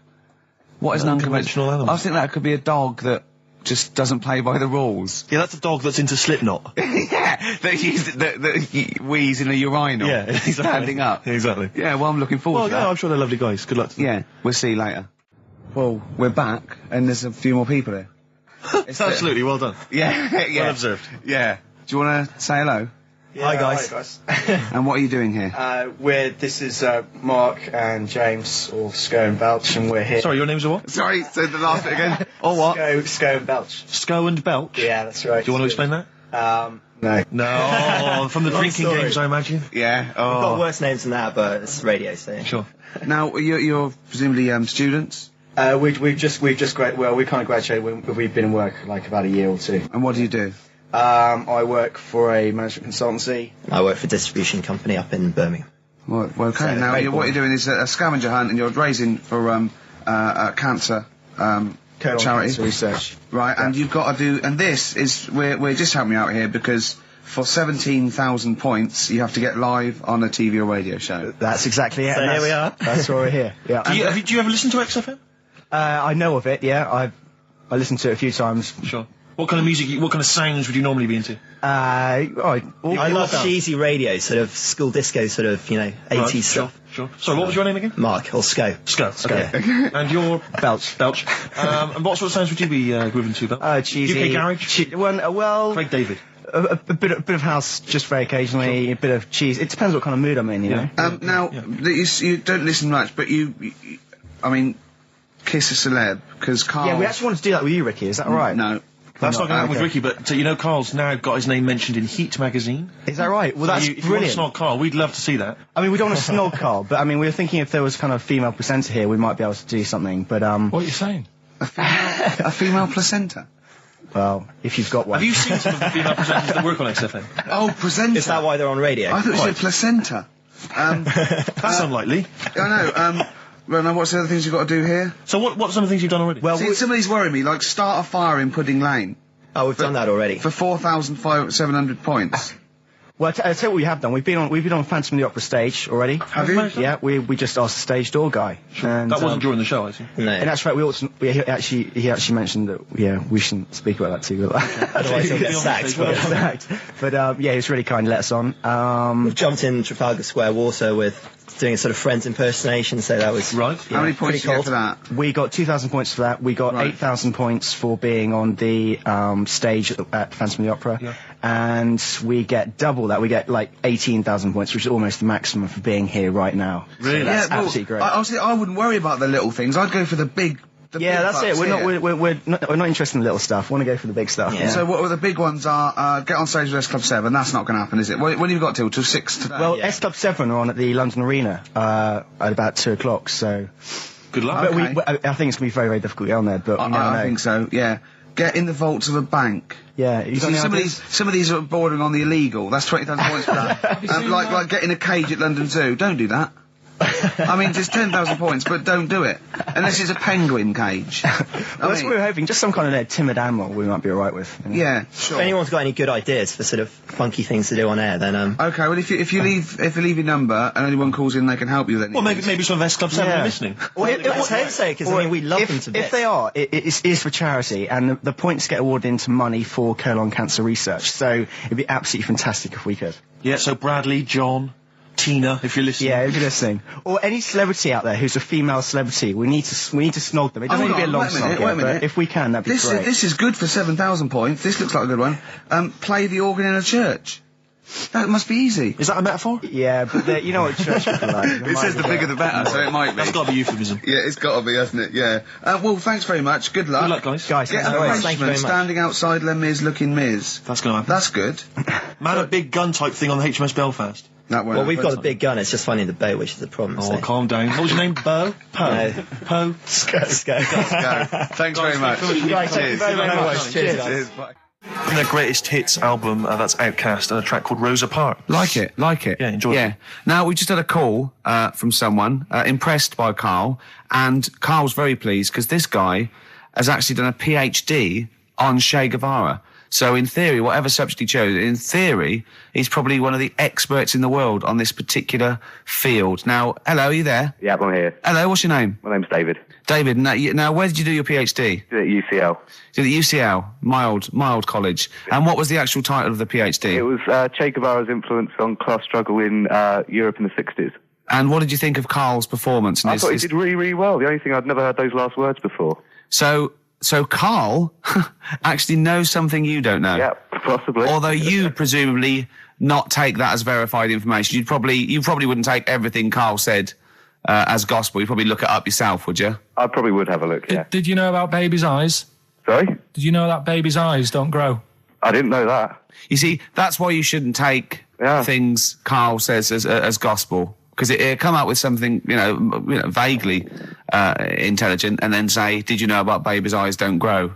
Any questions that you'd want to test Karl on? Any thoughts? Any things he missed there on the history of Che Guevara? I think he did really well, and I think he should be congratulated. Because Karl has problems with understanding why people are interested in history, and even though he's been reading these books, he keeps saying, "Why does anyone care about history? Why is it important?" What would you say to Karl? I think he should maybe then look at who Che Guevara did influence and why he still influences people today. Yeah. Well, he knows that he influenced Citizen Smith, and he knows that if McDonald's ever wanted to swap Ronald McDonald for Che Guevara, it would cost him an awful lot of money. So he is trying to apply it to the modern world. He is having a go. Well, maybe you should think like why Rage Against the Machine have him on their T-shirts. Good point, Karl. Why do you think of that? Why do you think they have him on the T-shirts, Karl? I don't know, maybe that was the design of the T-shirt. Maybe they wanted another T-shirt. Maybe they wanted Ronald McDonald. But didn't have any in. Sure. And they said, we'll have that one there then. Well, thanks very much. Just before you go, do you think Karl would be an interesting subject for a PhD? Yeah, very much so, yeah. Okay, well, if you're not... Well, hopefully one day you'll become a professor and you can maybe set that as some coursework. I could do, yeah. Karl Pilkington. Imagine that. Cheers, Dave. Having an MA in Karl Pilkington. Thanks very much, Dave. Okay, bye. Cheers, bye. That's good. My teachers never did that. What, encouraged you in that way? Never said well done. So, Really? Yeah. But you never showed up. Yeah, you had to be in the same room, They were too really. busy saying, "Who are you?" yeah. No, but Mrs. Matthews, me head teacher. Oh, let's not lay into Matthews again. Oh, Not not Matty she Matthews. said, Not I'd Grimble Matty Matthews. we I'd used to call never her. be a high flyer. If she could see you now. What did she say? You'll never be a high flyer? She said that to me, mum and dad. Really? On a parents' evening. And that was after I'd played the drums in Little Donkey. She clearly didn't know what she was talking about. The Strokes and last night. We just had a call, didn't we? From Johnny Mango. Oh, yeah, Johnny Mango, yeah. Yeah, old the Mankster. And he informed me that one of the Wurzels is dead, and I didn't know that. Yeah, Adge Cutler, who was the lead man, I think. Yeah. He said he died the most rock and roll death you can die. He said he was apparently driving on a terrible cocktail of cider and other things, presumably. Yeah. Apples and jams. Yeah. And he crashed into a tractor. Now, I wonder, is that true? JM's not winding me up. Yeah, I hope the Mango Boy's not having a laugh at me. Is that true? One of the Wurzels died by tractor. Did he? Is that true? So give us a call. What's the number again, Karl? 08700 800 1234. If so, I'm sorry that I disrespected them. I didn't know. Table 60. Lisa Tarbuck. That's Corner Shop. Lessons learned from Rocky One to Rocky. I love that guitar. That's great. It's real glam rock. That's T-Rex and Bowie. I was going to play some from Ziggy Stardust today, but instead I brought in a different album. I want to play a bit of Bowie. Is that all right? Oh, of course, yeah, always. Yeah, bit of Beatles. Still to come up, by the way. We with the education of Karl, last week he did Che Guevara. He did very well. Before that, the week before that, he learned all about Rasputin, didn't you? And this week you've been studying Hitler, haven't you? How would that go? How would you reckon that? It's a bit tough. Okay. I mean, I'll give you the full story later, Steve. Do you know much about him? No. So, they're all linked. All these stories I've been reading, they've all got a similar sort of thing going through them. They're born, they have a bit of a tough upbringing. Things aren't going well, and they seem to take it out on other people. Okay. But I'll tell you more later. Okay. Yeah, I don't think you can... I mean, I don't think Hitler and Che Guevara... It's the same thing. Che Guevara, when he was a kid, had, like, asthma, right? He wasn't an happy kid. Hitler, he only had one ball. Well, I was trying to find about that. Yeah, seriously, he phoned me up in the week. I said, how's it going? He went, I've just skimmed it. I was looking for the testicle thing. Now, I don't know if they left that out or it's not true. Right. He was trying to look up that Hitler has only got one ball. I think they only did it to wind him up. Because it's like, you know, you might be taking over the world, but we're all saying you've only got one testicle. Sure. And it's so did you look in the index and it's sort of Hitler, Adolf, family life, early childhood, testicles, absence of? Sort of skimmed through because one of mother brackets other. Albert Hall. The only thing I could find was at one point in like when he was trying to run the place, there was a meeting going on. And somebody had put a bag in the meeting room and it blew up. Yeah, and I'm wondering whether it was under the table. Yeah, but... What, you're wondering if it blew a testicle? It was the testicle was under the table. No, the bag blew off the ball. No, the ball sack was probably hanging below the protective top, and so that's where he could have lost. But why would he have only just lost the one? Because the way he was sitting. Cross-legged or something. Sure. Okay. Well, I mean, again. I mean, last week we had a Che Guevara expert phoned up. Maybe they could. Maybe there's a Hitler expert this time who could maybe phone up and confirm the testicle theory. Yeah. What's the number again, Carl? 08700 800 1234. You need to have at least had a PhD or something. I don't think we should invite calls about Hitler. I think we're asking for trouble. No, I'm talking about someone who's done a study of him and who's done a PhD. Oh, okay. I'm not talking about any old nutter. And also, Carl's lottery numbers. He's a little bit more confident this week. Okay, good. He went, they're more like it. And I looked at him and I laughed. He went, no, even Suzanne said I'm on more on the right lines there. Is anyone who has done a degree in maths or A-level maths that can bear... Carl won't believe this, right? Carl thinks, I know I was partly doing it to confuse him, just see that look on his face like a cat, right? But there is the chances with a random numbers, for example, the lottery, of getting 1, 2, 3, 4, 5, 6 are no greater than any other single combination. Right. Now that's true. I don't mean you're more likely to get 1, 2, 3, 4, 5, 6 than any other combination put together, but than any other individual combination, they're all equal. It's counterintuitive, I know. I know you think that to get a run of 1 to 6 is less likely than anything else, but it's not. Any named combination... It's not, Carl. If there's a probability... Well, it's never happened. It's never happened. Yeah, but there's any number of combinations that never happened. Every one of those combinations that have come up have happened, and they're just as likely or unlikely as any other combination, right? It's just that you feel intuitively, right, that 1, 2, 3, 4, 5, 6 is less likely than 1, 7, 12, 34, 60. You know what I mean? Well, I didn't win. Play record. Okay. If you give a monkey childbirth pills, it works. That's. Well, we were talking about interesting things about sneezing, and I remembered an interesting fact about monkeys. So, anyway, 2:30, brilliant. What did happen to that bloke who used to make the sound effects in Police Academy? I don't know. He was brilliant, wasn't he? Do you remember him? I don't remember. Was he called Hightower? Yeah, he was good. Yeah. If anyone knows, give us a call. God. Girls and boys. You embarrassed yourself then, Gervais. What? Well, we've had a number of calls and emails pointing out that the Hindenburg disaster was not because the Zeppelin was filled with helium. Hydrogen. But filled with hydrogen. Oh, right, okay.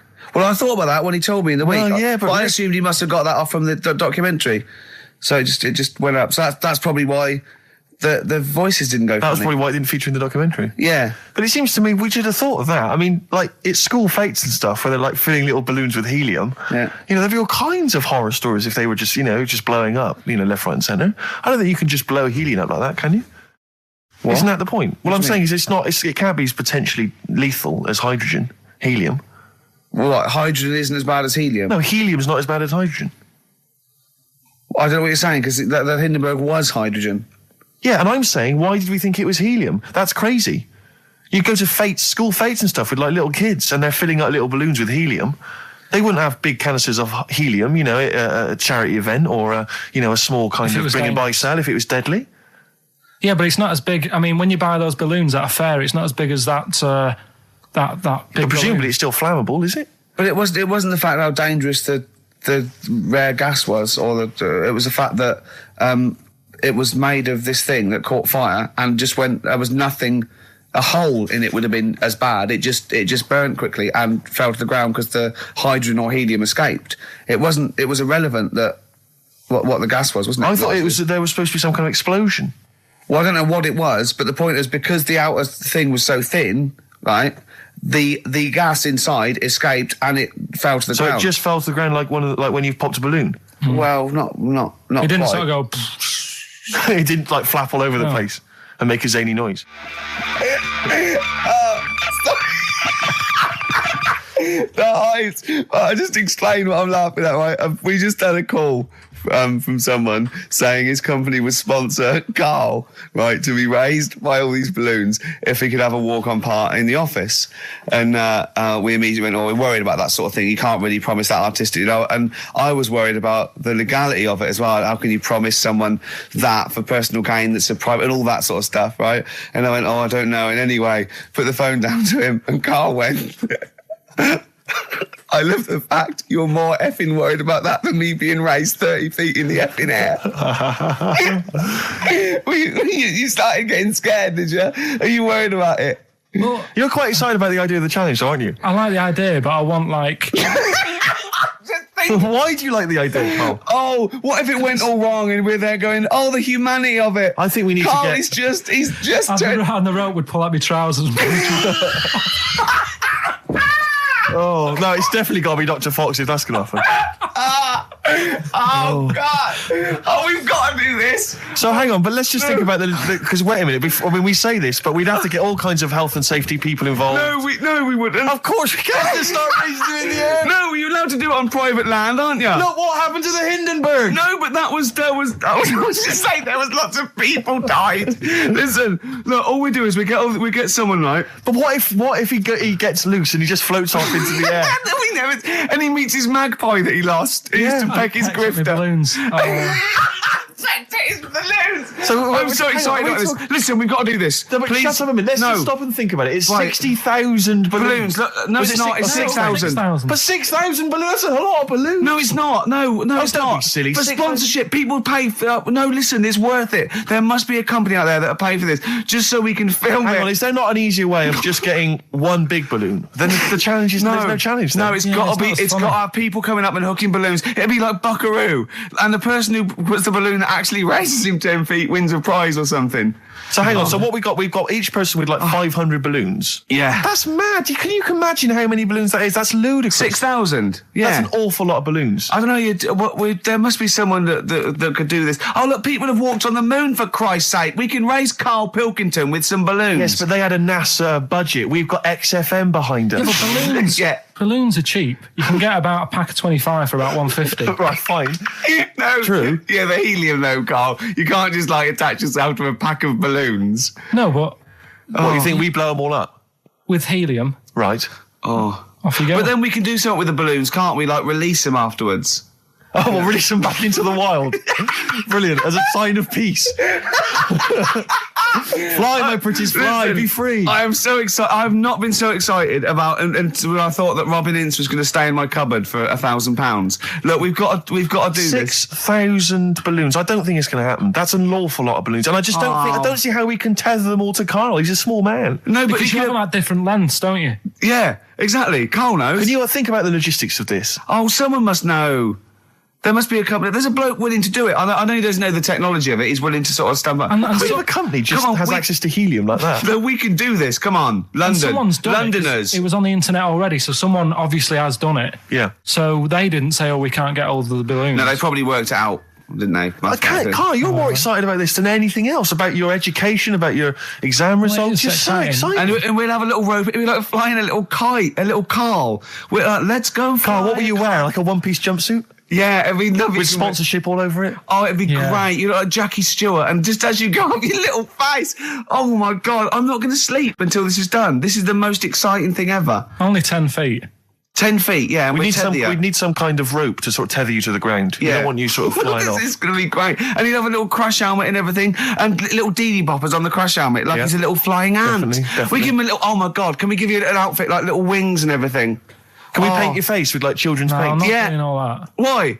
Oh, because that would be silly. Oh, please, Carl, do this. Do it. We'll do it for charity. We'll do it for charity, yeah? All right. Yeah? Oh, this is We'll do gonna it for be children in brilliant. need. Please, just phone in if you can help us. Lift Carl up 30 feet. Let's say 30 I think feet. it has to be a decent... Yeah, it has to be a decent height. Is there a world record? Because we want to break that if we're going to want to break that. What is the world record for raising a man by balloons? Yeah. Okay, so listen, let's just finalise details here. We've got... I'm so excited. Email address, ricky.gervais@xfm.co.uk. Ricky.gervais@xfm.co.uk. What's the number? What's the number? The number, Carl? 08700 800 1234. Give it again. Lift Carl. 08700 800 1234. Sponsored by Heat Magazine And or something. maybe even if you've just got an idea about how we might be able to organise it, how we might be able to get it done, if you've got contacts, anything, just get in touch, give us some information. Oh, that'd be great. I'm gonna play a Beatles track for the lovers. Oh man, it's off the Help album, and it's You've Got to Hide Your Love Away. Oh, just think of his little face as he goes up. Well, XFM, it's nearly the end of the show. I'm Ricky Gervais with me, Steve Merchant. We've enjoyed your company. Carl, we're going to try and get Carl in the air. Anyone that can help us, take him up with helium balloons. Our friend Johnny Mango called again, and apparently the record's 11,000 feet. Carl is getting a little bit nervous. Yeah, the world record is 11,631 feet raised by hot air balloons. How tall's Canary Wharf? It's 11,631 feet. Exactly. I don't know, Carl. Is it how much higher? It's a long way. More. I'm not doing that. Because I'm like 6 foot something. Yeah, think of that. Just look at Steve. All right. Yeah. But you can change your record. You could say, well, the sort of balloons are the one with Mickey Mouse on it or something. Yeah, could I just say something? That man did 11,000 feet, but he wasn't naked. All right? Come on, Carl. Your 30 feet will be the world record for naked ballooning. Yeah? Mm. Think about it. All right, it's for charity. Well, thank you for listening, everyone. We are going to raise Carl. And after Carl said, and just to think, my teacher said I'd never be a high flyer. So this is your chance, Carl, to shine, to fly. Steve. It'll be brilliant. This is a final song for the ladies. Belle and Sebastian, we've not heard them for a while. This is from, it's actually a B-side or a triple side or whatever you call it. Track 3 on a single called Jonathan David. This is the beautiful The Loneliness of the Middle Distance Runner. Goodbye.